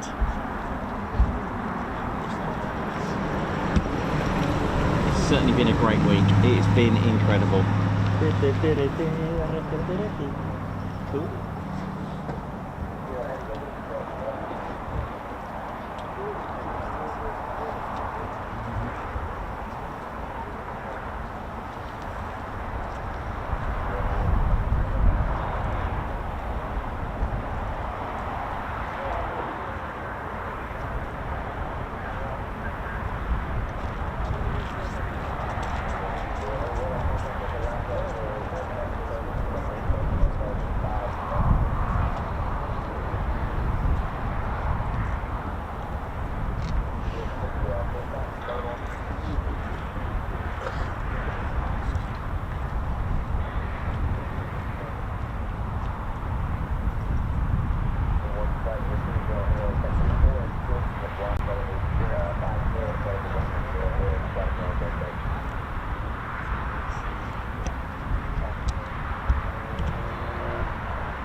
Margot Baxter, thank you for the great streams this week.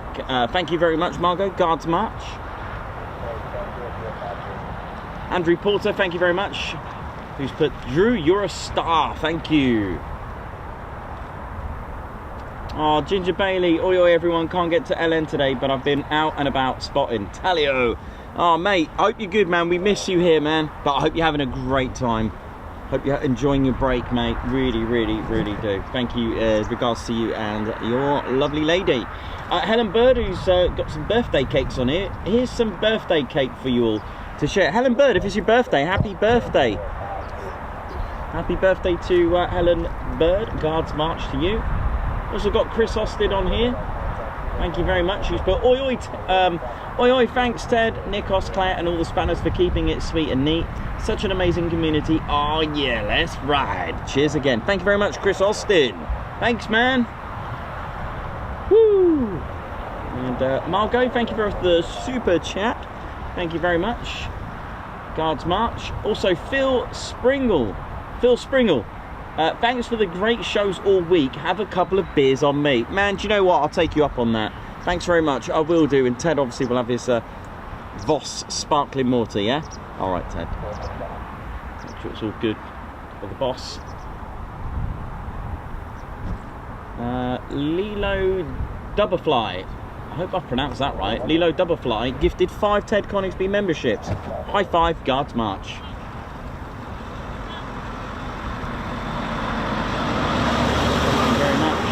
We Stevie Boy, thank you. Funds towards a 12-pack of Voss. Thank you very much. Guards March, thanks, We Stevie Boy. And We Stevie Boy, another super chat as well. Thank you very much. He's put chipping in for the Voss. Oh, bless you. Thanks, man. Guards March. Righty72 from one of the 3 amigos for a Voss. Hello, well. Nice. Okay, I'll be getting some Voss then. Guards March.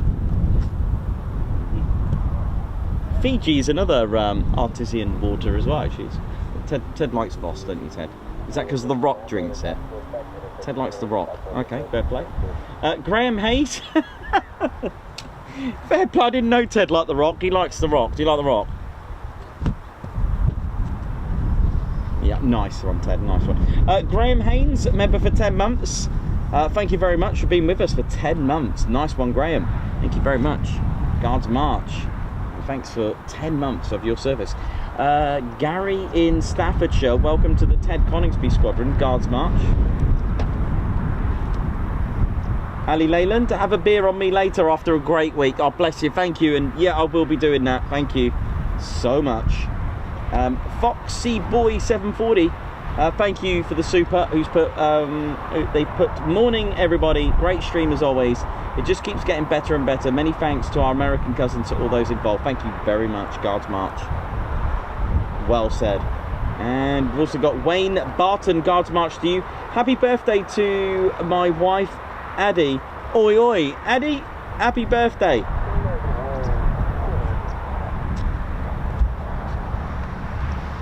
Negative words fear the reapers. What the?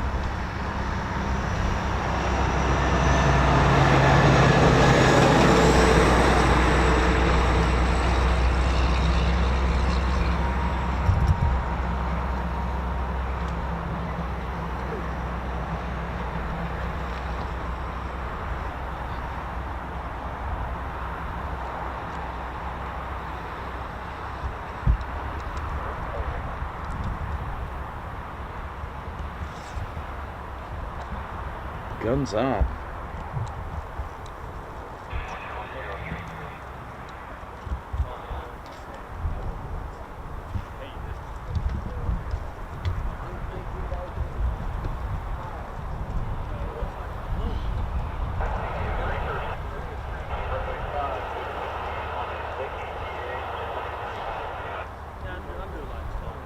More departures. 493rd. Grim Reapers.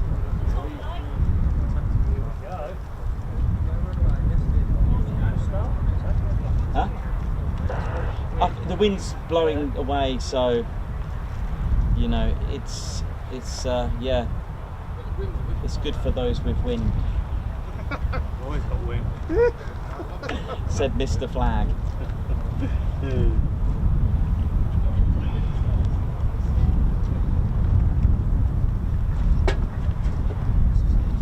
So we've got more taxiing out very shortly.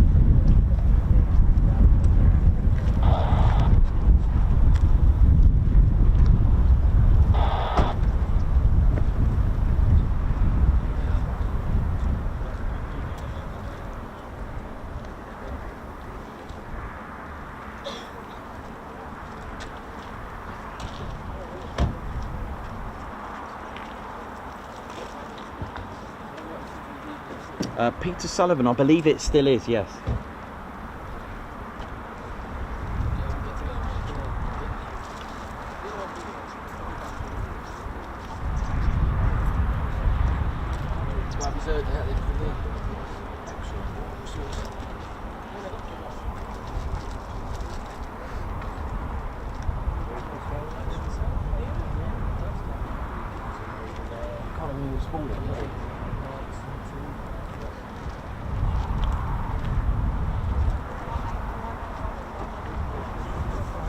Reapers, Nichols, yeah?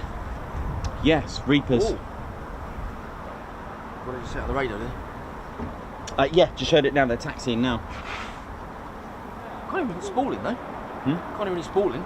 No, the wind's blowing away, isn't it? So, mind you, no, actually, if the wind's blowing towards us, we should hear it. Yeah, so I can't hear it. I know you can pick it up. Oh no, it's No, blowing. it's gonna blow it It's the other. away. Yeah, The okay. wind's blowing that way, isn't it? Yeah, getting confused. You want a wind thingy to Yeah, the tell wind where it's thingy. going. Getting confused. That's what I'm doing. Yeah, I was supposed to be looking at the sock. Yeah. That's going that way. It is, yeah. So they want to fly into the wind.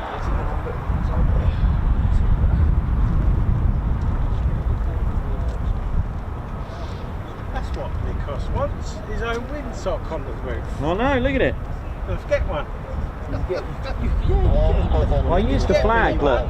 Look, I used the flag, so it's going that way, 05. Yeah, that's the one. We're buying one to put on there.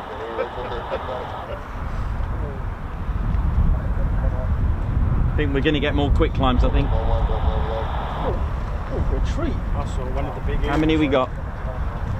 turbine ones going over earlier when I come in. No, what was it? Big huge turbine one. Turbine what? Blade aircraft. What it's called there. Heard? I was busy driving, I just noticed it coming over the trees, coming along. Yeah, it's before. That's the turbine. Probably from Mildenhall, I think. Also a jet one came over just earlier. There was one, there was a Swedish one that went to Marshall in Cambridge, those still repairs there, didn't they? So that might be next. That came out and circled around, then went off, they do a test, then goes back home. So that's probably the one I saw coming down. It's quite busy. That's always the sort of Marshall things. You get a lot of herps going there, so that's quite a good one to spot. I don't know where you go. I live not far from Norwich. Oh dear. Yeah, I live in Bath, which is about 18 miles Where? from Norwich. Bath. Is that the other side of Norwich? This side, so I went to F-35A 11, it's the other side of it. Matt Pike, it was good to meet you today, and thanks again. Back to Bristol tomorrow. You too, man. Take care. Thank you very much. Oh yes, it's the Bristol guys. Nice to meet them. Yes. Great to meet you both. When I'm on my shortwave rate, I spell it phonetically, otherwise they get it mixed up. Does it sound Josh similar? Gourmet doing White Wizard. What up, Davey, Dr. Soda, Margot Baxter, Simon Watchorn. I was in Norwich, Wednesday, and there was some jets going over there, but I couldn't see anything. So I don't know if that was Marlins jets or I don't know whether that was What's this doing? I get all some the typhoons coming over. I get the F-15s. They would know. My village. Do they? They go over all the time. Right, yes, it might be that.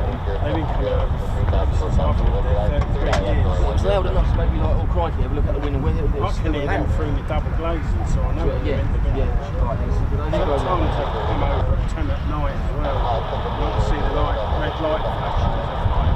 Yeah. It's a clear night, I can see them both. Okay.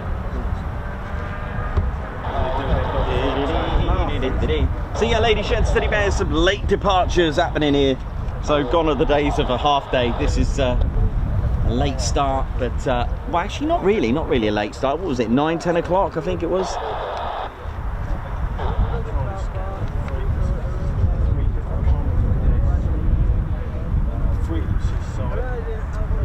Yeah.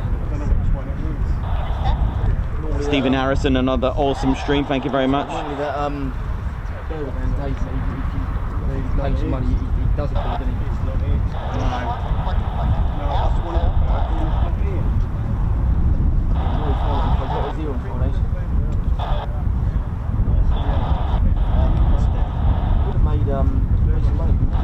So we have where are they?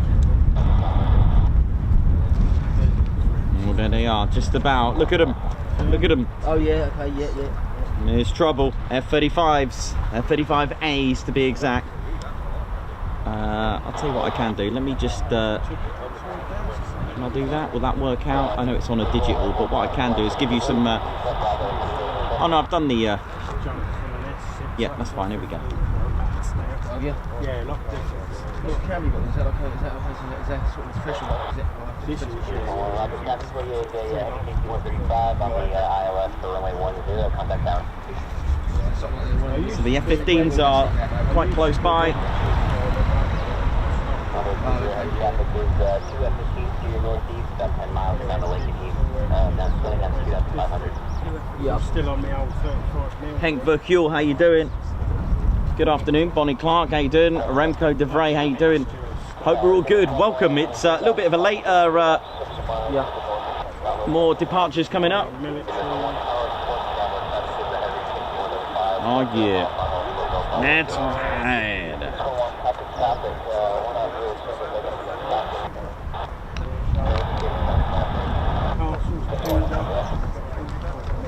Oh, you do quite a bit of stuff then? Yeah. Yeah, I do a lot of Club as well.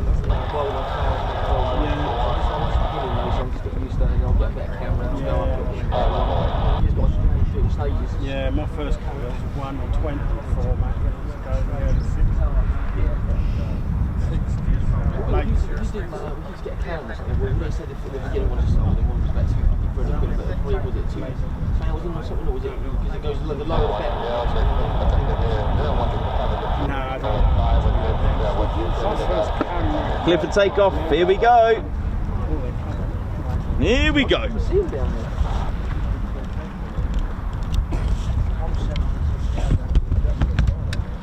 Okay. Well.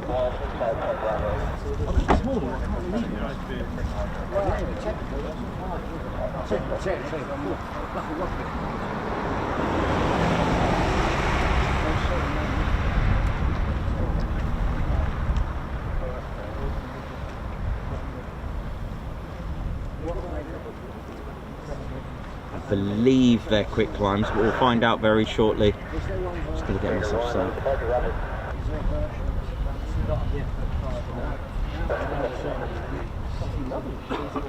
They're probably outside the buildings right now. You can see the tail of it, it's quite hazy over there now. Yeah, they are.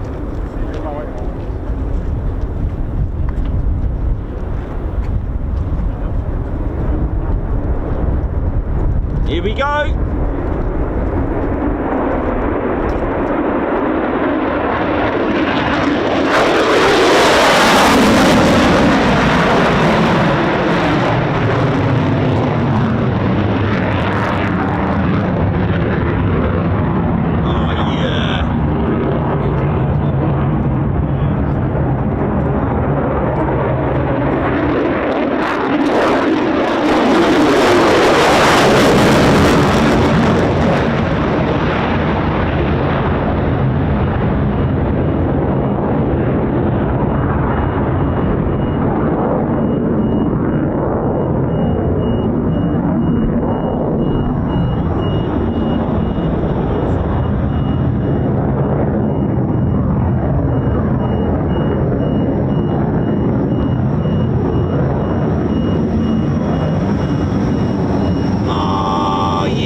F-15s as well. Woo! I take it they all had clearance. Yes. They got pretty close.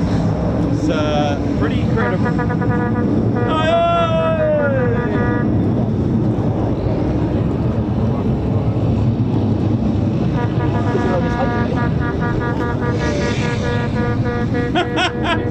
What's going on here?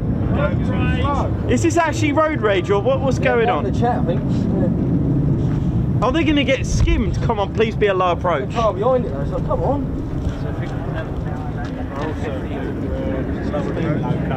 Oh, you did it as well, yeah. Yeah, oh, go on, skim it. Big ones, I drive the small ones.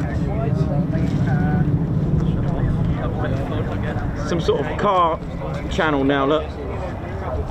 Uh-oh. Skim the truck! Uh-oh, here we go, low approach.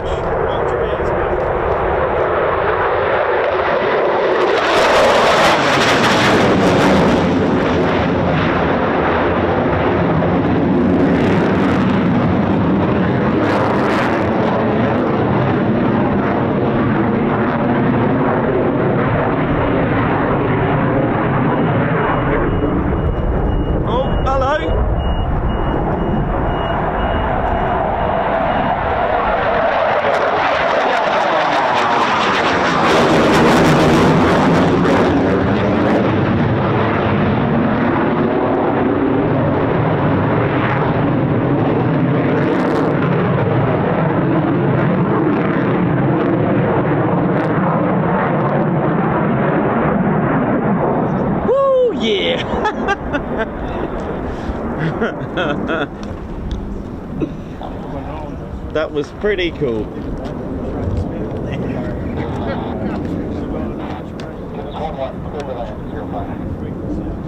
Clear to land 05. Did you notice on that first F-35, you could visibly see it except just the submarine. Oh yeah, yeah. I don't know if that's because you can switch it up. Yeah. It was a little bit of showboat, I think. Oh yeah, they do, yeah. Nobody really. I've got a lot of them apart from years I've been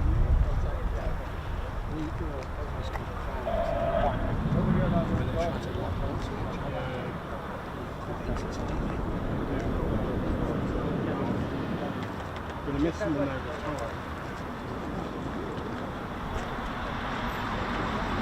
Now, as a military or at least an aviation enthusiast, this is one of these places where you'll just keep coming back. Things just never get boring. It is always fun. But the frequency of departures, the style, the mixed aircraft, it is all potluck. You can come here on a Monday and keep coming on a Monday. You might think, oh, Mondays are really good, or Mondays are the same. They're not. They actually, they could be really busy. They could be on lates. They could be flying late. They could be, and that goes with any other base as well, like Coningsby. They're, you know, at the end of the day, you can get a busy day. You can get a, you know, this Monday that just went. I don't think none of them went out until late. They weren't on lates or night flying or anything like that. It just varies every time. And we've come here on a Monday, like the runway was open. No issues, they just didn't fly. I think there was some kind of issue on the base, I don't know. But it was windy that day, extreme wind, like really bad. But yeah, just remember, it is all potluck. There are no, you know, this is military, there is no publicised times. All we've said, you know, at the end of the day, just come here and enjoy, all right? Use our housekeeping rules. You know, just turn up and enjoy. Bring your camera. That's right, you don't bring politics. Oh, hello!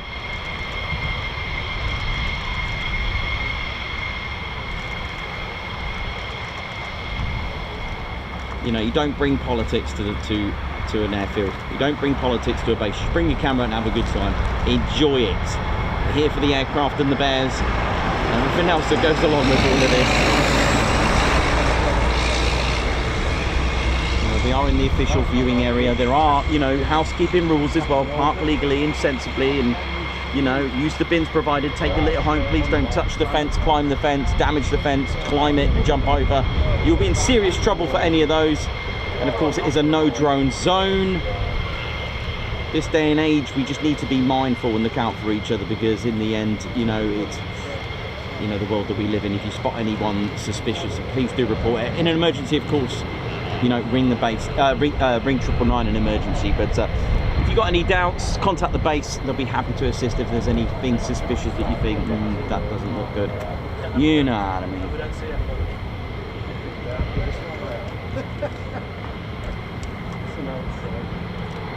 So the F-15E Strike Eagles, 2 of those.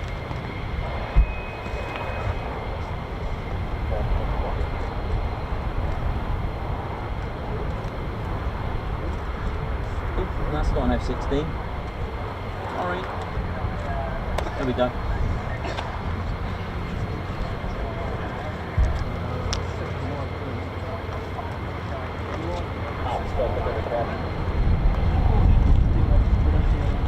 Wow.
Noxie, how you doing? Hope you're good.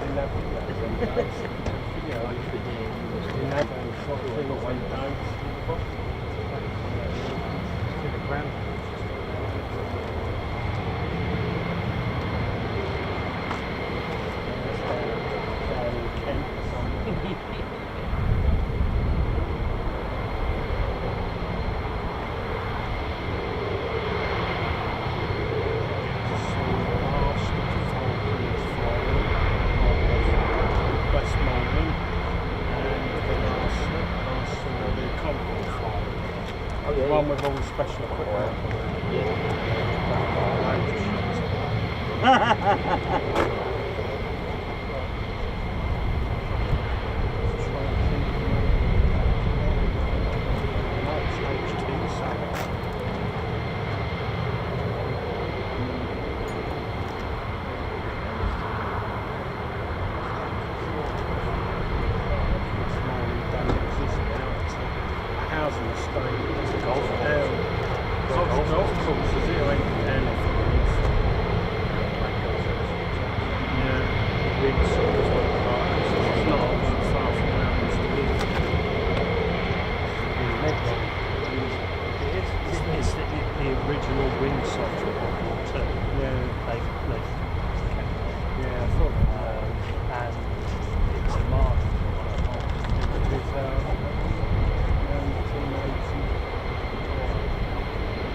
second time, I think. There's more quick climbs coming up for your info. Oh yeah. Quick climbs. More reapers. More reapers. Fear the reapers. So like an Airfield. Andrew, see you all right with the movements? Because there's going to be even more, my man. Thanks for today, Andrew. It's been amazing.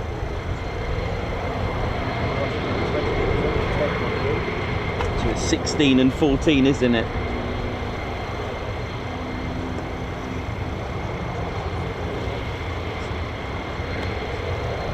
When I first got into aircraft when I was at school, they used to take us down to where they had the outside airport where you could stand up above and watch all the aircraft going off, or you could go inside and watch it if it was raining. I can't remember which one it was. It wasn't Heathrow, I think it was Gatwick. I can't remember now, I was young then. And I used to watch the old DC-10s taking off. We will get weird. 707, that's it. Yeah, because they're all DC-10s then, you can always tell by the engine in the tail. Yep. And the back. Got to get a sweep. We had an air brake wave, that was nice. Yeah,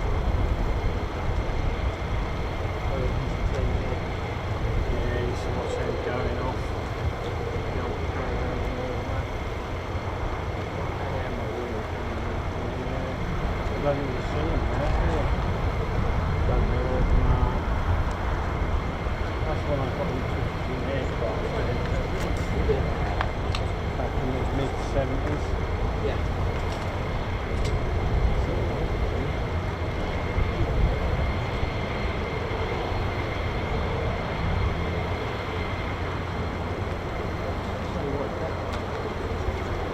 Since I've joined, I'm catching up on all the member ones and looking at them.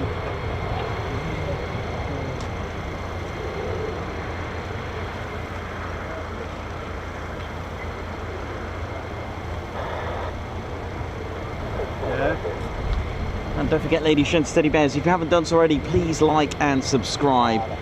We are very close to 70.6k. A great way to finish the week.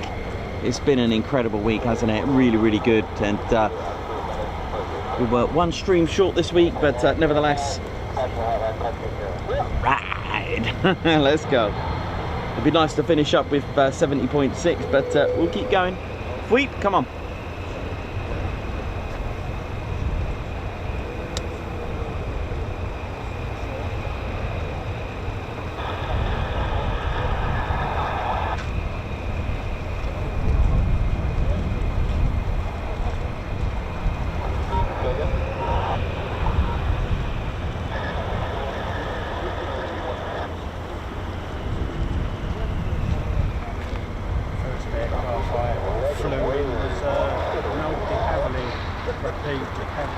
We didn't get a sweep. First aircraft I ever been in. Lovely.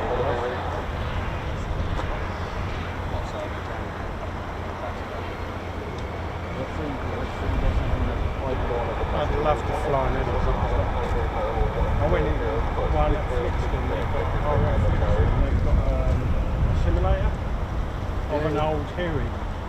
And well, we didn't get the sweep. I got in and I said, "Did you have a go?" I said, "Yeah." Jumped in, grabbed hold of the stick, put 2 feet on the pedal and I was off. He said, "Have you ever flown before?" I said, "No, that was the license. Do you want to get a pilot's license then?" He said, "You're natural."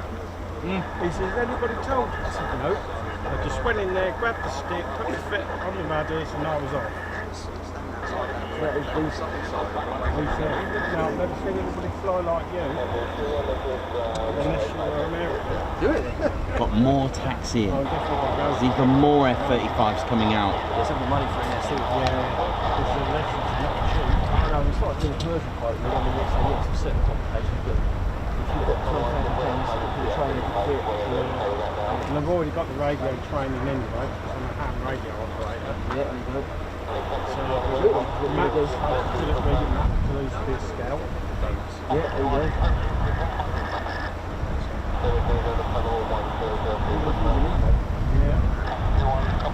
The Grim Reapers, lady Shenta teddy bears. I don't use... What a Friday it's been. On Google, I use a proper map. Grim Reapers started life off as the 56 Bombardment Squadron Light back in 1941 when they were first established on the 15th of January.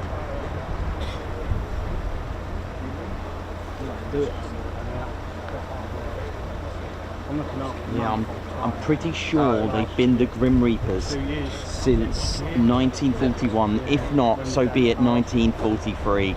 Because I'm looking at the old photo, it really does look like some sort of skull that I can see. I'm pretty sure that is it. I'm going to go with it. I'm pretty sure it is. But their original 56 Bombardment Squadron emblem actually had a red circle with a bomb sort of aiming into it. Then it became, and then it had the 493rd Tactical Fighter Squadron emblem as well. But later on I can see some badges. It's really interesting to see the markings, but their markings was the letter I and a 7 during World War II, for those interested. So if you see the P-47 Thunderbolts, it had a letter I and a 7 next to it. When they became under the command of the Army Air Force Free Fighter Command in 1944. They basically started, like I said, as a training squadron, but then when they finally had the P-47 Thunderbolts, which were converted in 1944, they were deployed to the European theatre and then came under and assigned with the 9th Fighter Command, and that was in England in 1944. Started off at Ibsley, and almost immediately after their arrival they had a rigorous training program with flying dive bombing, glide bombing, night flying, low-level navigation, smoke lane reconnaissance and patrol convoy sorties, and with their amazing P-47 Thunderbolt they were able to develop close air support and some of the tactics that they did, they developed into what the A-10s developed to use. So it came from there. The legacy is amazing. Oh, here comes trouble. The lakes, yeah, I think they've been doing this. Here we go.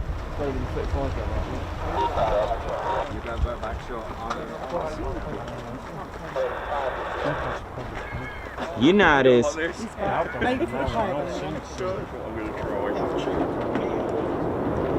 Rest in peace, Carl Arms. Oh, this is low, man.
Is because they've all got flat batteries, I think, but there are more. There are actually more taxiing out right now. I won't get flat batteries. Mine's a battery driven. Woo, yeah. Right, what we got?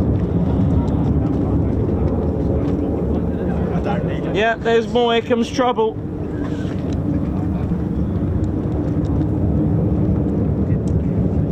Oh, okay, hang on. They're coming out now this minute, actually. They're just going to take off. Why not? Why wait? Why wait when you can just take off? Here we go.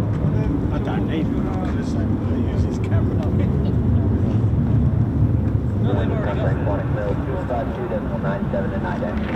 Yeah, I can watch it on here.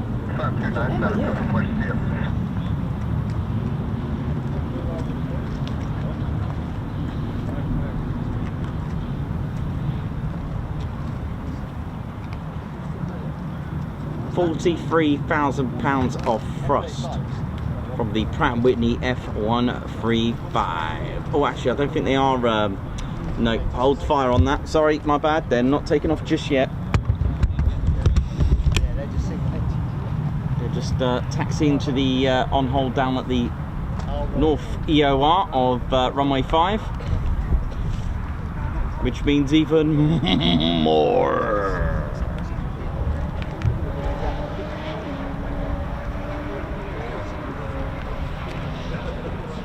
So yeah, the legacy of the 493rd during the Second World War, the Fighter Squadron, absolutely amazing, assisting in the Normandy invasion. Like I said earlier, dropping bombs on bridges, all those gun positions, and attacking the railway lines and trains. Similar role to what the RAF's Hawker Typhoon had as well. And they also supported ground operations of the Allied forces as well. And it was on the 5th of July 1945, the squadron arrived at Laon in France. After a few weeks back in France, the squadron received orders to return back to the US, with many of the members separating at port. Those remaining set up headquarters at Seymour Johnson Field, North Carolina, and it was programmed for deployment to Okinawa to take part in the invasion of Japan.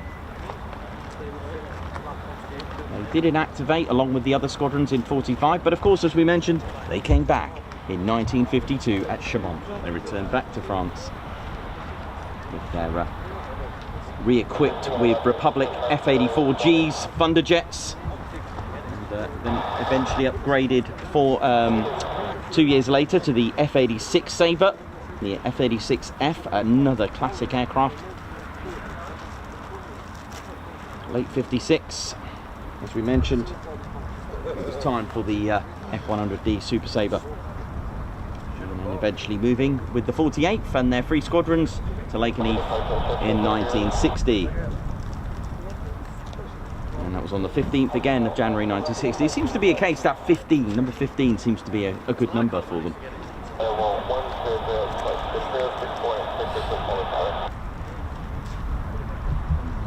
Look at this. 3 F-35s, 4 F-35s. Another 4 to go.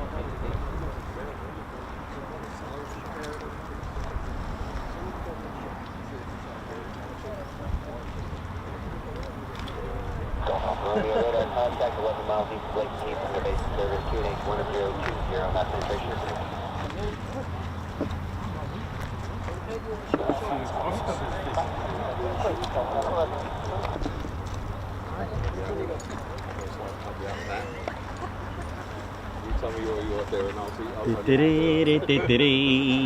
And you're watching the Ted Coningsby channel with live here at RAF Lakenheath. It's time to hit that like button and subscribe to your one and only Ted Coningsby channel, the only official place to tune into for Quick Climb Friday. The Ted Coningsby channel, proud to release the official Ted Coningsby's Quick Climb Friday. It's a great way to finish off the week.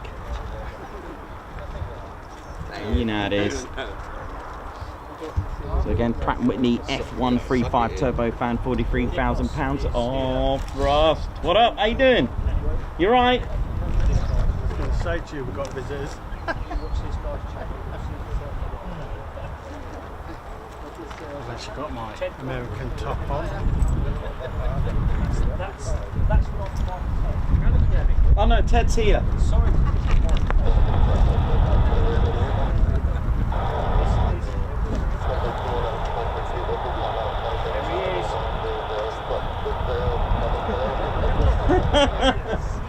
There he is. This is Ted.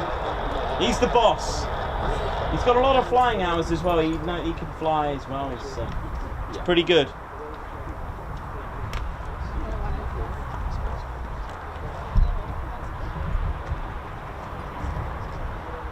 How are we doing, ladies, gents, teddy bears? Hope we're all good. Get ready for some Pratt & Whitney F-135 turbofan engine of the F-35. So these are the 493rd Fighter Squadron.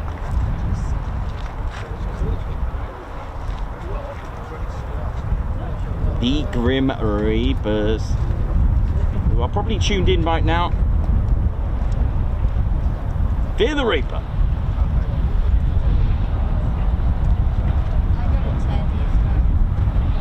Oh, yes. guys all good, yeah?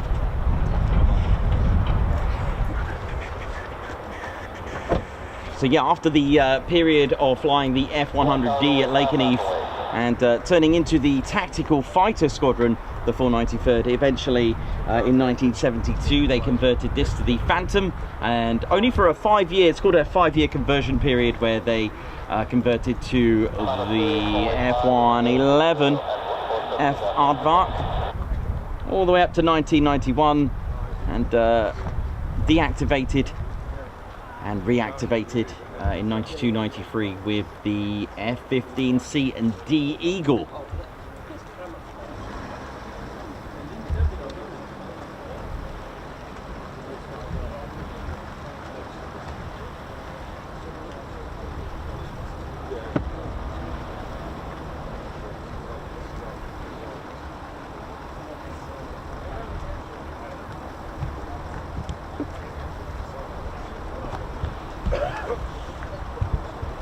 Let's have a look what we got here now.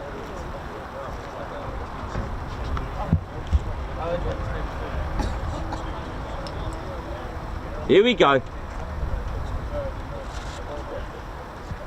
Okay, ladies, gents, and teddy bears, we're going for a ride. Here we go. Fear the Reapers.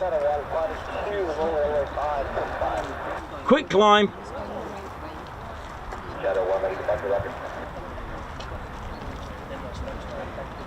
In the words of White Wizard, send it. I'm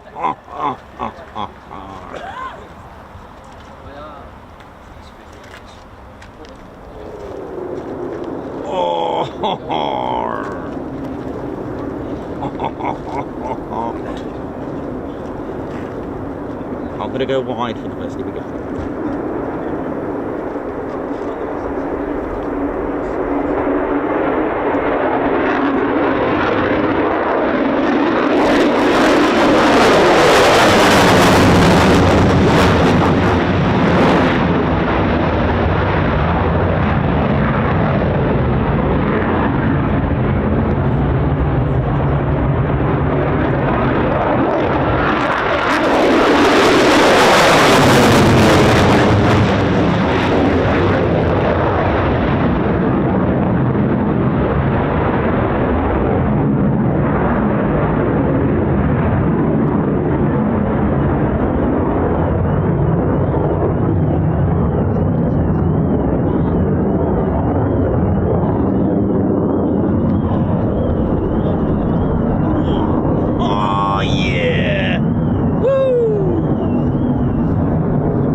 Here we go.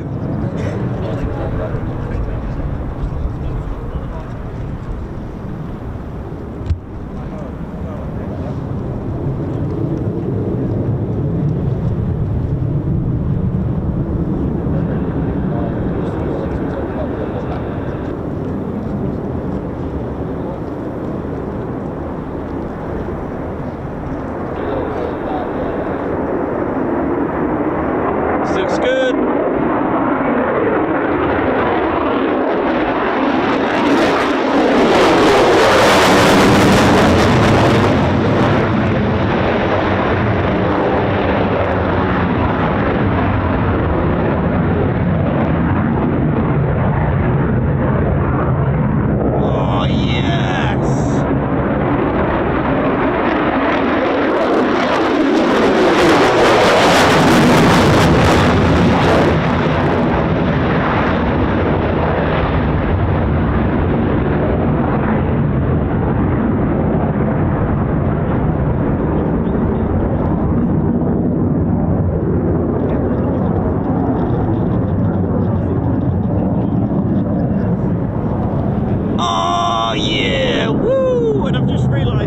Norwegian, Royal Norwegian Air Force F-35s. Different to the style. It's wow.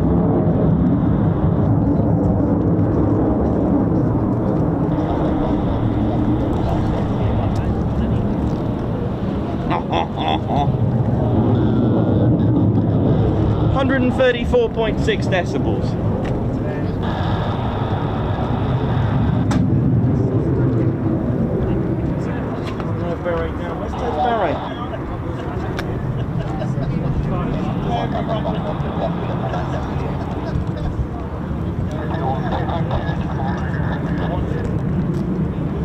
There you go, Ted. You all right with that?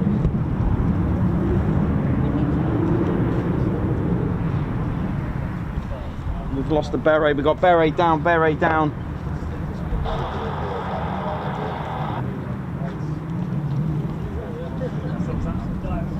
Got a meeting in 40 minutes. Give these guys Nichols, borrow one. short teeth. Huh? Borrow a beret. Yeah. Got beret down, but it's gone. You lost it. It's gone. We've got a beret down and I found it. oh wow. It happens. 4 years of pilot training.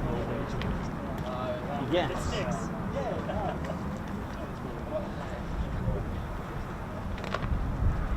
We've got to meet Ted, haven't they? Yeah.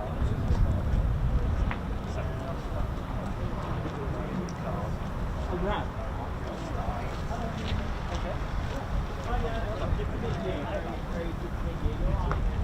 This is the Legends squadron leader. Pleasure to meet you. So you're part of the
Those last two,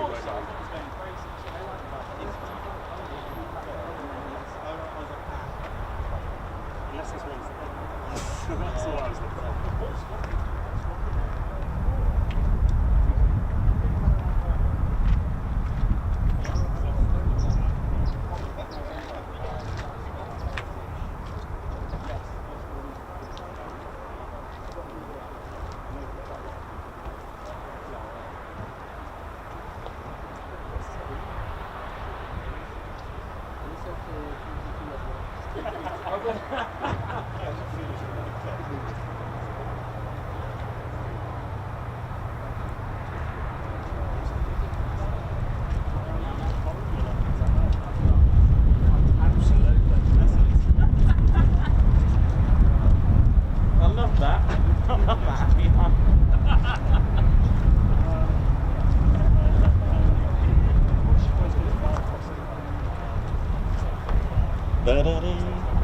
Hello, how you doing?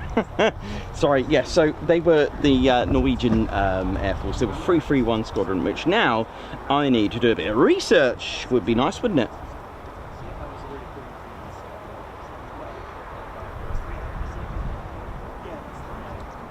Andrew C, 50 movements. I know, it's been absolutely incredible, hasn't it?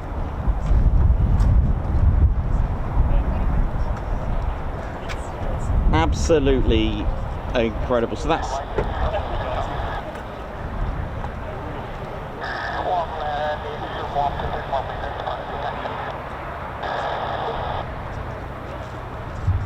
so that's what is that 16? I've lost count now.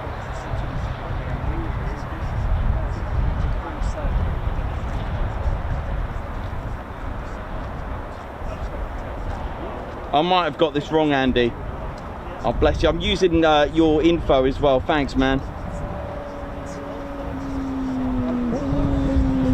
Tom Cruise, how you doing?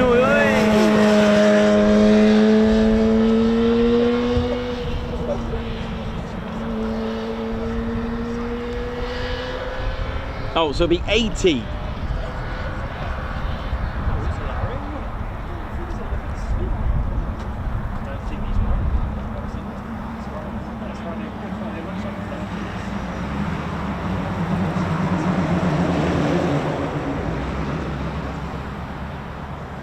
So 18 F-15s.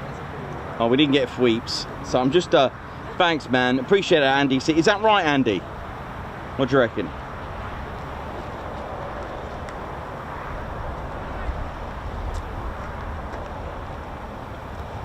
I hope we're all good, ladies, gents, teddy bears. Hope you're all enjoying it. Tom Cruise drive-by. Come on, how are we doing now? Oh, we got to 70.6 here. What are we doing? 70.5 still, nearly there. About 15 subscribers to go. So yeah, it sounds really quiet with the car alarms. They've gone a bit quiet. So I'm going to research. That's really good to know. 331 Squadron.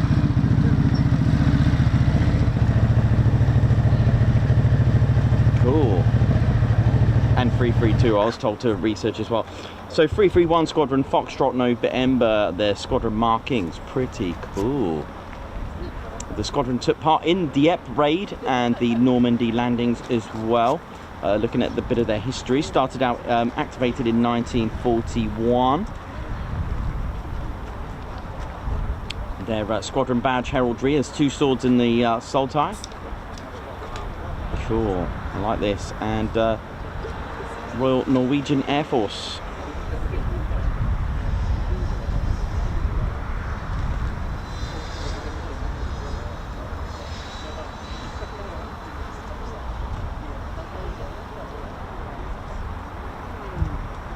So formed in Catterick in Yorkshire on the 21st of July 1941.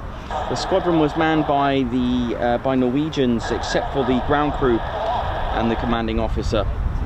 It was given the RAF prefix, aircraft of FN, that's Foxtrot November. Oh, I see why they did that. It's called for Norway or first Oh, I gotcha. For Norway, got it. I like that. The squadron was a Norwegian Viking sword and a British sword saltire, bound together with a ring symbolising the friendship between Norway and Great Britain. Cool! First aircraft equipped was the Hurricane Mark 1s. Nice. Oh, got it. Oh, there we go. Car alarm.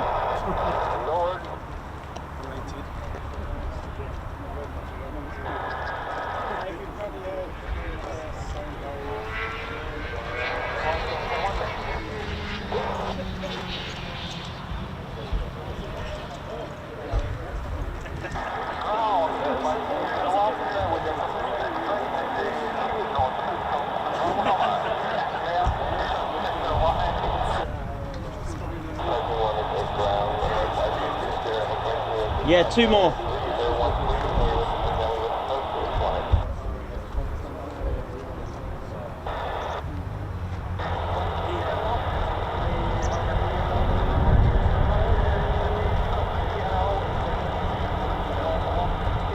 So we've got 2 more. Got it.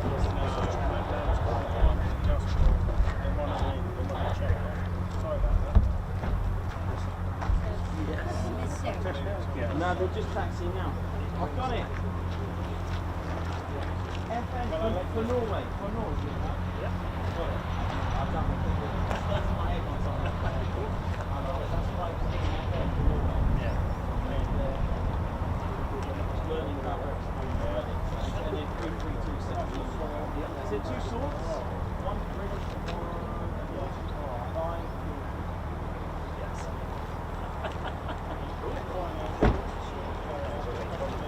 I'll probably start. I got it. Cool. Just learning.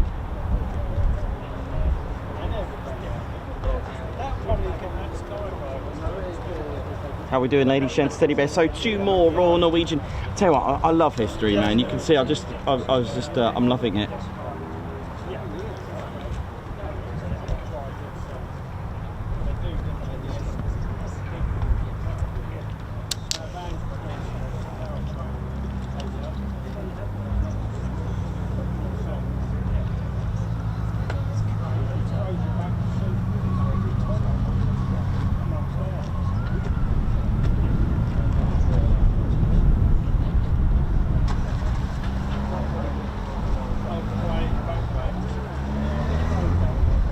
So I'm just going to put the markings on there now.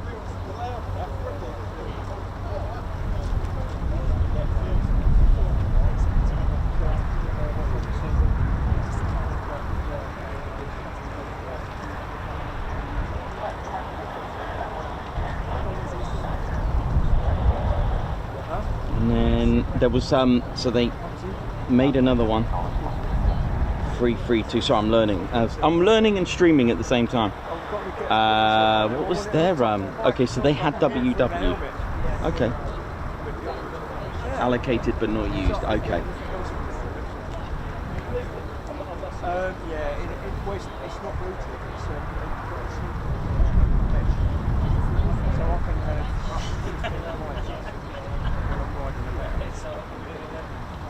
you can share music, text,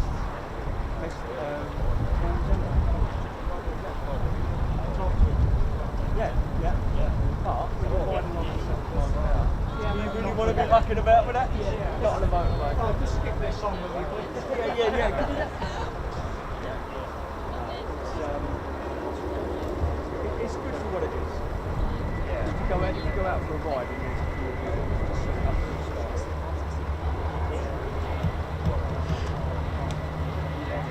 It's funny.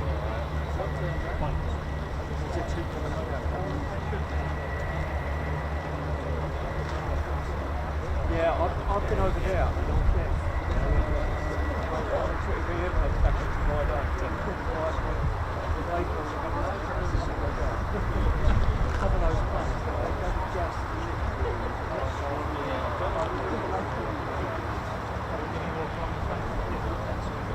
No, so I put 5 up on the bank up there.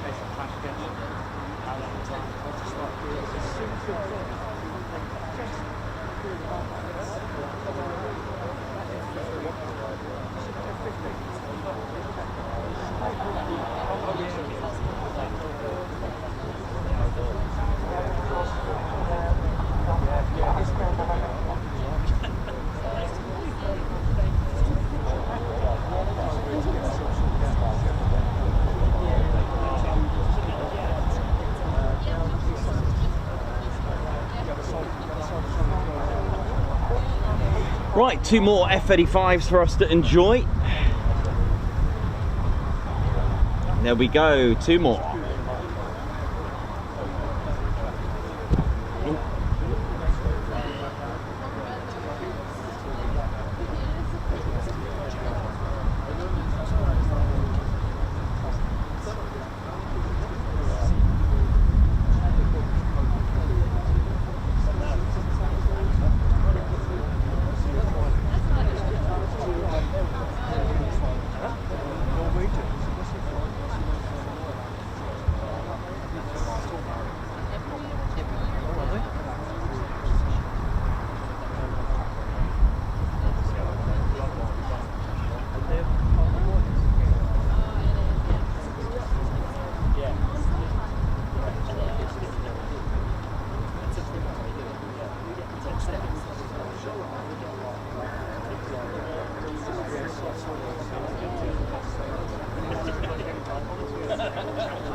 seen it. I've seen it.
Two more Royal Norwegian Air Force of 331 Squadron.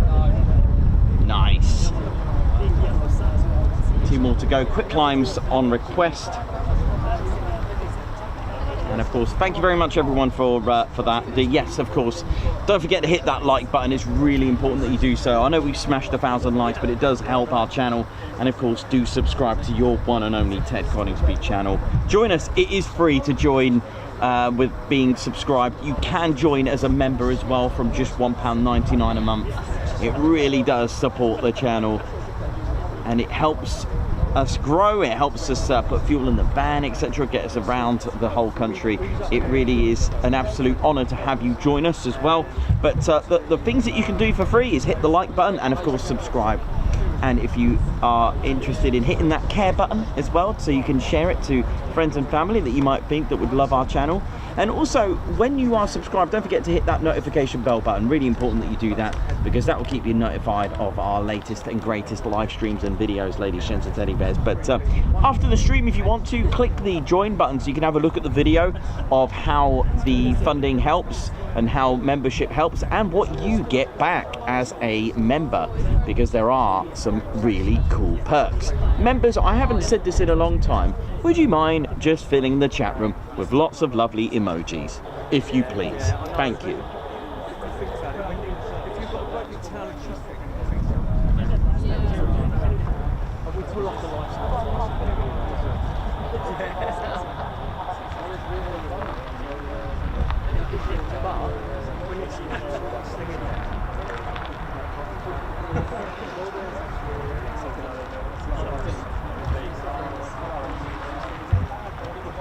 Harry, thank you very much. Look at this now. And Andrew Heatley, Jojo, thank you. Sammy B, thank you. Andy Williams, Mayhem, Sammy B, Woosier, Jan Clark, thank you. Margot Baxter, Robert Owen, White Wizard, Rob, oh, nice one, thank you. Avro Al, Simon Watchell, Vicky, Sammy B, Untitled Wanderer, Purple Draggy, Katie Webber, Alan Gate, Stephen Griffin, Davey, wow, it's going quick. Patch, how you doing? Graham McRobert, Matthew Clark, Ali Leyland, Fletch, Paul Burrows, Wibbs, thank you all so much. Struart, Gary Lockton, Aylesmead Project, Karen Lewis, Gareth Bell, Purple Drecky, Gary in Staffordshire, Stephen Griffin, Mike Weaver, thank you very much. Neil as well, NG Auto Art, Matthew Clark, oh gosh, it's running out. The chat room's growing, look at it go. Right, I've lost you all. It's gone way off the screen. Karen Lewis as well, thank you all so much.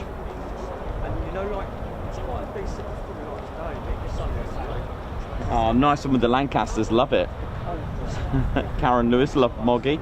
Struart with all the Spitfires. Rob Bertram, we haven't had any sweeps today. That's the only problem with this side of the runway when they're using 05. Won't get many sweeps. Simon Mottron, how you doing? Hope you're good. Spanner Flight, thank you very much again for keeping the chat room sweet and neat. Oh, here we go. It's time to ride.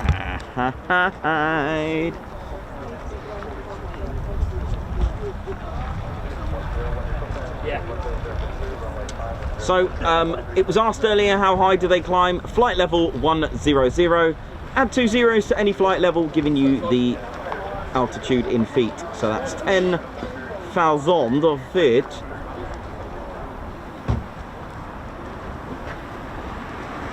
Here we go, quick climb on request. And it's an honour to have the Royal Norwegian Air Force take part in our Quick Climb Friday show. They must have been told about it.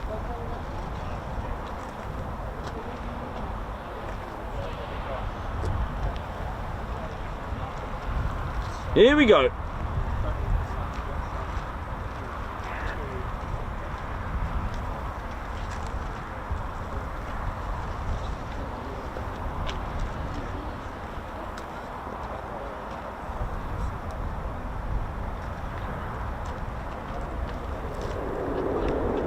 Oh, I love that sound.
Ted, it's gone, mate. That's gone to space. That ain't coming back for a while, Ted. Ted, it's Ted.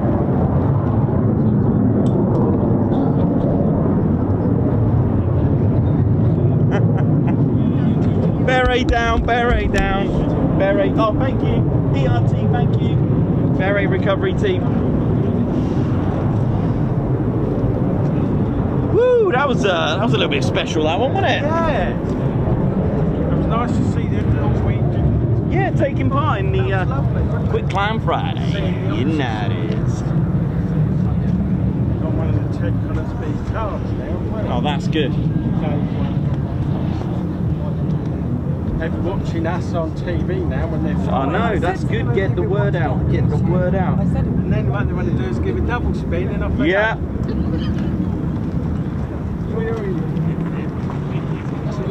I'm glad I came this afternoon. That was a little bit special, wasn't it? Yeah. I think that was the last one, wasn't it?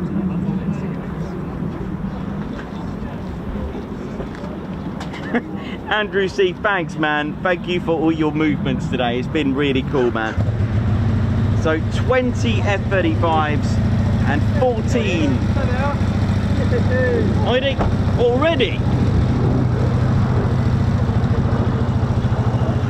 Goodness me. Andrew C, better change that, mate. Oh my word.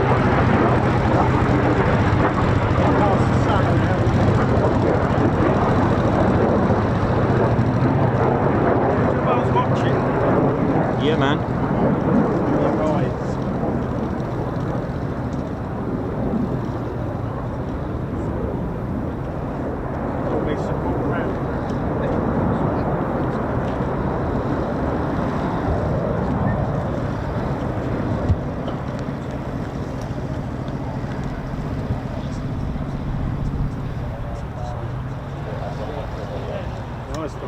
Oh, I think they got low approach, man. I think we got low approach.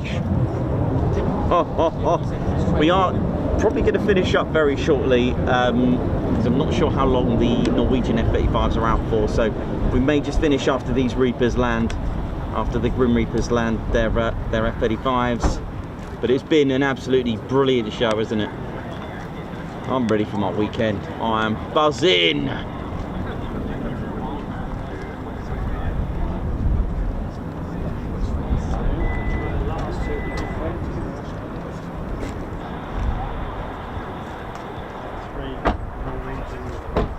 pilots. Oh, the swarms of walking the road, yeah. Some stuff?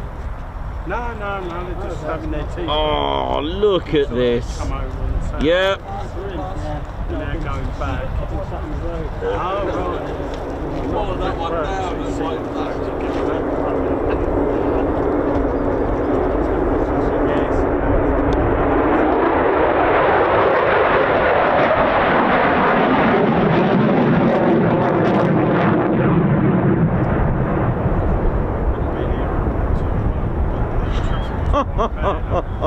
She's gone up over the hill and down around.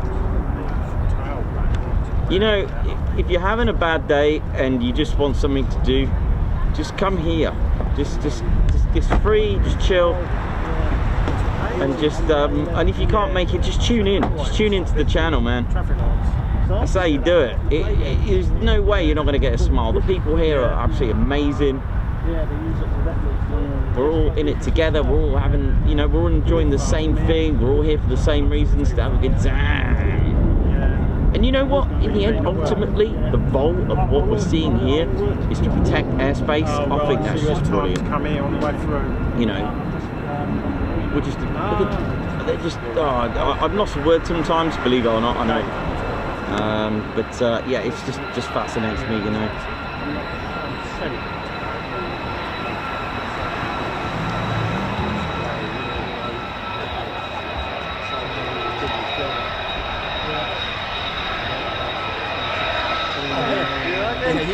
Yeah, no, I've just telling this gent, I've been over on the road again. Oh, you've been over there? Clyde, here he is! Oh, hey!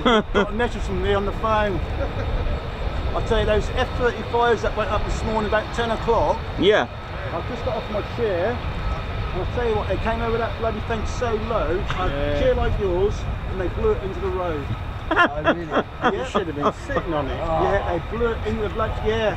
And then I put it back up again. Next one come along, did the same bloody thing. That's why some people get, you know.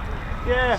Beautiful. The noise was incredible. Oh, I bet. We've had a few 135 decibel breakers. One of these days, Nico, I'll borrow your thing. I'll take. Can you get? I don't know if you guys know. You might know. Can you get decibel apps on your phone? I think so. Because I reckon the noise over there. Yeah, it's probably louder, isn't That'd it? be off the scale. Yeah. You can borrow it next time, man. You can see how many you get. Yeah. Let me know how many you get. But I need to get one that's got more than 135. But they're triple figure though. Yeah, my phone's run out. Yeah, I've been meaning to go home since 1 o'clock. If you'd have sat on that seat, you could have had a fly. Yeah, no, I met a guy, what's his name, Tony? He's from Derry, so I got talking to him and yeah, some more went up. I'll tell you what I have done for a laugh a couple of quick climbs ago, but I'll do it better and have a proper camera on it. I had a jug of water. I just had a film and just to watch it rumble on the takeoffs. It was hilarious. The rumble up here. I'm going to call it the rumble. I'll look into that when I get home. My phone's on there. Oh, you can get a decibel app? No way. I thought you could, yeah. I can't even turn my phone on. My wife phoned me earlier on and it cut her off, so she's probably got That's pretty impressive that there's a Google Play, Huh? Google Play, free sound.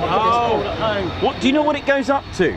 Does it tell you the Actually, I don't think it does, no. I wonder what it goes up to is in decibels. It's got a little picture of it that goes up to. Yeah, I might what's one? I don't know what it means. 160. You could have plugged it in. 160. I'll be home about. Oh, I've got to get this. 100. Oh, I've got to get one of them. Just get on it. It's free on Google. Oh, I've got to get one. Apparently, right. My problems are over. Yes, mate. Yeah, you too. Have a good one. Enjoy. All right. Hopefully your car is it electric? Yes. Yeah. I hope it starts. Oh, that's all right. No problem. The amount of recovery teams that come here after the day, it's just like, oh dear. All right, man. Nice one. We got our patch as well. Hey, cool, man. Good day, cheers. Nice to meet you guys. Oh, I've been into aircraft for years. 77 when I used to school. Right, I think this is ready to wrap up. I think we've wrapped this up nicely. Not Heathrow, the other one, Gatwick. To watch them going off in the lounge. The old DC-10s, the old 707s. I bet people wouldn't know what DC-10 is now. Yeah, I know what they are. Oh, It's well, got the old. I think they're retired on the Yeah, they're three American, aren't they? engines. Yeah, one in the tail and the other I two. think they're based on at the Travis in America, aren't they? Travis bottom. engines. They're in a delta shape triangle.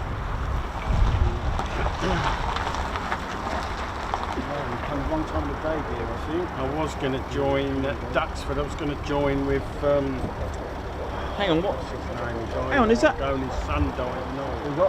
Hang on, is that more? Pilot of the Where is this? Red Arrow years ago. What? Is there's more? Ray Hanna. I met Ray Hanna years ago at Duxford. He kept asking me, when are you going to join? When are you going to join? You can go in the Spitfire and There's more. I said, I will do. Every time I came up, I just didn't join. It's too hazy to see anything. And then, of course, Yeah, there's he had definitely one out there. When he was What, 35? filming, Yep. he died. And then his son had That is the same definitely an effort. accident in the Spitfire. Yeah. What, one or two? You're right. There's one more. There's more out there. Yeah, it's great. Ah, there's more. Yes, there's more there now.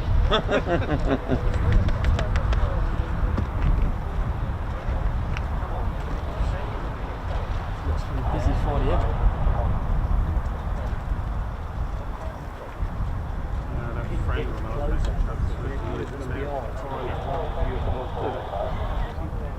He videoed. Yep, more to come out. Sit there and put it on par. Yeah, he said that now, is it? His mate put Huh? a burger Said that. He shoved the. There's one there, and then there's blew another the one burger taxiing. straight off. He was laughing his head off. He sent me the video when he used to go. What's about? We've got about a day of it. Oh, here we go. No, hang on. I think it's a singleton, so this could be a little bit special. Going on its own, it could be a.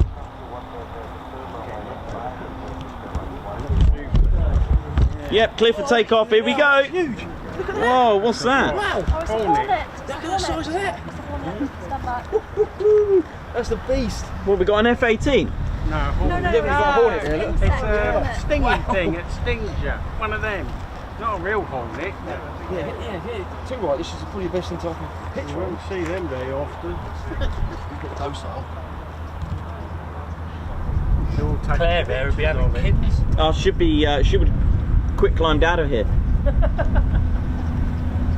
You might go inside the grill. They are. They're going to say, Oi, oi! Oi, oi! Woo, yeah.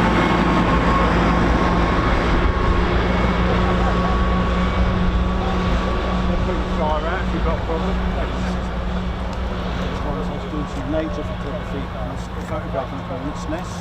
Oh yeah. But I had on a sweatshirt that particular day, sort of material that would stick to.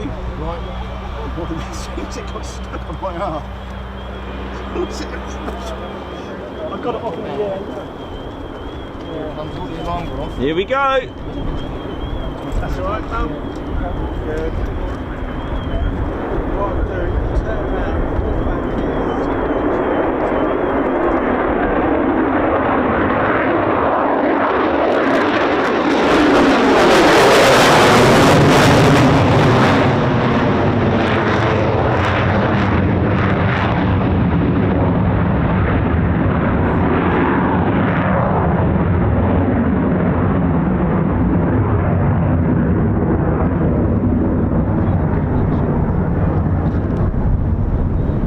God, power on that, a bit of weight turbulence from that, you know. God, I'm gonna not mess with that. Oh, God, I had a bit of power on there, didn't it? Yeah, let's turn the afterburner off now. Instant burgers. Instant burgers. Brilliant afternoon. It is an absolutely marvellous afternoon, ladies, sheds and teddy bears. Welcome. And we'll just finish up. We've got a few guards. Is it in there? Is there a Hornet in there? Yeah, it's not in it, it's on it. Oh yeah, I could see it. Yeah, it's huge. Let's see if I can get our... so we got an F-18 Hornet.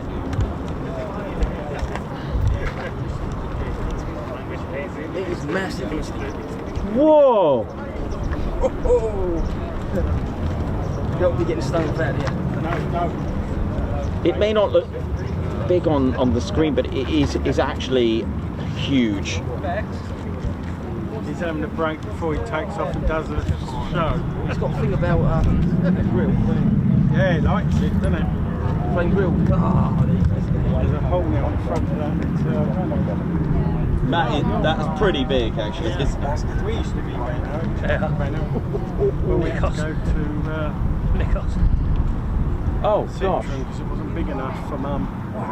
It's a beast. That is amazing. We had to cash off and we had to change it because it wasn't big enough. Be careful. Mum's stuff in, so we went over to And then I passed the phone and just come in. Yeah, oh yeah, I've had nice all on there. It's in your van. You might now. take it home with you. It's going to ruin my fuel economy. Well, Yes, oh it's got- no, it's not. It's on Nichols' Yeah, it's come with your van now. now, yeah. Oh, it's here. He's having a look and see if he can find Ted. He's going to subscribe. You've got a new subscriber. He's got over there now. Oh, he's gone. He's off that way. It's over there, actually. Oh, if he put his after That there, that was huge. You do get there are a few round here. I remember last year there was a few. Yeah. They're still hanging around over here. Oh, That what's one's gone off that way Oh, now. no, I don't know what that is. There was another one there. That's crap. So I might as well add a... Andrew, can we add another movement, mate? A Hornet. It was a low approach, touch and go and all sorts.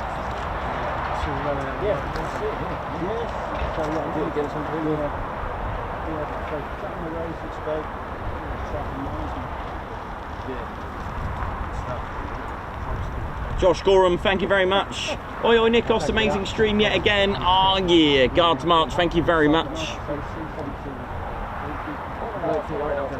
And Josh Gorham again, thank you very much for the supers, but might be able to play a game of Find Josh next week. I'm down Lakenheath on Tuesday and Friday. Oh, yeah. Nice one. May that weather be with us, my friend. See you later, man. Take care. Good to see you again, mate. Keith Smith, oi oi, Nikos, Ted, Claire Bear and Spanner crew. Thank you very much for your super. Guards March. Another Guards March for Keith Smith. He's put to all in the chat and also to all personnel at RAF Lakenheath. Thank you all. Oh, bless you. Guards March, thank you very much. Lilo Doublefly, mods, thank you. Oh, thank you as well. Guards March, thank you. Lilo Doublefly.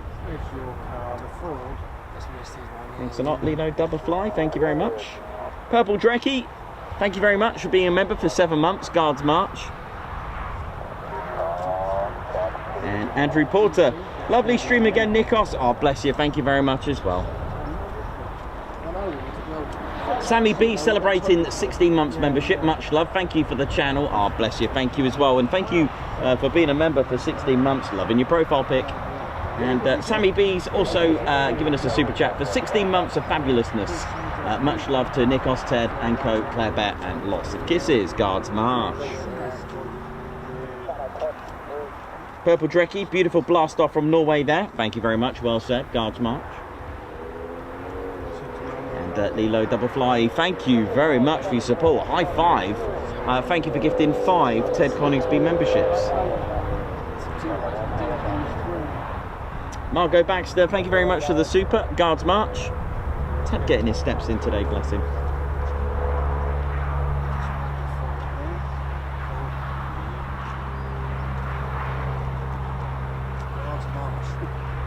I had one of them when I joined, yeah.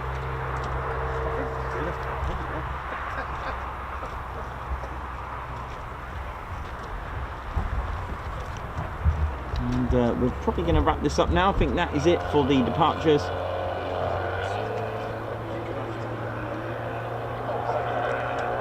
Oh, Point Charlie. They're back already.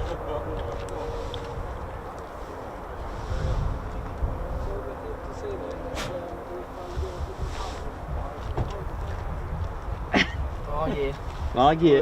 Are they back then? One of them said Point Charlie, so it's. I was going to wrap it up, but I'll obviously we're staying for a little bit longer. Yeah. Wrap it up there. Yeah, here they come. To our right, over the trees, Point Charlie. Here we go. One there, one there. Hello.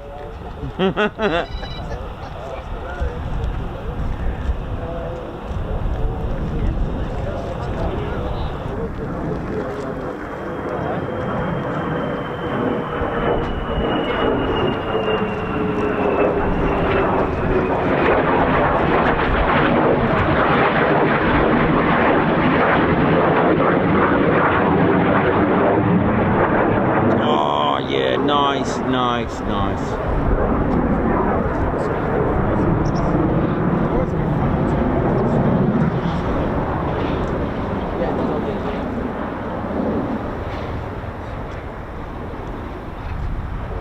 Bring the ladders, telescopic ones,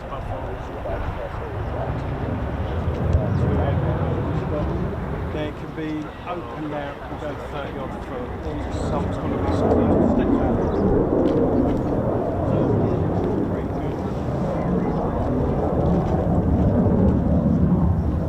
Sort of tiddling. Look at him.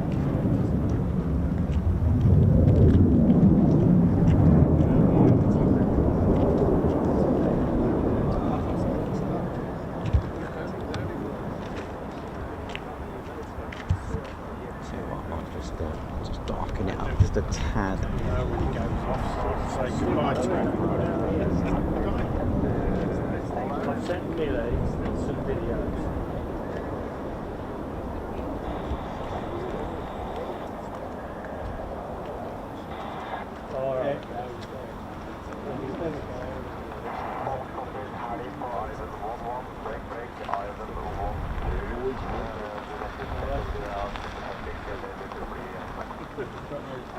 Pictures or anything, have they? They're just plain.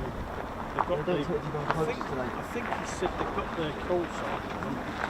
That's about it.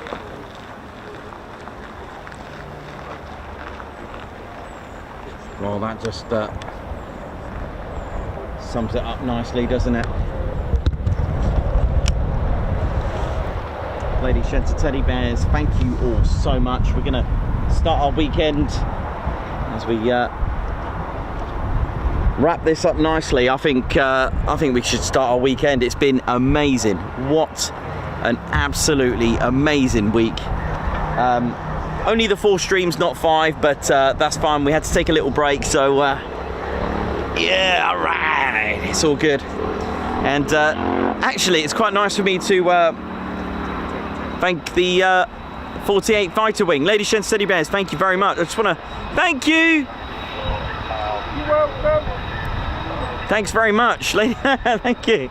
Ladies, gents and teddy bears, thanks very much for tuning in. It's been an absolutely incredible week. It's been just phenomenal. It's been really, really good. Right. And what a way to start the weekend. This is what it's all about, coming here on a Friday.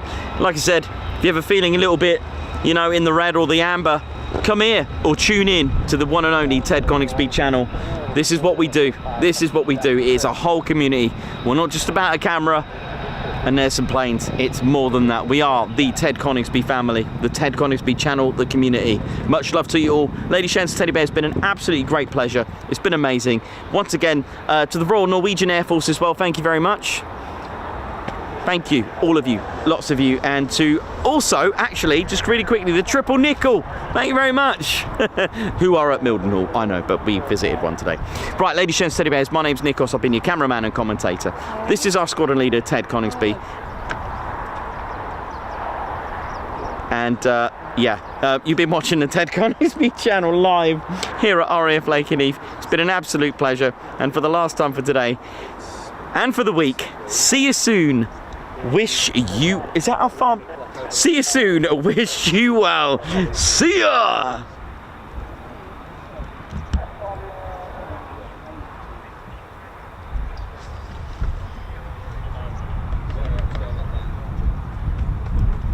Right, go 50 at right 31.